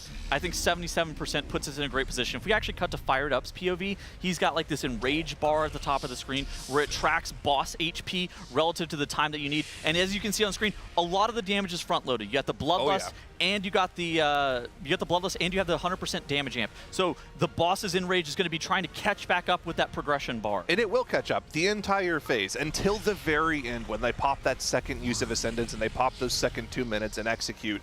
That's when they will try their best to keep up. But if you keep an eye on that POV of Fired Up, that red bar is going to be catching up to the boss HP the entire phase. It's just about keeping all 20 players alive, and the thing that's been causing them the most issues this entire fight for progression has been the inverse crushing gravity combos with the tank pulls in this phase. First one, 20 players alive through, but we're going right into another set of them right after. We're just non-stop back to back to back this phase. So this is an unprecedented P3. More often than not, macro and strategy are the most important things on a boss encounter. However, this boss, this final phase is 100% micro. You see right here, Liquid has had the strategy for a very long time. They're doing the L-shaped soak, where that inverse gravity, like Zyronic was calling out, happens at the exact same time the tank suck happens. Now we're going to be going into a Devour here momentarily. It looks about 25 seconds. So we have a ring cast that also needs to be micro through, where players are going to be getting stacks of a vulnerability plus a dot. And if you end up getting 2 stacks of the vulnerability ever, you just end up dying. So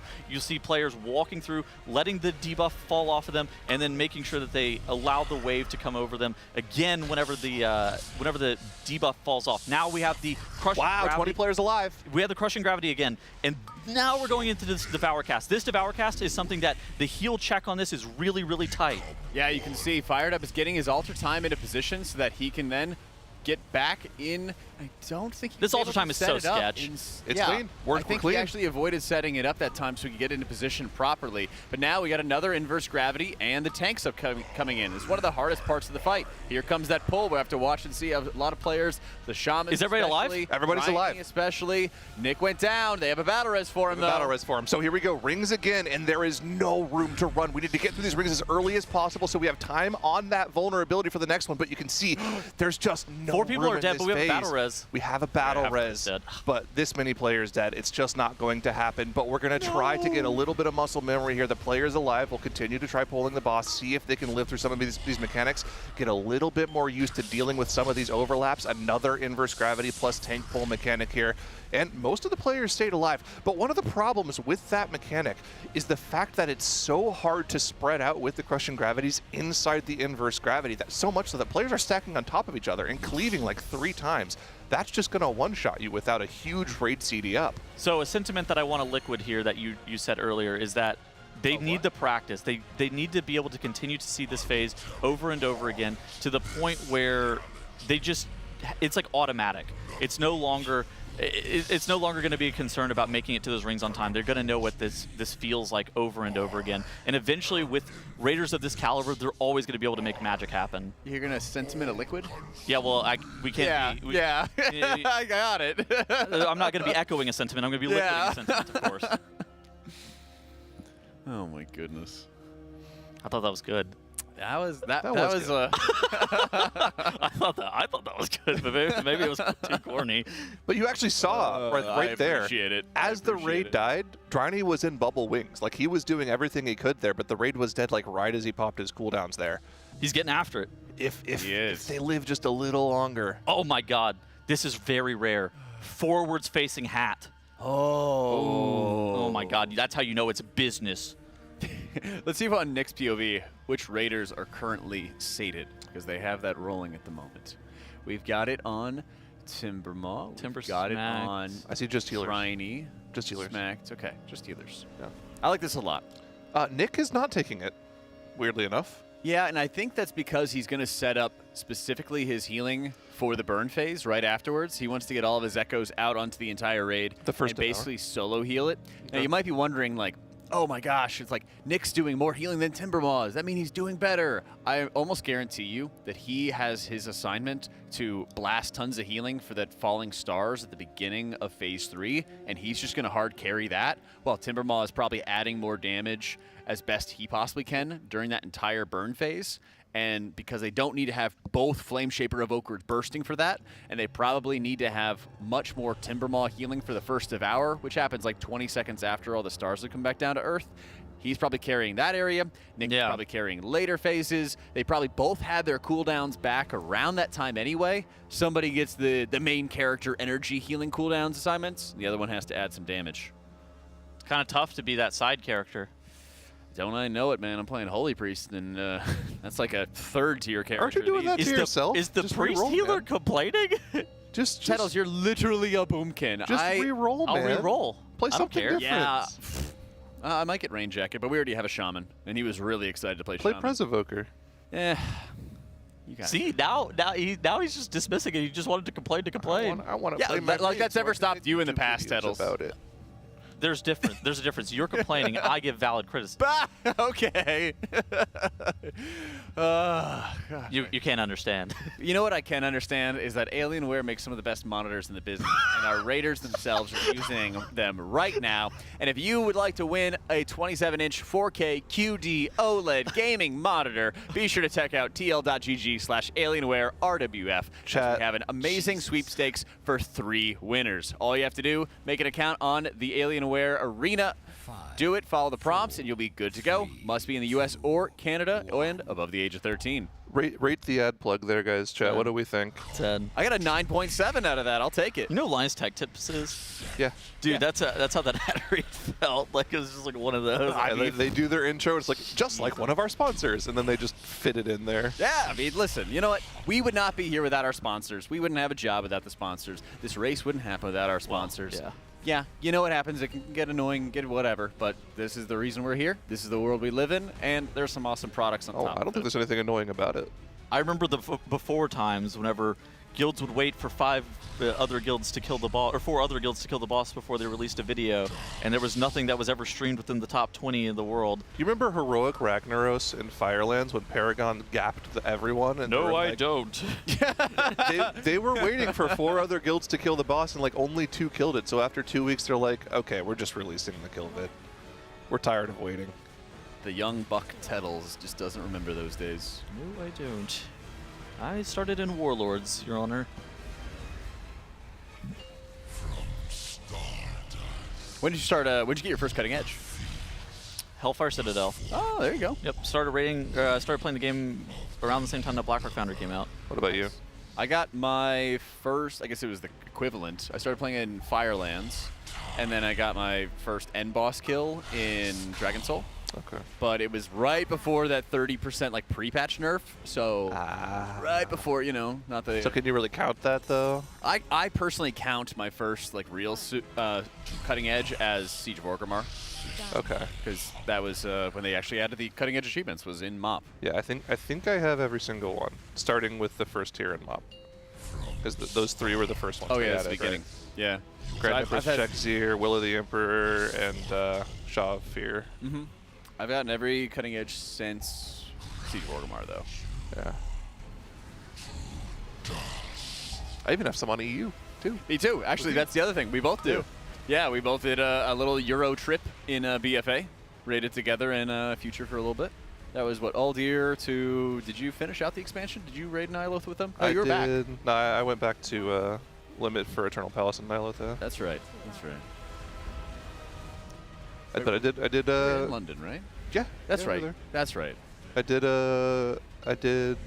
BOD and Unat with you guys. Mm-hmm. That was fun. That was good times. A lot of good gamers in there. A lot of good gamers in the guild that are still part of the Race to World First today. Like Jerv is an analyst right now. Right. Yeah. Jerv's an analyst, and he's also still just blasting big damage Shadow Priest. Mm-hmm. They even had, who was one of the casters? It was Shaken.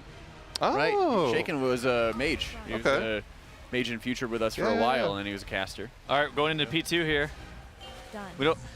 Talking about P1 as a curse. listen. Talking about P1 as a curse. Any sort of reminiscing, Tettle's like, no. Dude, I'm just so locked. I'm so tired of these unks just discussing the old times. I feel like we're in vibe mode until we see like the end of Pargoth's platform, right? Yeah. Because at this point we've seen P1 like 350 times. We've seen P2 like 250 times. I just get excited over P2 I know, still. I don't I know. I understand the P1 though. The P1 though was just like, oh my god. I can read more subs if you want. I think the P1, the thing that annoys me of Phase 1 more than anything is just the regression due to the moving of Bloodlust. It just makes it so annoying, especially since like they've been really inconsistent in it since they changed their Bloodlust. But P2 becomes exciting because I feel like the consistency in Phase 2 should be a lot better. It usually is. I think we've had pretty rare wipes to Phase 2. you know, individuals can die. Like, I feel like that's normally the cause of like a wipe in phase 2 is just like an individual death or like something small. It's if somebody gets knocked off the edge with gamma winds or something like that. Or they miss the damage check. I think that missing the damage check on Artosian is probably the most likely situation to cause them to wipe. Yeah, and it's, I think, more often or more common that like Artosian has like damage check issues rather than Porgoth. Yeah.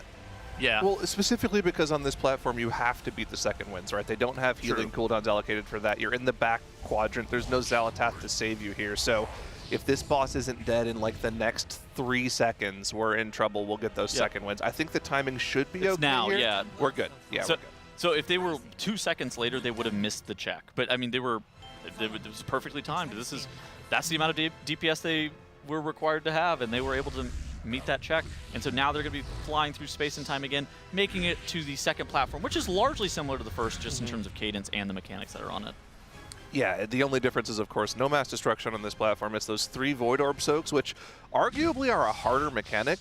Not necessarily harder to execute, but the fact that they leave a minute-long dot on your character that ticks for 3 million damage a second Sang, is he losing his buff? wild. Oh my god, he got it. Oh. That is the hardest flight of the entire thing. You literally have half a second left on the buff whenever you get back to the ring. It's just like that every time. But as long as you do the exact same flight pattern every time, you're good to go. But like you said, this platform, more of the same from the first platform. We're going for the same strategy where we tank the boss on top of the single Void Warden that we're killing, grip the Nullbinders in, AoE them down, and then go through, spread out for the inverse gravity. We'll do the same thing again in just a moment here after killing this middle Void Warden and prepping for the one and only wins that we actually have to live through. I mean, this is looking good. The damage on Porgoth is relatively high. They have him at 30% as that Gamma Winds is going off. So they're looking like they're on pace. Now this is a potential wipe case where the Nullbinders have to be getting gripped in by both Yips and Atlas. Yips then slams down that mass grip and gets those Nullbinders grouped on top of the Void Wardens. You need to make sure that you end up getting some CC on those Nullbinders as well to make sure that they don't end up casting on you. Hey, Liquid's looking pretty good here. Porgoth might even go down early. Oh my god, they had to stop DPS. We're too fast. Suffering from success. Yeah, you actually don't want to kill it too early here for a very specific reason. Some cooldowns aren't going to be quite back up yet. The Ascendance on the Ellie Shamans is a little bit later than normal. Health bars are going to drop low, but that's normal here due to the damage of the Gamma Winds, and we're not too worried about falling off there because Xalatath has got us. Void Mommy will keep everyone alive just for a little while longer until we can kill the boss and she can betray us again. Oh, that's right. Here we go. We got another big boss burn. We have 1 battle res at our disposal. Bloodlust is getting pressed. Again, 77% tends to be where we're at whenever the destabilized on boss cast finishes. And right now, 65 and a half. Woohoo! Well, that's 75 and a half. Or 75 and a half. The other, the plus 10, 65 and a half plus 10. 65 and a half would be a little insane. That'd be crazy. Yeah, 65 and a half, you know, probably not doable. Still fantastic. Yes. Still fantastic, though. Mechanically here, the first little bit of this fight is actually not too bad. They just have to go through a ring combo, then they get to the first Devour. Yeah, and of course so we have different percentage marks that we're looking at here for each of the Devours too. Like you said, 75 and a half on the burn is insane. First Devour, 60% is the best they've been getting. We're at 58 right now, Tettles. They are absolutely blasting this poll.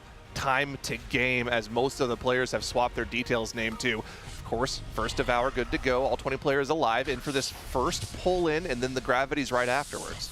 Here you can see that inverse gravity. They have to make sure they're perfectly positioned around those 3 soaks in order to make sure that nobody's getting bounced around, and it's happening at multiple different times. It's happening sometimes after the tank draw-in, sometimes it's happening during the tank draw-in, sometimes before the tank draw-in. And understanding those combinations, being in the right spot is insanely difficult as they have to deal with the Shadow Quakes. And here comes the next round of those soaks. The gravity pops right before the draw-in, and they have 1 more coming out in this phase. It's going to be happening during the draw-in. That's by far the hardest. Yeah, these are the 2 L-shaped inverse gravity casts where then the tank will leap out to range, kind of like Jack was pointing out, and making sure that they're not getting dragged through any of the supernova stars or the boss or anything like that. And just using that geometry for that tank suck is actually super valuable. And now you're going to be having the Devour cast happening after one more final inverse gravities. Yeah. So this is the last inverse gravity. Players have to get topped back up. This is a really difficult position. Goes down. You see people stacked on top of one another with the crushing gravity. Yeah, Scott, Timber, and Boomy all dying. There is going to be a battle res available in 15 seconds here. Do you have to rest Timber? I think you do, because the damage here is so insane. We're all going to stack up right in front of that red marker. Where's that healer lust going to come out? They've held on to it. They haven't pressed it yet. Keep an eye on the stated debuff for Dryny. It's not active yet. He still hasn't used the healer lust here. Here's the first pull, first inverse gravity. All of the players that were alive at the start are alive out of it. Still haven't pressed the healer lust. They got to do it now. I think they're waiting for Timber. They got to do it now. Oh no, the timing is terrible. They res Timber. They waited 20 seconds for it. And the second he takes the res, Scott goes down, which means we are only one tank alive, which means we're going to be cleaving the raid with those melees. But what a pull. These are the types of pulls we need out of them. This is what's going to make the boss killable. The damage numbers we saw from them that pull were higher than we've ever seen before. And we still could be on pace for a personal best here, even with one tank alive. Yips is going to be dying very soon. A lot of DPS are still alive, yeah, like you're saying. And these rings are very difficult. I think that a bunch of people ended up dying off to the rings, just taking multiple stacks of that vulnerability debuff. And Fired Up is playing on a knife's edge here, blinking during this phase. If you end up contacting the boss's hitbox or any of those supernova stars, you just immediately die. Blinking here, We're seeing the Enrage. Here's that third Devour cast. The second that high number goes away, we are dead as a group, and it's a new best for Liquid, 5.3%. Will they be taking over Echo on the leaderboard? I believe they will be. Guys, that's a new best the race for is on. Liquid. The race is on. Both guilds in kill range of this encounter. I was here. Oh my god. We love to see it. We had a pretty rough start to get ourselves going today, and now we've got a new bet. We kind of all resigned ourselves to this is not a kill, not thinking about how much better of a pull it could be. Tettles sat back down from his standing position. Jack and I kind of leaned back in our chairs, but we forget there is a massive burst of damage that comes out from the group in the final seconds of that encounter. All of the ascendances from the Ellie Shamans, the execute surges from the mages, the second set of infernals for the warlocks. There's a lot of damage that they get to do in the last 20 seconds of that fight. I think it's one of the 13%. They went from 13% to 5% in like 15 seconds. I think it's so easy to find 5% there. I think like you if you watch that final phase, it's so easy to see where can they find 5%. Yeah, and you can even see on Nick's point of view as they're getting ready for this next Devour. That's when he has a huge amount of healing that's going to be getting cycled through. And when they had Timbermaw going down, I think that also just started throwing off some of their healing cooldowns, unfortunately, because he had his stasis back available right around this point with these inverse gravities. And I think this is when he was going to set up his stasis to be stored, and then they were going to have it be released about like 15, 20 seconds later. And see a couple players that's what happened, dragged into the boss. Yeah, it's just such a narrow corridor that you have access to. I want to see if we can jump to Nick's point of perspective at this point. I think Dryny instead if we have it available. I think if those players don't go down there and like Scott doesn't die, I think that the recovery is a lot easier. There's a world where that was a kill, by the way. That definitely dude, was. Okay. If they accident, the timing of the res on Timber was like the most unlucky timing. Yes. They resed him like as Scott died. And there was a 15-second window where they could have just resed him earlier, and that might have kept Scott alive. That is going to be the type of pull that can catalyze the guild into playing the way you need to play to kill this boss. This, that they will have seen, like, that this is killable. Yeah, and it doesn't even matter that they had 3, 4, 5 people die at the very end of the fight. They're so far ahead on the damage check that those players are allowed to die. I think it's just like that Scott, Timber, Boomy. If those players are alive for another 20 or 30 seconds, that is the difference maker there.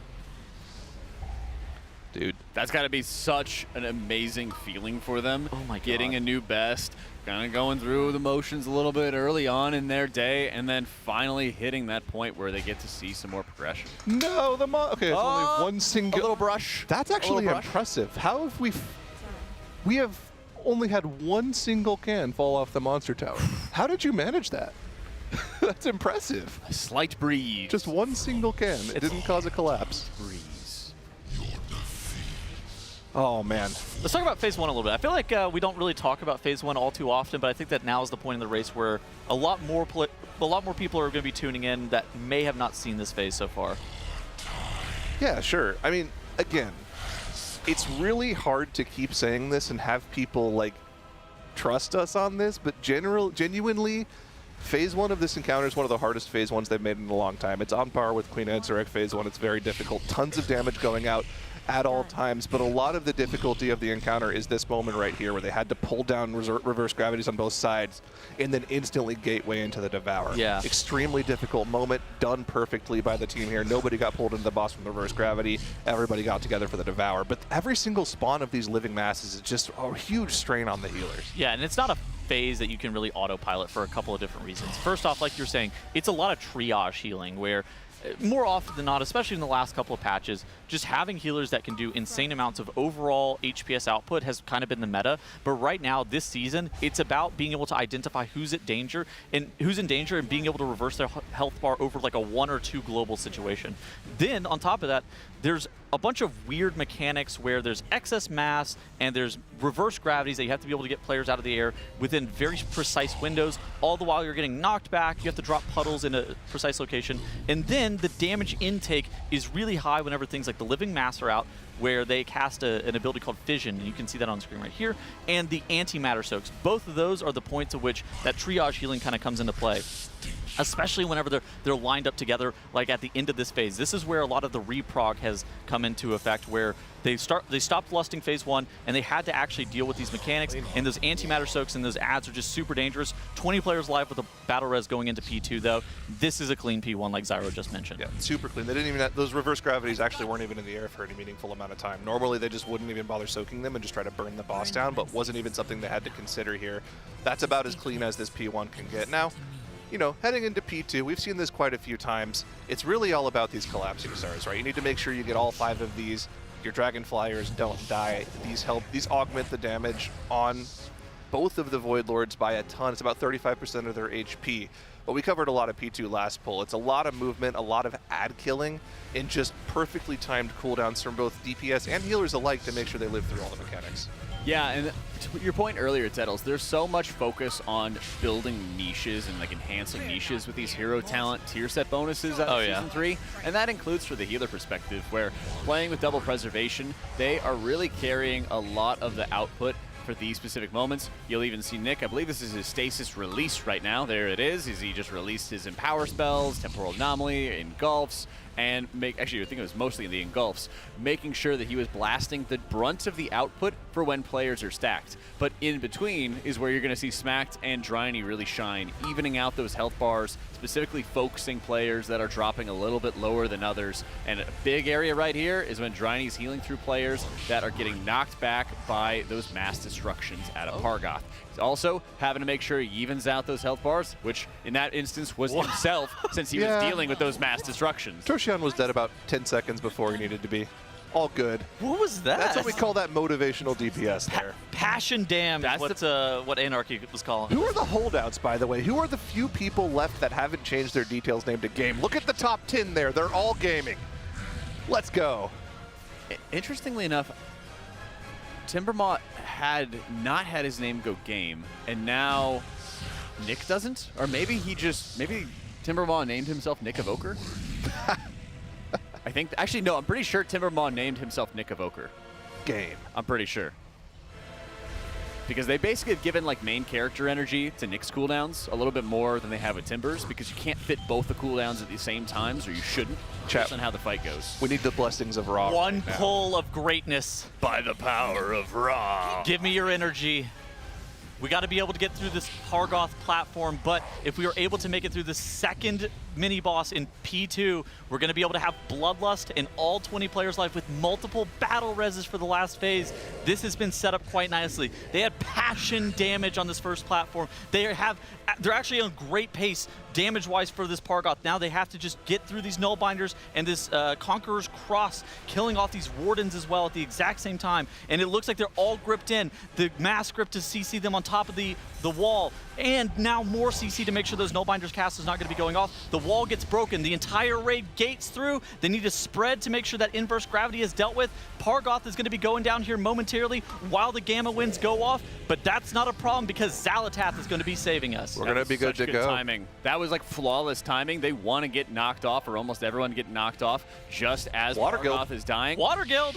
Water Guild! Here we go into phase 3 with 2 battle reses. Let's see some passion damage coming coming in. We're going to have all 20 players getting bloodless. Oh, okay, 17 players getting bloodless here. And let's see how low the boss gets. He's going to be taking 100% increased damage for 15 seconds. The previous best was 75% coming out of this damage. Look at that Weakor at the top of the screen there. That is the enrage check on this encounter. That red bar is when it reaches the far left of the Weakor, that is when they die. How low was it out of the damage amp there, Tettles? I saw 75%. I saw 75 as well, Zyro. Some passion damage. The passion damage is there. Right now, it's just about keeping all of the players alive. Look how far ahead of the enrage we are with the damage amp and the bloodlust. But with the cooldowns expended, that red bar is slowly going to creep and catch up. We just need to live to the end. We just need to keep all 20 of our Raiders alive. More importantly, though, we need to keep those Ellie Shamans alive. Those Ascendances in the final moments will do a ridiculous amount of damage.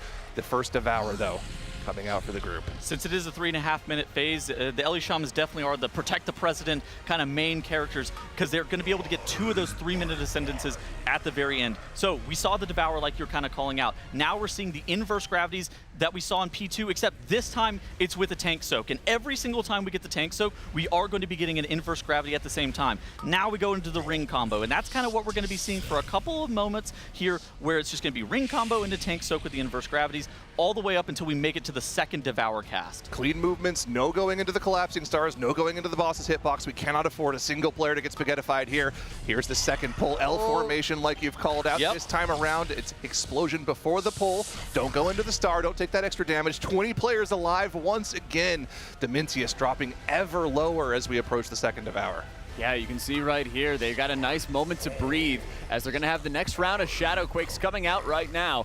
Shadow coming out. There it is. Another huge area for another number of healer cooldowns. I think this is going to be on Nick as he's setting up his next stasis ramp. There's going to be a tremendous amount of damage because he also has to deal with this burst as everyone's getting dragged in. And then we're going to have the Devour right after. Yeah, so they have to all get topped right before this Devour because they're going to be jumping into these stars. The ground effect from the stars, it does a lot of damage. You're only allowed to be able to take 1 tick of those. If you end up taking multiple ticks, you end up dying. Now, the raid has to get really far away from these stars because they are going supernova, causing a lot of fall-off damage. In this last phase, look at how close this play area is. This phase is crazy style. You see the inverse gravities coming out. The tanks suck at the exact same time. It's going to be dragging players. If they dip a pinky toe into those stars, they immediately die. Keep the Ellie Shamans alive. Keep the Dragons alive. Those are the most important targets. Ideally, keep the entire raid alive. But look, Dryny still hasn't had the Bloodlust. There it is right now for the healing on these Shadow Quakes. We've lost Nick, but the battle res is there. Ellie Shamans are about to pop off. Another combo coming in. This is the one they've had the most issues with so far here. Can they keep 20 players alive? If we keep 20 players alive here, it could be a kill. Pull plus gravity. We've lost a few players, but we have 2 more battle reses. Have to get Scott up, have to get one of the DPS up. Timber and Smack go down right now. They only have Rewind at their disposal when it comes to healing cooldowns. Just about everything else has been expended, and it has to get ripped right here. It does. The boss is down to 9% and dropping, but they're really just running Keep a Shine alive. He's your Ellie Shaman. He's still doing max damage on the Ascendant. 10 seconds. And it might look like it's over, but it's not yet. Still, the Ascendance is active. The Execute is there. This is the Devour. You're dead in a couple of seconds. Oh my god, I don't think it's going to be a kill, but 3% Vitals. A couple people left alive a little bit longer, and this boss is dead. Oh my god, the passion damage during all of P2. A great burn to 75%. If we were just able to keep a couple people alive at the very end of the fight, we are on the cusp of killing the hardest boss of all time. And suddenly, out of nowhere, we have back-to-back new bests for Liquid, not only taking the lead from Echo, but furthering it as we're getting into the midpoint of our day. They slammed a 60-second pull timer. They're not even satisfied. There's no breaks. They're going to be pulling the boss again. They are going to be pulling the boss again. They're so ready to go, but that's also going to mean that we're going to swap to another round of casters. So huge thank you to our sponsors, Coinbase, our presenting partner, as well as Alienware, Philips Hue, Blacklyte, Monster Energy, Zenni, RaiderIO, Wowhead, and Warcraft Logs, and our partner for charity, the Santa Monica Animal Shelter. Let's take it on over to a Monster Energy listen in, and we'll be swapping to a new round of casters.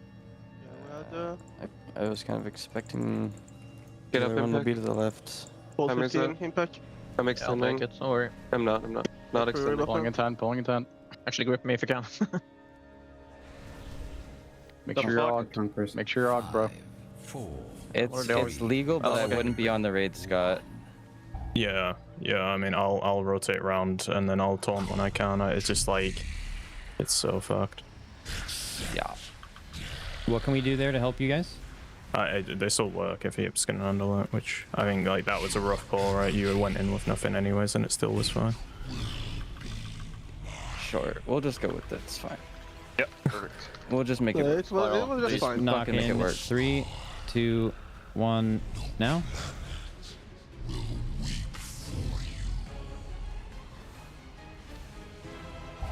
Like if I don't have Purg, I'm insta-dead, but if I have Purg, then it's playable. I can sack you on that ring set, yips, because I'm bubbling anyways Big on that AoE fourth now. ring. Get in. Yeah, that's good. Back up. Dude, all that damage that Goop has taken in the last little bit has been like through scales too. That was actually insane. I'm feeling amazing. Rebuff Savvy whenever we get a chance. Why is he playing the kill line? So I'm gonna come close to the middle now. You wanna rebuff me? Stay below, yeah. Res. Knock back in 3, 2, 1, now. Fools.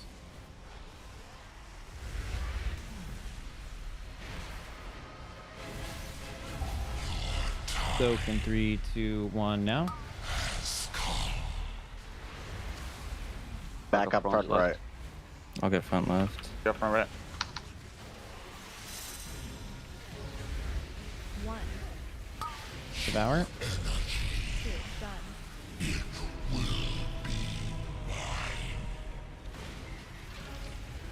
I grab your thing, Scott, since I won't get there. Yeah. Knock in 3, 2, 1, now. Third ads. Fuck these ads. Actually, never mind, Scott. You grab it, because I can't get picked. Circles here. Anyway. And large explosion in 3, 2, 1, now. Finish the ads. Here's the ads. Front.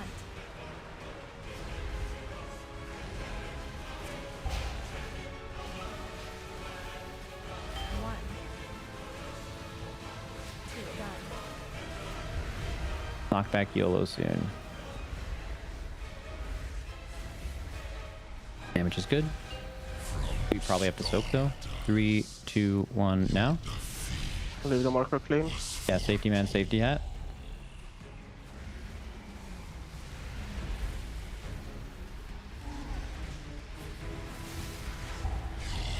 Three, 2, 1, in. In the AMZ.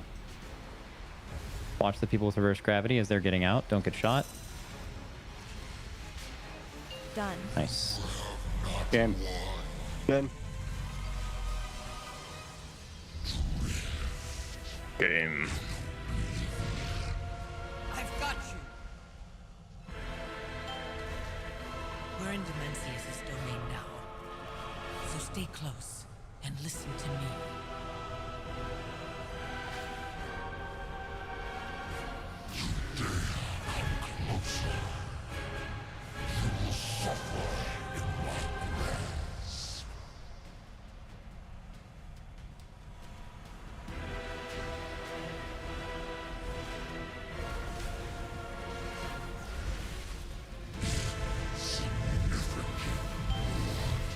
Okay, frontals here.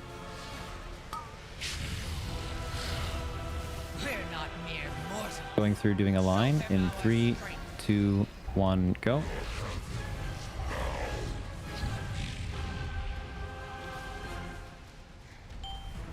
Skill. Range frontals. Knock back in 3, 2, 1, now. Good. Frontals now.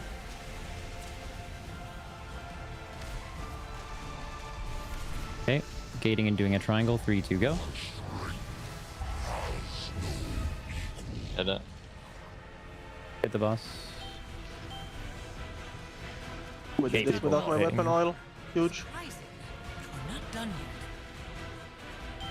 Oh, I went a step further than usual there. Oh man. That's it, bro. That's the fucking damage we need. Yeah. That's the 3% in P3 right there, mate. Yes, sir. 9 vigor from that orb. Crazy shit, Jack. Better.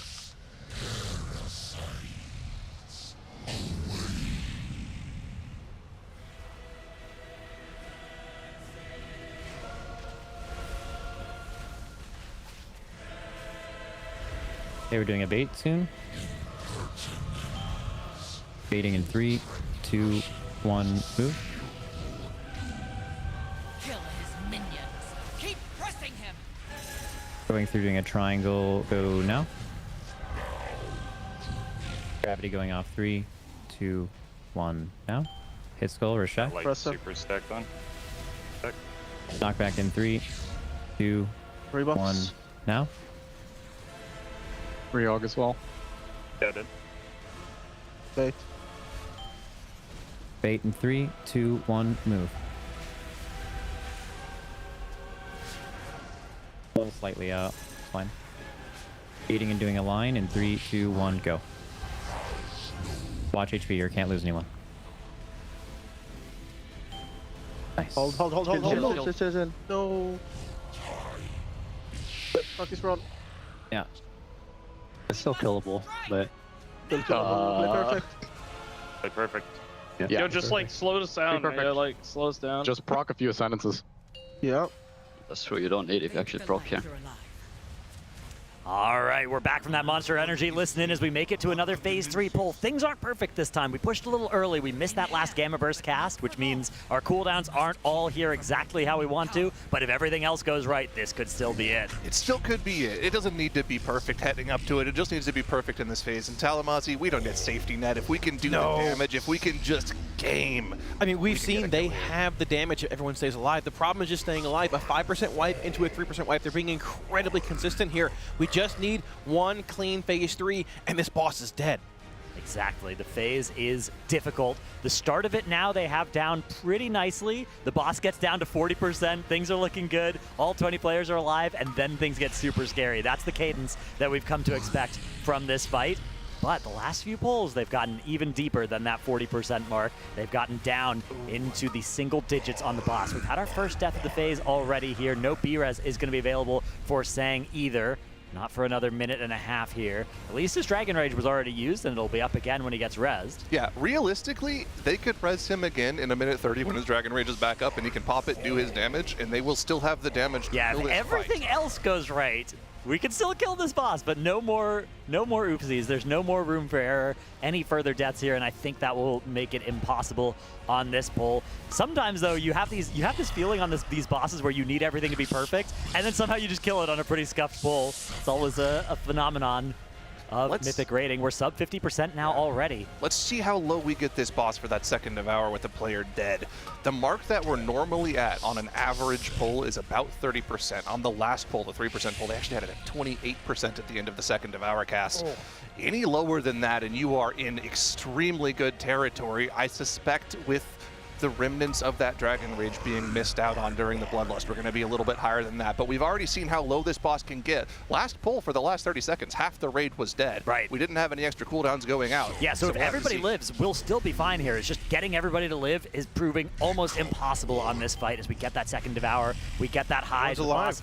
35% coming out of that Devour cast. Very high on health, but still winnable if nobody dies here. We've got Dryny's POV here as that Healer Lust is coming off cooldown in 5 seconds. Yeah, they don't pop it right away. They use it specifically for the next Shadow Quake here. Inverse Gravity's dealt with perfectly. 19 people still alive. The battle res coming up for Sang here in just a few moments. This is a healthy boss. We lose Impact, but I believe he might have the Ankh available. No Ankh available. They might use the res on him for the Ascendance cooldown. That's a lot more valuable.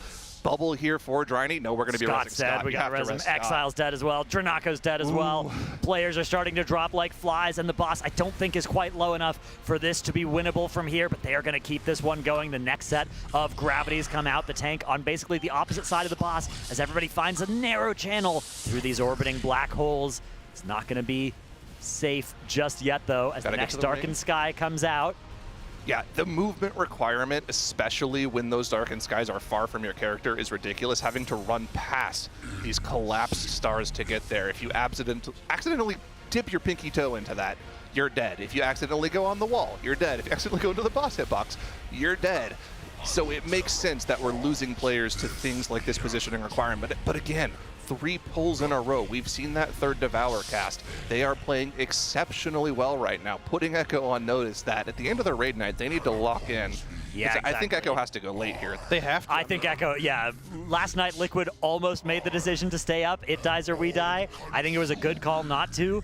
I think Echo will be in a position where they have to make that decision if it doesn't die in the next couple of hours here as well.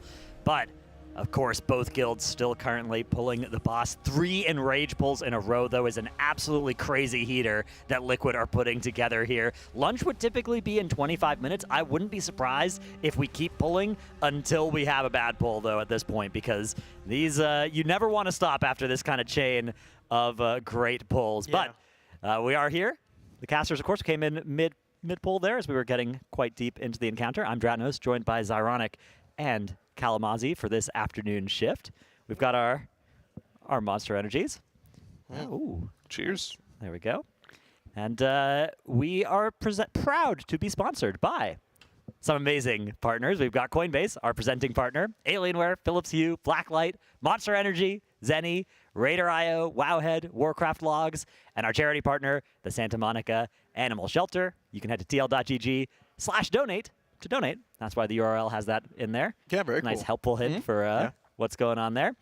But yeah, we've got to do a little bit of work between every pull with the res, lust, res thing. For anybody who's been just joining us today, maybe you were asleep, woke up at the crack of noon, like myself. We've moved our lust such that we're lusting 3 healers at the end of the fight.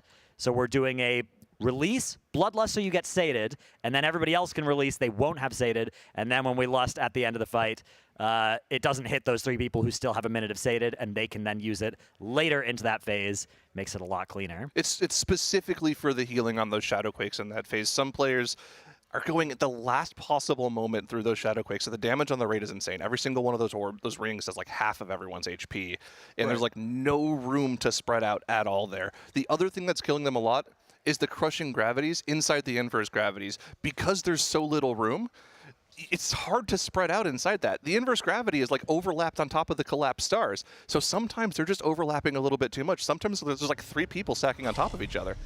Yeah, and it's also very, very finicky trying to find the exact timing of lusting basically those healers and then rezzing everybody else. There's not a lot of leeway between pulls. You have to time it properly where you're lusting your DPS on the damage amp, but not the sated buff doesn't fall on your healer. So if they have sated when you lust, then a minute and a half or so later, their buff falls, you lust for them. It just goes to show how tightly tuned this fight is. I have never seen a fight, we've seen Ansharek, we've seen other fights in the past, like Nazoth, for example. Ansharek was optimized to a crazy amount. This fight has been hyper-optimized beyond any fight I've ever seen in the history of Warcraft. It's just necessary. You need to do that in order to kill the boss, and you need to use your Twitch Prime on our channel to avoid the ads as well. So do all of those things. Right now, use your Twitch Prime. Wait, how do they use their Twitch Prime, Dratnos? It's the little button underneath the stream. You got to click that, and then click sub, and then the click purple subscribe checkbox that says use your Prime. And you click use your Twitch Prime. Do you have yours, Kalamazi? I might actually. I might. Does it refresh? Yeah, it refreshes every month. So I think mine is active on the 23rd. Is today the 23rd? Could be. I lose track of time during these things. Okay. All right, we are watching the phase 1 though. This phase, without lust, has been pretty consistent for them in the past 10 or so pulls, so been pretty nice. Yeah, it has been. I mean, that was their like pain progression reprog point last night. We saw both Liquid and Echo have to learn this phase essentially without lust, which makes it much more difficult from the previous 300 or so pulls you had. But like you mentioned, Dratnos, they've become incredibly consistent with that over especially the last hour or so. A bit of, I wouldn't say regression, but issues at certain points yesterday trying to get through this phase. Not anymore today. They become very consistent. And honestly, I mean, there's still a battle res available. Realistically, if you play perfectly, you don't even need a battle res. Yeah, realistically. That's what we need, though. That is the kind of pull that we need. And you saw, we went into that last phase on the previous pull with no reses, and it was still a fantastic pull. The damage was a little lower, as to be expected when you lose a dragon in the dragon raid. We missed that Gamma Winds push, which that kind of throws everything off. There's a big reason why they are waiting for that Gamma Winds cast. It gives you like 10 extra seconds of cooldown recovery there, so a very valuable thing to get. Yeah, to that point, it's the Shaman Ascendance that's delayed a little bit because of the first intermission. They aren't pressing their Ascendance until like 3:20, 3:25. Right. Which means their next Ascendance press won't be available until 6:25, 6:30, and they landed there at like 6:15. Yeah, so then the your Ascendance wasn't in the first damage Ascendance amp. isn't in the damage amp, which also then griefs your second Ascendance. Yeah. Yeah, Catastrophe. A little bit. It's one of those things where like maybe you could still kill the boss if everything was perfect, but it's so bad to have that Gamma Winds cast not at that time. Yeah, everything like we talked about, everything's hyper optimized. Every single little CD has been pushed to the point of maximum value. Potions have been moved out of phase 2 on that mini boss to the phase 3 burn as much as humanly possible. Like we talked about, we're literally Passion optimizing damage. Lust. Passion damage. Yeah, Pash. They barely even got the reverse gravities there. Big passion. We needed to kill this boss. 5% wipe into 3% wipe into a 13% wipe, but we're still getting very consistent heading into phase 3. All we need is that one pull. The one pull, and this boss can be dead. The DPS check does indeed still look very tight, though, at the same time. But we know around that 9-minute mark, we're going to be getting those second set of 2-minute CDs, and that's the point where if we're a little behind the boss, we can catch up and make him enough ground. But it's still like it take all 20 players being alive to kill this boss. Yeah. And the nice thing about the phase 1 Lust change is at least if you get through phase 1, nothing really changes about this particular phase. They can do everything exactly the same here. Same cooldown lineup, same everything. It's really just you gain the extra Lust in P3. So we'll take a little bit of inconsistent P1s if we can get a better P3. We have an update on our leaderboard. Echo shaving another 0.5% off the boss, another percent even, bringing it down a little bit lower, also sub 5% now. We are in for such a tight finish to this race to world first. Both guilds really, really close to the kill. Method also deep into phase 3 progression. And then we have Hot Hero also on this boss, still in phase 2 though, so a little ways away. Either way, what an exciting race to world first that we've had this time around as our Toshion cast those next set of frontals. All the Nullbinders and Void Wardens beautifully stacked up under that target Void Warden. And our Toshion dies well ahead of the Winds, which is a good thing on this platform. On this platform, we want to beat the Winds. On the next platform, we want to not beat the Winds. Good passion damage there. We're like you said, we're totally happy with that. Oh my goodness as well. And look at our details damage meters. I think we have 20 out of 20 renamed to game, which has been cited as a prerequisite kill condition here. I think this is the poll where we've made the swap. What is THDs? THDs. Oh no, THD game. Oh no. I thought it was the game. Okay, come on. That's the best you're gonna get from THD. He's got a brand. He's got to uphold. We gotta get him to swap that. That is mandatory for taking this boss down. I think. All 20 out of 20 need that to be on exactly game. All right, we're on to Pargoth's platform now. And this one of the reasons this fight is so hard is just getting through these platforms is so unreliable because they are so difficult that we've gotten through 356 pulls, and they're still just so hard. I mean, it's just ridiculous. The DPS check requirement on the Nullbinders plus Void Wardens alone is one of the hardest DPS checks we've seen in any encounter ever. The fact you have to do it 4 times throughout the entire fight, perfectly timed, is ridiculous. And they're pulling cooldowns off of this so that they can have them for phase 3, which makes this even nastier, right? It's one of those things where you get through it with all your cooldowns and you're like, phew, okay, we can progress the fight. And then you come back 20 pulls later and you're like, okay, let's try and learn this with 1 less CD, with 2 less CDs, try and figure it out even with less resources. They pull off everything they can. One of the things they literally could not afford to pull off of this is the Arcane Mage Surges. They have to have those to beat the DPS check here, so they don't have those available. You can see them careening to the top of the meters here as everyone else sits on their cooldown, and they use theirs to finish Pargoth here. This is the perfect timing, though. Oh, no, we got dies, timing. Yeah, perfect get timing. the wins. We want the wins. We want to delay this phase transition as long as possible so that our cooldowns come back up. Jiminy Bellini. Pop off. Low health there, but we're all good. Yeah, going to be not taking damage here for a little bit, so we'll be able to get everybody nice and stabilized during this fall, during this drop in to the Demensius Phase 3 platform. Here we go. Time to game. The Lust, the cooldowns. This time around, the timing was perfect, so we have every cooldown we might need. Boss already taking a huge hit in this damage vulnerability window.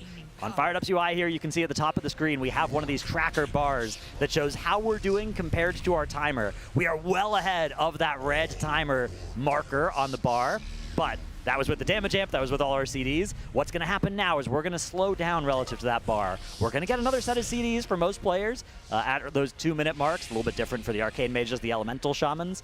And then that will hopefully let us accelerate again. And as things get more and more hectic, we're just hoping to stay ahead of that red marker. They've kept their positioning here mostly the same, regardless of what rings we get. They're set up for this first Devour. And look at the boss's HP on this first Devour here. 55%. Wow. That is 3% lower than we have ever seen it before. If they do everything exactly the same, this pull that they did on the 3% pull, the boss will be dead. Can we keep it the same? We need 20 players alive through every single inverse gravity tank sub combo. If they can get this done, this could be a world first. This could be an expansion sweep. Yeah, there's a special feeling the first time that you realize, hey, if we add together our previous best, segments, right, then we actually would have 100% of the boss's health done in damage here. And this is the first time that's been true for Team Liquid. The damage is ahead by so much right now, but they have to do this next overlap of mechanics. We've lost a tank. Yips, the only tank now alive. The B-Res does come out. Yips is in a lot of danger for a little bit here. Hopefully Scott's going to be able to recover this one. And the next set of rings coming out as well. The entire raid maneuvering around. The tanks are just in so much danger here because these rings do a lot of damage. Even the tanks often have to take that double stack. This Devour's in 15 seconds, and their best push out of the Devour has been 29%. The boss is at 35 already. This boss is so low. As long as we can make through this next inverse gravity set in this tank grip, this is going to be a new Phase 2 Devour record likely. This could even be the kill. Everyone lives through this.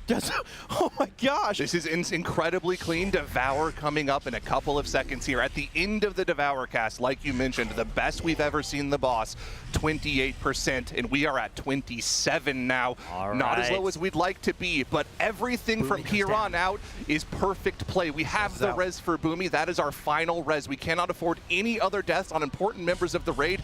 Dryny yet to use that healer lust here. We're going to use it after the tank sucks, so we have extra healing for these shockwaves. Sub 20% on boss here. We have literally a minute or so left in this boss in rage. If we all can stay alive here, this is going to be the next nasty overlap we see here coming up in a moment. There's the lust. Yeah, there's healer the lust comes out. Boomy goes down again, but everyone else is still alive. We lose Scott. We have a res available. We have to get Scott here. We have to get Scott up here. One more res available. Okay, we called it. We don't need it. Damage. Okay. Yep. Yips is going to be able to hold this boss for the rest of the fight here. 16% now on Demensius as the last set of mechanical overlaps is going to be coming out. This is, yeah, the tank mechanic gripping everybody in. They all find that lane through these tiny spaces between the orbiting black holes. 13% now on the boss as the final darkened sky of the fight comes out. These Shadowquake debuffs on the whole raid are just taking people out. No tanks. Oh, no. And with no tanks, Demensius is going to be able to start picking players off one by one. The boss was so low, though. Even without tanks, we're almost going to kill it on this one. 6% is the boss HP. We still have 10 players He's evasion taking. Exile's just evasion taking the boss right now. It's okay. We're good. We're happy. 5% is going to be where this one stops on the Enrage. And yeah, we were running out of players there for a little bit towards the end, but we were so far ahead in the middle of that phase. Yeah, that damage amp was incredible coming out. Even the first burn, I think, was 77%, which is, or I think, was it 77, Zyro? Is it one of the better first damage burns? I believe 77, 76 rep. So the thing that I'm tracking, I'm not really tracking after the. It's the Devours we're looking at, right? I like the Devours, yeah. Okay, that's arguably a little better. That second Devour was like, what? 28%, 27, 28, that's the lowest we've ever seen the boss. It's going to take all 20 players alive to kill this boss. We've seen them get back to that progression point multiple times. 5%, 3%, 17%, and then 5 again. We are right on the cusp of killing this boss. We just need our early shamans to pop off a little bit. A couple DRE procs here and there. You know, we need to make sure our time spirals are all lined up and get a kill on our hands here. That was a little unfortunate. A couple spot deaths there. I was thinking maybe the res on Boomy there might not be the play, but again, he has a touch of death, which is nice at the end. I'm pretty sure his cooldowns are done at that point. I think he's so, popped too. both of his sets of 2 minutes. That's something that they'll have to think about, right? Is a player dies in the last minute, but they use their cooldowns. Do we use it on them or save it for a tank or an Ellie Shaman who is going to do a ton of damage? We saw them go from 12% to 5% at the end there with no tanks alive. You can stagger on a bit longer with no tanks alive. Exile, Evasion, Tank the boss. You can live a bit longer as well. But let's take a quick look back at that last phase 3 here. So we do see indeed this reverse gravity, or this Devour coming out right about now. The boss is at 31% before the Devour cast. That's so incredibly low. We come out of the Devour at 27%, which is a new record coming coming out of Devour too. yeah. We know at this point there is no Devourers basically left. The last one's going to kill you, so you have to just game. At this point, you're gaming. This is where it gets super intense. You're going to have those inverse gravities coming out to live through, and this is where we need to step up. We have the mass barrier coming in. The inverse gravity comes in here as well. I believe the healer list is going to be committed right after this inverse gravity as well. This tank holy comes out.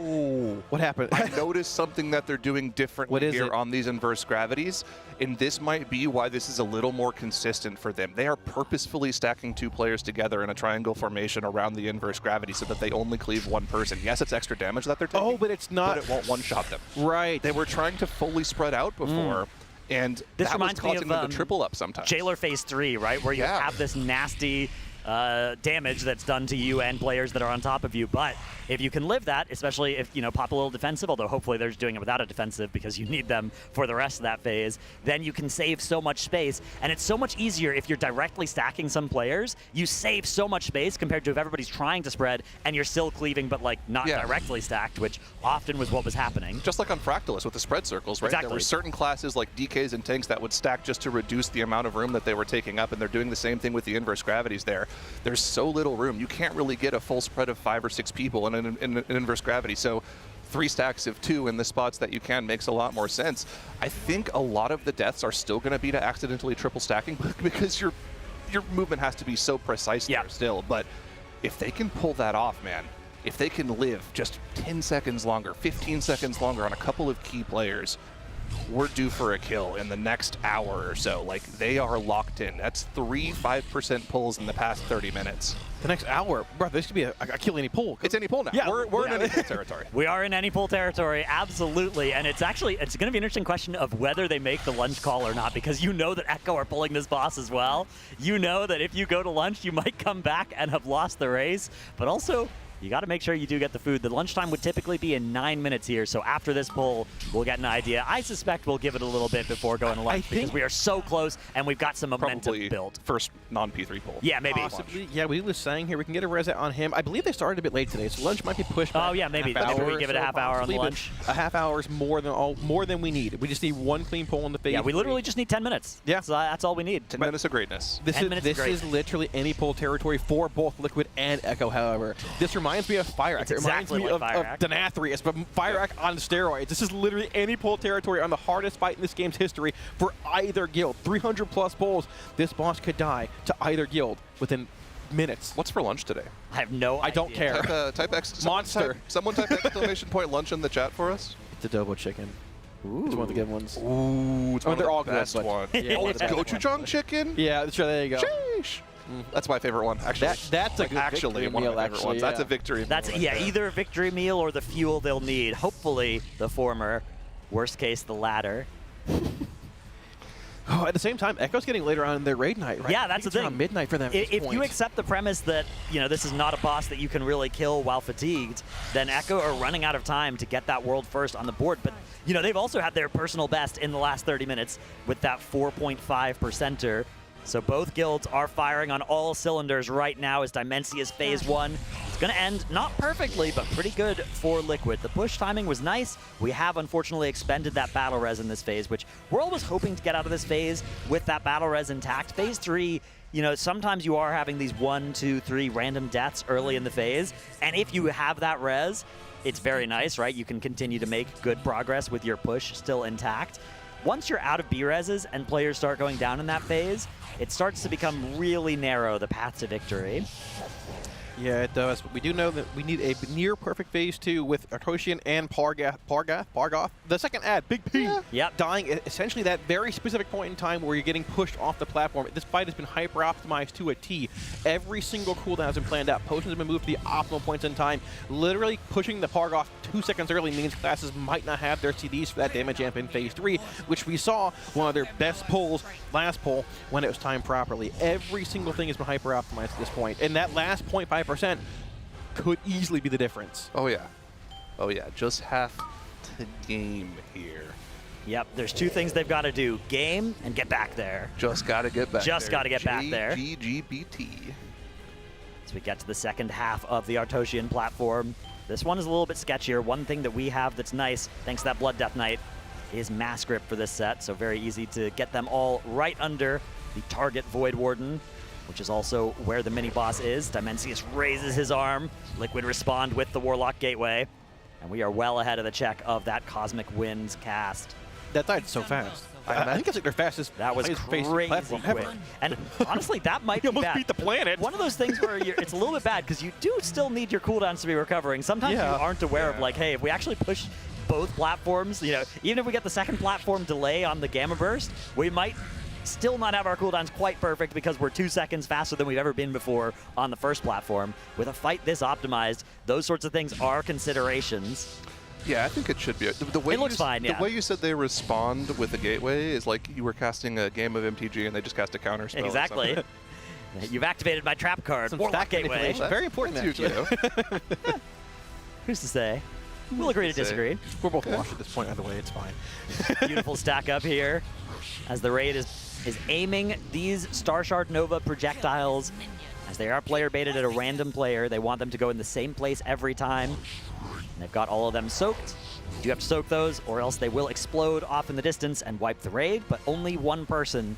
Each person can only soak one per platform here, so you need 6 separate soakers, which they do have assigned, and it works out pretty much perfectly every time. A couple of externals are needed for the mages that do the soak, but the tanks can make it a lot easier as well. Second set of ads come out on this platform with the Conqueror's Cross. All of those grips very quickly coming out into another mass grip. You can see Fired Up using the Surge here to help make this Pargoth damage check. Of course, they want to kill it right before the winds cast come out so they get the winds.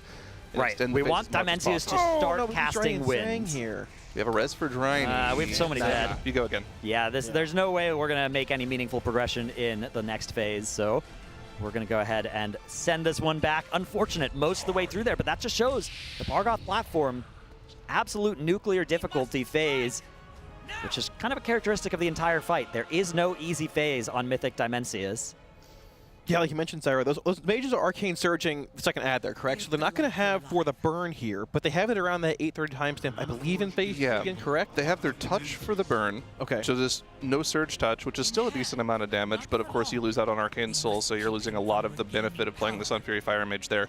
But they still do get that very important Arcane Surge and Execute, which for Sun Fury is the majority of your damage. You do a ton of damage in that barrage window. The problem for it as well is a lot of your damage comes from the Arcane Soul, which is after the Surge, so you can't get that into the burn on the boss anyways because it's delayed. It's after you press Arcane Surge this season, so you're not going to be... There's no way to get all the mage damage how you wanted in P3 anyways, so that's one of the best sacrifices to make the Pargoth platform better. We were like theory crafting ways for certain classes to get better uptime and do more damage. Kalamazoo, what do you think about this? I was theory crafting this for Warlocks. You're playing Destruction. You're playing Reign of Chaos Destruction, right? I think I heard this, yeah. Which is... You have like a 40-second damage window, right? You have 30 seconds of Infernal uptime, and then, of course, the little Infernals that you get from the Reign of Chaos after the fact usually gives you another 10 seconds of damage. So the 15-second damage amp, you're not ramped at all for that. You're almost doing no real damage. Yeah, your Chaos Bolts, your Incinerates, your Conflags hit harder. What if you dropped out of a couple of the normal single-target talent points, like the Raging Demon Fire point and maybe something else? I'm not sure what it would be. And you actually take the 2 Shadowburn talents on the left. The one that increases the crit and execute. Right. And also increases the damage. And then also Fiendish Cruelty that reduces the cooldown of Shadowburn whenever it doesn't kill a target and execute. That would give you so much extra uptime during that constant movement phase sub 30. Yeah. And also, you could take the Delayed Lust there too. Yeah, I mean, it's Fiendish Cruelty and Blistering Atrophy, I believe. Right. You would lose a little bit of, like, maintenance, help with, like, your Immolate and such, but I think it very well could be worth the concession. Because, I mean, you know that, like, as long as you can still meet the phase 1 DPS check and phase 2, if you can feed anything towards phase 3, especially when that second Devour cast comes in, those rings are right on top of you. There's no room between those planets. Being able to spam a button that consumes your main spender, being your Soul Shards, just doing damage is super worthwhile. I mean, I think it could be worth it. Yeah. If they can make the check. Yeah.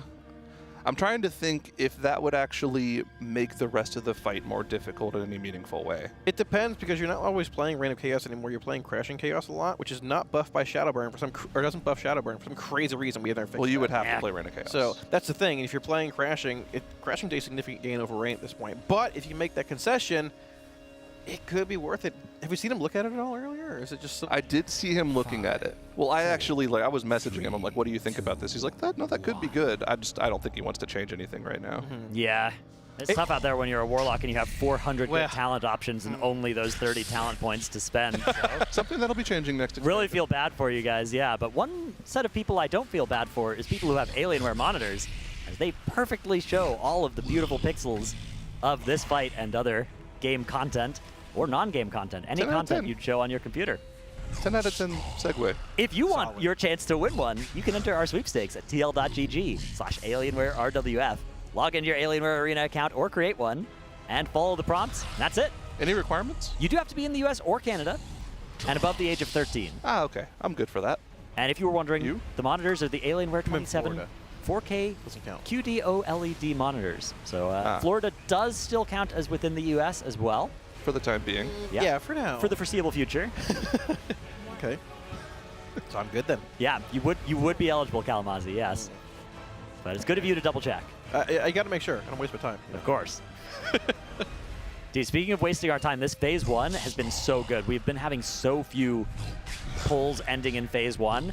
I remember yesterday when we switched the Lust off of Phase 1, we spent like 20 pulls trying to actually make that consistent, and we got to Phase 3 in like 2 of them. That was absolutely despair POV, but I'm really glad they stuck with it because I don't think you're ever killing that boss in this state without that Bloodlust for the last phase. Right. I think this boss gets a lot easier with another reset of gear. Oh, more dude. like damage buffs coming in. You're going to next week phases on next week this boss is going to get put in the dirt by any guild, by the 3 guilds that are deep into it right now. Like they would kill it on any pull with next week's gear and the 3% buff. Looks like we are going to lose one of those P1.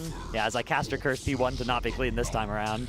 Gotta get him out of the way early though. Yeah. Curses. Don't want to curse Phase 3 or anything. This is definitely one of those fights though where the like say that 3% buff that's coming next week is so big because it makes P1 consistent, it makes P2 consistent, and it makes P3 a lot easier, right? It would have made, even if it just was a P3 nerf, they basically would have killed it on that 3% pull. Of course, with a 3% buff being how that mathed out. Yeah, it's especially difficult wiping in Phase 1 now because you're having this extra time between pulls having to reset Lust on healers. It's not a wipe or pulling in 40 again. It's a wipe or pulling in about 3.5 minutes again, give or take. You have to res the healers, Lust, release. They've been getting that time to be a little bit more efficient here with the something like 90 seconds to 2 minutes between the pulls. So that has been nice at least, but it's still very frustrating whenever you have to do something like this healer Lust, setting it up that way. Let's do a quick little recap of the last 12 hours for people that might have gone to bed early last night and are just now tuning back in to see what's going on in the race. If you'll remember last night, Liquid was getting some very, very good pulls. Yeah. And they were worried that if they went to sleep, Echo would wake up and kill the boss. They ended up going an hour late after getting multiple P3 pulls, getting sub 20%. I think their best pull last night was around 17% in the final phase. And they just realized at some point, man, this boss is just really hard. If we do wake up and Echo has killed it, they just deserve the win. So we're going to go to sleep. We're not going to compromise our sleep schedule. In the meantime, Echo did wake up and got new best pull right as Liquid woke up at about 12%, and then about an hour later they had a 5% best pull. Liquid then in kind responded about an hour ago with a 5% pull of their own, with a 3% pull right afterwards, and that's pretty much where we stand right now. It's currently about 10 p.m. for Echo, right? Around no, it's later. It's 11, a little bit later, 11, closer to 11 now? Yeah. Okay. So they're now in the position Liquid was in last night, where they need to make the choice to either extend or not compromise their sleep and hope that Liquid doesn't kill it with the 10 or 11 hours left in their day today. I don't know if you can do that if you're them. I don't think so. This boss is going to be dead within probably 4 hours somewhere in the world. I'll say 4 hours. This boss is dead somewhere. Going to bed last night for Liquid was the play. The boss is at 17%. Max even said in his interview, like you echoed, hey, if they kill this boss and we're asleep, they deserve to win. They're the better guild. 17% to make up on this boss is still a lot. We've seen them wiping at 5%, 3%. That's any pull territory. Last night, honestly, was not any pull territory, but it was close. Now this could literally die any pull. But pushing later on last night at that high of a health in the boss would have been disastrous for our sleep and play. We could make that decision last night. Echo does not have the liberty of making that choice tonight. They have to go until this boss dies, whether it's to them or to us. That's the question. Yeah, exactly. I think it is pretty much an it dies or we die situation here because the problem is, though, that the boss is so hard that fighting it while you're fatigued is going to be an enrage timer that Echo are dealing with on this. They've already been going for now 13 hours of their raid day. Any more than that, and you're starting to lose player performance, as we do see another wipe here in P1 for Liquid. Also, if you got caught up in those ads that we have to slam at the top of the hour, please consider subscribing. Use your Twitch Prime as well. You'll skip the ads, help support this race. And we do have to slam those at the top of every hour, so we might be done by the next hour, but we might not be. We might be in the middle of the kill pull by then, and you're not going to want to miss it. Hopefully we can stop the P1 shenanigans here. Yeah, and again, you know, we do have the option to just pull the lunch buff cord any moment here, because that should be ready any moment now. I'm glad you brought that up, because I just got a ping in Discord. Lunch break is going to be closer to 2:30. Okay. And that's going to be another 25 minutes or so. Yeah, I mean, they started a bit late today, so we're not really like pushing lunch at this point or anything, but you best believe it's going to be a shorter lunch. It's going to be a nerve-wracking I wouldn't be surprised if we see the like 20-minute break timer go up or something. And usually they go 30. I wouldn't be surprised if it is shorter than that today. I think they're going to be chomping at the bit to get back in and pull the boss some more. And I think it will require some discipline to even make the call to go to lunch, because you're just you're so excited to keep pulling this boss, but of course you're going to perform better with some full tummies. Oh yeah. And we've seen them in the past often make their better pulls after lunch break. Yeah, lunch break breaks, right? Historically, like if you look at yesterday, we had a crazy string in which 18 of 20 pulls were P3 right after lunch yesterday. Oh yeah. If we can have something like that happen after lunch today, this boss will be absolutely melted. Look at that stretch from about 30 minutes ago. Just yeah, 30 minutes ago we had 5 pulls in a row that made it into the low double digits or lower on P3 boss health. Absolutely incredible, generational string of pulls. Now we are in a little bit of a plateau following a P2 and 2 P1 wipes, but you know what they say about plateaus is at some point they stop being a plateau and either go up or down afterwards. Can they go up? Yeah, it's like if it's like a plateau on a mountain and then it keeps going on upwards yeah, afterwards. no, you're right. I think that would still be a plateau. I think so. No, you're right. Maybe. Geologically speaking, I think it's possible. I love geometry. Yes, me too. You'd be well suited for this fight, as a lot of geometry is required for it. A lot of excess mass. I have a lot of that too. Yeah, exactly. This fight is perfect for you. Designed for me. Perfect. Yes. Me and the raid don't need to soak the excess mass. I have enough. Yeah. My gravitational pull keep the raid alive. Dude, imagine if just like Kultirans didn't have to soak it. They just got See, unfortunately, a lot of my knowledge about those geological terms, it comes from the maps in PoE. So I think of plateau. I think of the plateau map. Yeah, I know what you mean. What's the map that has oak in the middle of it again? That's just a big circle. Mesa. Mesa. Yeah. That's another one that I know from PoE. That's a good one. Yeah, there's a lot of those. PoE's got me. Canyon, of course, we know Canyon. That one's a little easy. A lot of words that I know do come from various different games. Yeah. Atoll is another good one. Yep. Thank you, Chris Wilson. Appreciate you for teaching me geological terms. Hey, if it works, it works. I passed my SATs because yeah, same thing. There were a handful of words I knew from Magic the Gathering back. Yeah. Oh, this is a. Oh, what that means. Ooh. Island. I know what that is. Ooh, yes. All right, we've got another P1 wipe here. That's 3 in a row. Hey, when it rains, it pours. Yeah, look, it's good. If you had to allocate your P1 wipes today, you would want them all together.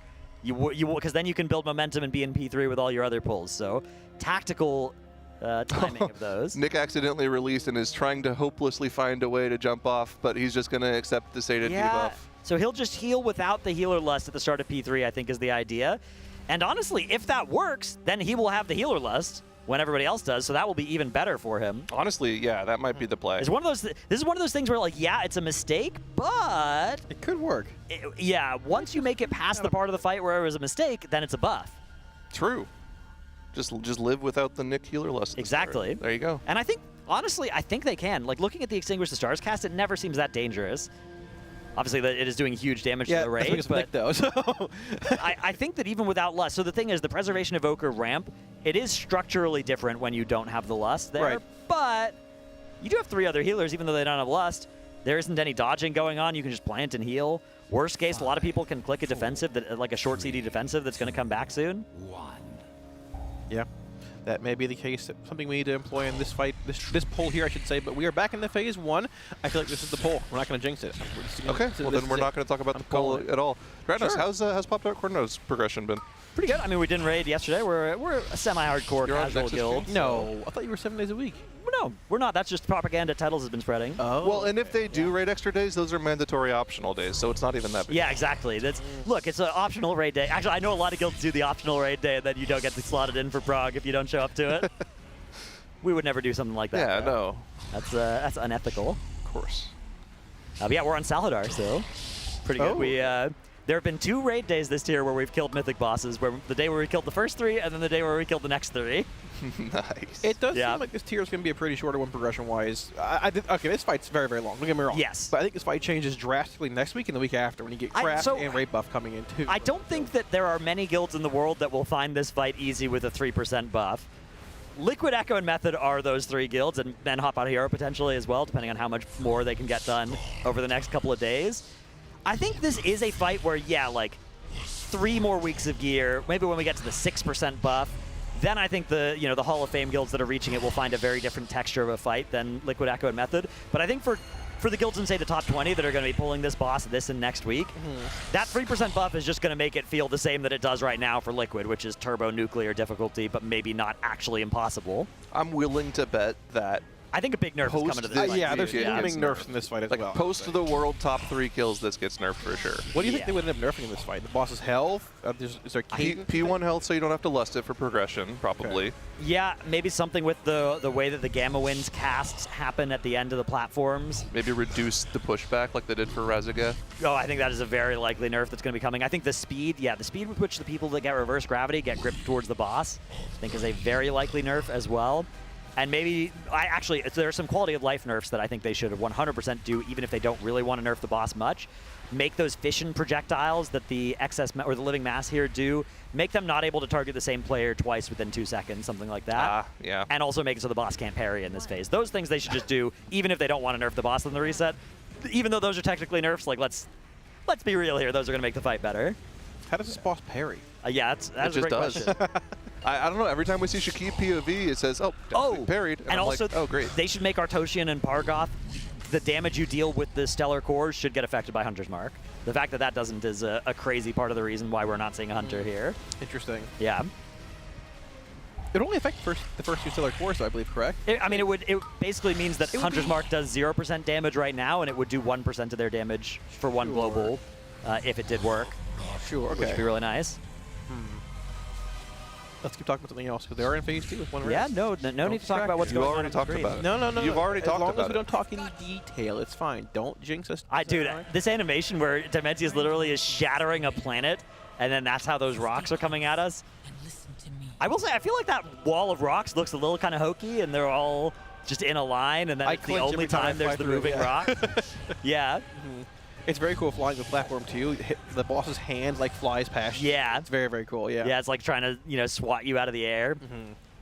Yeah. I feel like this is probably just like we're seeing the final version of it. I'm willing to bet there was a couple earlier versions that looked a little different. I bet watching the early versions of this phase, like as they were building it, would have been crazy. Like pink boxes everywhere as you're trying to fly through stuff. Yeah, the pink model not found texture. Yeah, I was kind of surprised that there isn't a crazy bullet hell of flying through. Because like if you think about the Tindril dragon flying sections, those ones were much different on Mythic than the lower difficulties, but I'm kind of glad that it doesn't work that way, because I think that's not a fun way for a fight to be more difficult, really. Or to die. You need your dragon, you need everybody to be, challenged dragon riding gold experts, or else you can't do it. We've got a Math Nose question in chat. Dratnos, can you run the numbers on Hunter's Mark for the P3 Lust?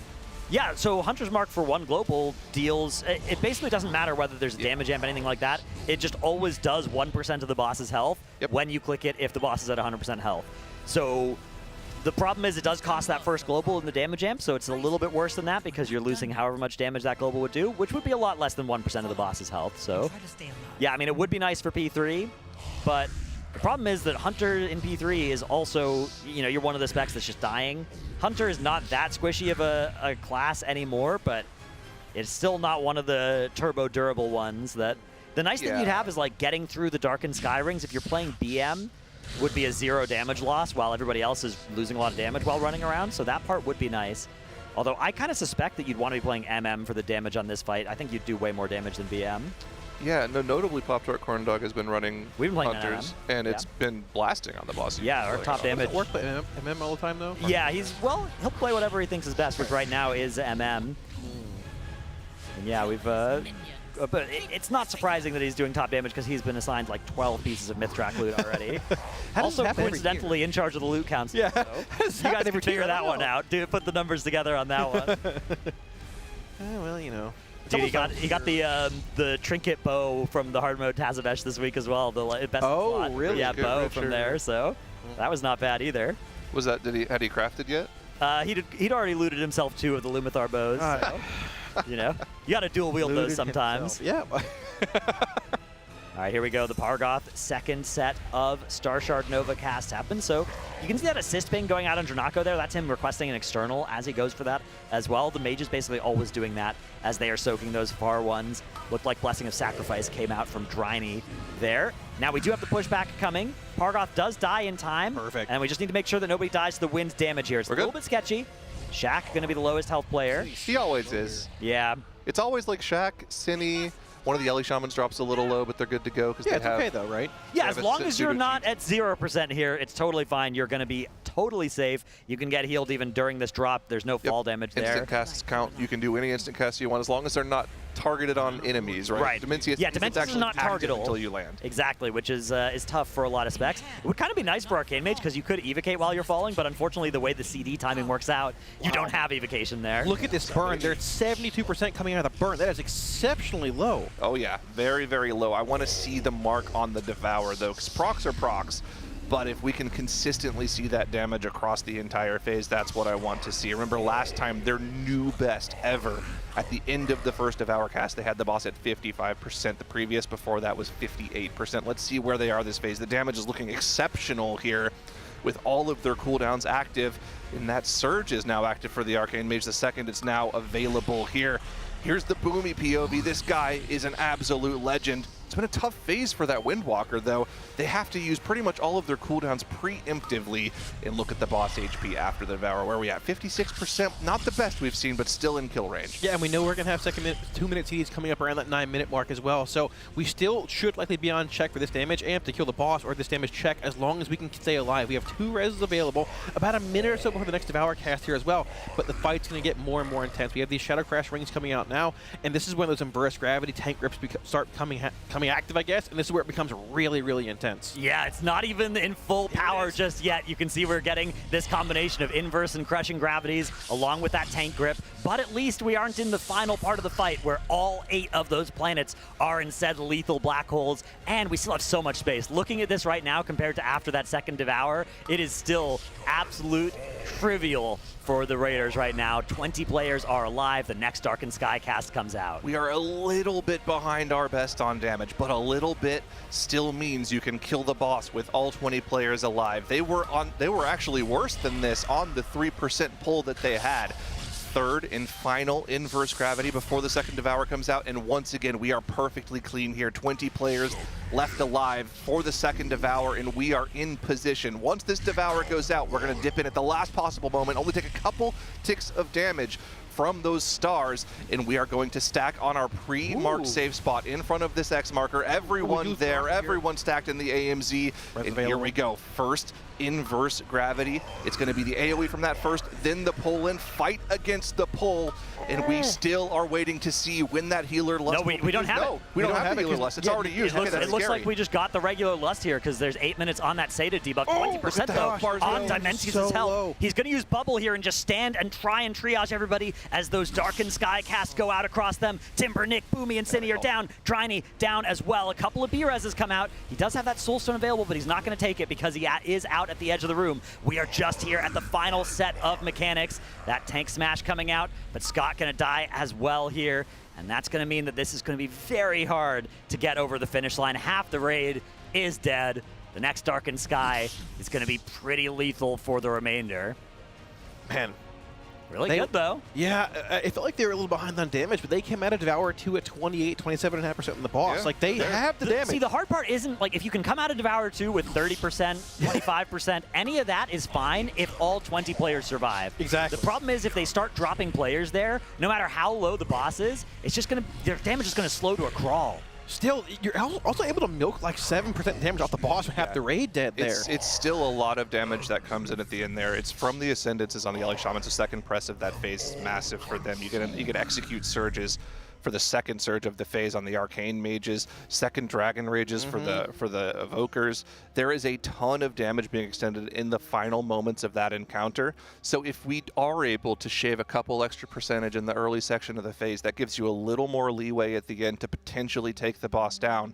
It was going to be a wipe at that point when we had a few players dead. Right. But still, like, they were able to get it into the 7%, into the single-digit percentages there. So let's see just what went wrong here. We were Once winning again, at this point. We were had 20 players alive. Dranako, the first death. The res does come out. And we still now have 20 alive. Here come those crushing and inverse gravities. And you can see they are doing stacks of 2 players inside those inverse gravities now. That's a good adaptation they've made. I like that a lot. Again, things are still going well here. The boss was at 21%. So low already. You can see from the top of the screen they were ahead of that check still, and a couple more cooldowns would be coming soon with those Elemental Shaman final Ascendances off cooldown in like 20 here. It was the third Arcing Void ring. Yeah, the took Darkened 4 Sky. players out. The Darkened Sky, those Shadow Quakes, just doing so much damage to the group, just barely taking out 4 of their players. Would be nice to just for everyone to be a mage and just do the little double blink technique. Dude, blinking is so scary though. I mean, he's on the edge every time. Look at these 8 rotating rings of death here that they have to try and get through. But yeah, you can see as Dryny was trying to stabilize players, and tragically everybody he was trying to heal was just already dead. There's just nowhere to go. Like, movement is so precise here. I wouldn't even want to blink if I'm fired up. I just want to move naturally, but I mean, at the same time, if you can skip a ring and negate that Shadowquake damage, it's relevant, but it's so hard to do so properly. The good news, though, is it was a nice, deep Phase 3 pull after a string of P1 mishaps. We are back in P3. Yeah, 7%. That's where we need to be. As long as we keep getting those 7%, you know, end of P3 and rage pulls, we can't be too sad about it, and we will kill the boss with just a few more of those. Any pull really could be the one as we get back into some progression here. So question about the way Dryny is using cooldowns at the end of that phase there. Does him bubbling prevent him from being targeted by the tank pulling? So he can just stand still? I think the main thing is that it just lets him plant during that triple Darkened Sky Nova. Okay. I think that's how he's using bubble there. I think it does cancel, like, I don't think you do get gripped when you have it up, so you could use it on a tank grip. The problem is a lot of those tank grips come along at the same time as the inverse and crushing gravities, so you'll want to be playing around that mechanic anyways. I think you can bubble if you've got the crushing gravity, but if he ever gets the inverse gravity, he's going to need to move for it anyways. Looks like they just want the bubble instead to be used against the Darkened Sky Novas there, when that's really when you actually need the triage healing. If you're trying to use it for the tank grip, that's not when people are dying to damage, that's when people are dying to getting gripped through a black hole. Yeah, well, we will indeed hopefully get another clean Phase 1 here. We have seen a couple early wipes in Phase 1, but the last pull actually talking about PC means that we made it through. Yeah, exactly. Not talking about the boss actually made it through here. Good tech. How's temerity progression? It's been a long time since we've seen them on the leaderboard. We're going to see you pop up there anytime soon? You know, we're working on Forge Weaver still. Okay. You know, we could kill Fun boss. pretty early on Sunday night, yeah. That quick little Fractalist skill. And very possible. Yeah, depending on where that goes. Hey, we're right up there. 6 out of 8, you know. We shall see. Yeah, with the rest of the pack. That's where everyone is right now. Well, I mean, you know. It's definitely an interesting texture for the tier because the 3 mid-tier bosses all received varying sized nerfs. I mean, the Fractalist nerf was supposed to offset, making it not possible to one-tank it anymore, but 8% was a very aggressive nerf to health for a boss that was already not that tight of a DPS check with the second week of gear. Now, next week's gear is going to make that boss, I think, pretty trivial for most Hall of Fame level guilds. I think a lot of guilds are considering going Forge Weaver into Fractalist. Yeah, actually. I would recommend that for anybody out there. The Soul Hunter's gear is good, but that boss is a lot harder than Fractalist. I believe killing Fractalist gets Soul Hunter's gear in the vault as well, right? I think it might, yeah. Some boots for the vault improvement. All right, cold wipe here. Indeed it is. Another P1 attempt going the other way here. Nothing to talk about. We've seen it 363 times now. So temerity is the bad luck charm, basically. Yeah, exactly. Never talk about temerity again. How's Velocity doing this tier? We're taking it easy, so we actually haven't raided this week yet. We did 2 2 of 8s last week. I see. This is the split raid method, the classic. Yeah. Oh, is that a lunch 14-minute break? Good Lord, that is a crazy tight lunch break. They are going to be zooming for food right now. I like that. I like this as well. I was thinking 20. 14 is perfectly optimized. Hey, quick. While lunch. we're on lunch break, somebody go change THD's details name to game. Yeah, we right need that thing now. to be game. We No, know that we that'd be can kill account this sharing. boss once we get all 20 people on the game details, but you can see the Raiders. Big smiles on the faces. Everybody is amped up, excited for potentially killing this boss after lunch. That lunch break, that lunch buff should help make that possible. Ooh, I'm so excited for this lunch. I am too. Chicken, so good. We also have seen their best polls come after lunch breaks and dinner breaks. Okay, we got to speed run the Zenni segment. People walking by. Look at all these people walking Quick, by. I speed can it up. see. Let's go. I can see all of them. I can see all these people walking by. You know why I can see all these people walking by? Because I got my Zennies. My Zennies at to.gg/Zenni. And guess what? You can use code Team Liquid for 10% off. Look at all these people walking by. They're going crazy. They're going for lunch. Look, it's Pastillo. Oh my God, that's the manager. Oh my God, there's a shooter. Oh my God, more people. What? There's people everywhere. You guys are here. They're there. They're there. My Zennies. I see everything. Hey, one thing before you go. Good plug. Change your details name to game, man. No, mine's just TH game. No, just game. I'll change it to Zenni game. All No, right, just game. we'll take it. Okay, Zenni game works. Eat your food. Go, go, go. 13 go minutes get left. That's right. I got Go get 13 lunch. minutes. You know, this was a quick one, but you know I made it really fast. And you get some Zennies at to.gg/Zenni. You and use code Team Liquid for 10% off. You sound like me. Thank you, THD. Wow. Have a good lunch. Hey, man, you just lost a minute 30 or a break. Go get lunch.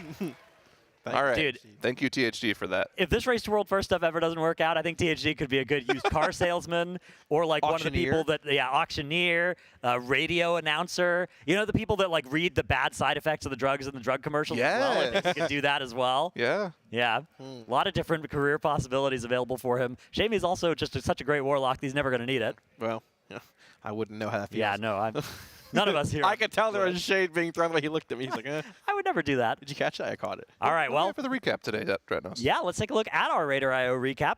It's been a pretty exciting 24 hours. We've had a lot going on in the Race to World First, and the RaiderIO recap is here to help us keep tabs on exactly what's been going on. For today, we're going to take a look at the encounter progress by pull count for both Liquid and Echo. Look at the end of this fight here. Look at how much spikiness there is in those little dashed lines. You can see just how many times we're still wiping in that last phase. Here we're going to zoom in to just the most recent 150 pulls. Oh, that's you can see how the progress in just phase 3 has been going, with Liquid bringing our best down to that 5% and then immediately following it up with a 3.3%, putting us in the lead. Echo, lower pull count there, but are just a little bit behind at 4% on their previous best there, improving from a 5.6 down to a 4.6% at pull 310. Crazy. Both guilds just showing unprecedented levels of lock-in over the past 2 or 3 days. It's I been can't fantastic. overstate how hard it is to get this boss to 20% in P3. Like, doing that is a Herculean feat, and then they have to find 20 more percent, which means keeping the entire raid alive through a mechanical overlap designed by just some absolutely diabolical creators there over at Blizzard. They have made this the most intense end of a Mythic fight that I've ever seen. Yeah. The combination of planning and execution that you need to resolve those last couple of sets of overlaps once that second Devour has gone out is just so brutal. It's crazy because there's so many fights throughout the years where we've actually checked, like, once you figure out the actual strategy, there doesn't seem to be more than that. You just need people to have hands, press their buttons in the right order, and just kill the boss. This boss is not like that. Right. The precision of every single movement for every single ability combination is on par with some of the hardest mechanics I've ever seen, and you have to do it 6 times in that phase. And it starts in phase 1. Yeah. And it starts in P1. Exactly. This is not a fight where you are reliably getting to P3. This fight would be hard if you were reliably getting to P3. You also have to keep P1 and P2 clean, and that is in and of itself an incredibly impressive feat that they've been able to do so often. If this fight started in P3, 100%, how many pulls do you think it'd be? 150, 200 I was pull thinking boss. 150. Yeah, Probably. It is a crazy fight. The P3 of this is, I mean, it is absurd. Absurd watching it. Absurd the fact that they've been able to get there, and then those strings of pulls they're putting together, getting deep into P3 in back-to-back pulls. I don't know how they're doing it, but they need to keep doing it to kill the boss. Yeah, I mean, the boss is literally any pull territory for either guild at this point. So we know Echo's approaching what would be the end of their raid night, but it's not the end tonight. This is going to be they pull until they kill the boss or we kill the boss at this point. We have a solid, 8-9 hours left on our normal raid time, but Echo's Echo. And if you ever underestimate Echo, you're making a massive mistake. Any pull territory for either guild, this is the best race I've ever seen. Okay. So here's something interesting to talk about. That's good. We haven't had those for a while. Method went to sleep. Yeah. What if Echo Everybody, and Liquid, they played themselves out, they get so tired that they can't play anymore, and Method wake up, it's like, oh, yoink. Dude. And then they just kill it. I had a cook last night. I like bolted awake. I was like, dude, what if Method had run Mythic Splits this tier week 1 instead of Progression, and they just had done 10 Mythic Splits and said, you know what, if Race World First ends in the first week, we're gonna lose, but if not, we're coming into next week with all these extra eye level on everybody else. I don't know. I'm just saying those sorts of gambits available for free here if you're out there deciding what to do next year, Method. Could be fun. Well, next year's going to be weird too, right? Because of the raid. How are we going to handle that? We've got a raid, and then 2 weeks after or something, some, I guess, undetermined amount of weeks later, we get the second raid or the third raid. Wait, of is the that how first. that's working? Yeah, exactly. The third raid comes out after the first 2, and that's the one with the hardest boss. So do you like split the Void Spire, which is a 6-boss raid, to prep for gear for Battle of... who knows, man? I don't know. What are we going to... Yeah, how's the Race to World First even going to happen? Are we going to be here for a month? Yeah. Oh. We might be. Yeah, that could be fun. Jeez, okay, let's go. Yeah. Lock in. I'm down Lock for in. that. That's all fun stuff to think about for next year. But right now, the job isn't done just yet. And another thing that isn't done is shameless sponsor plugs from me, as we have a chance to win one of 10 signed Race to World First jerseys from some of the guild members, thanks to one of our lovely sponsors, MyBlue. You can go to tl.gg/bluerwf, create an account, join the event, complete the first quest, and you will enter and you can win a signed jersey. A lot of our players are wearing those. I wore mine yesterday, so I'm not wearing one. I've got some other Team Liquid merch, which is also great. You should definitely pick some up if you can. But Zyro, I believe, modeling for us the current Demensius Demensius jersey. Very nice. Very nice. Personalized. Personalized, yeah. You'll get yours signed by the players. Yeah. It's very nice too. It's a very It's smooth soft. jersey. It's Yes, soft. Yeah. Wow. Yeah. One and the same. No, that was my arm. Yeah, one and the same. No, Very that's nice. not the same. All right, we clearly need some lunch as well. So we're going to take our abridged lunch break as well, and we will be back. The break timer has just 6.5 minutes on it. We'll figure out how we're coming back, but that is lunchtime.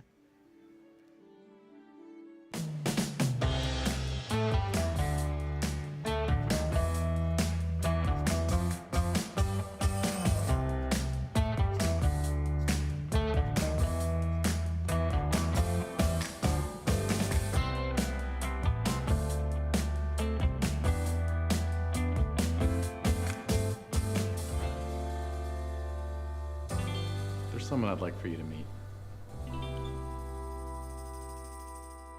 Don't be a third wheel. Enter the sweepstakes and meet your perfect match.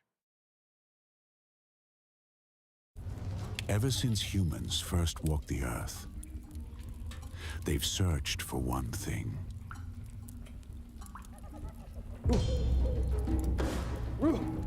Civilizations advanced, yet suffering continued. There seems to be a strange curve in the lower vertebrae.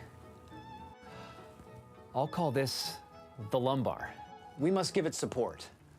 But doctor, I'm seeing spots. We mastered silicon chips and cathode ray tubes, but comfort was still offline. There really should be a chair made for gaming, with cushions and maybe wheels. Until we got it right. Man, I wonder what my ancestors went through before this. Elevate your space with Blacklyte. Hey, psst. Have you unlocked your blue yet? This is my blue. Sharp, stylish, and ready to win. What's yours look like? Quests are easy, like watching our matches or just repping Team Liquid online. Rack up points and flex your grind. I'm keeping an eye on the leaderboards. I'm watching you. Join my blue today. See you there.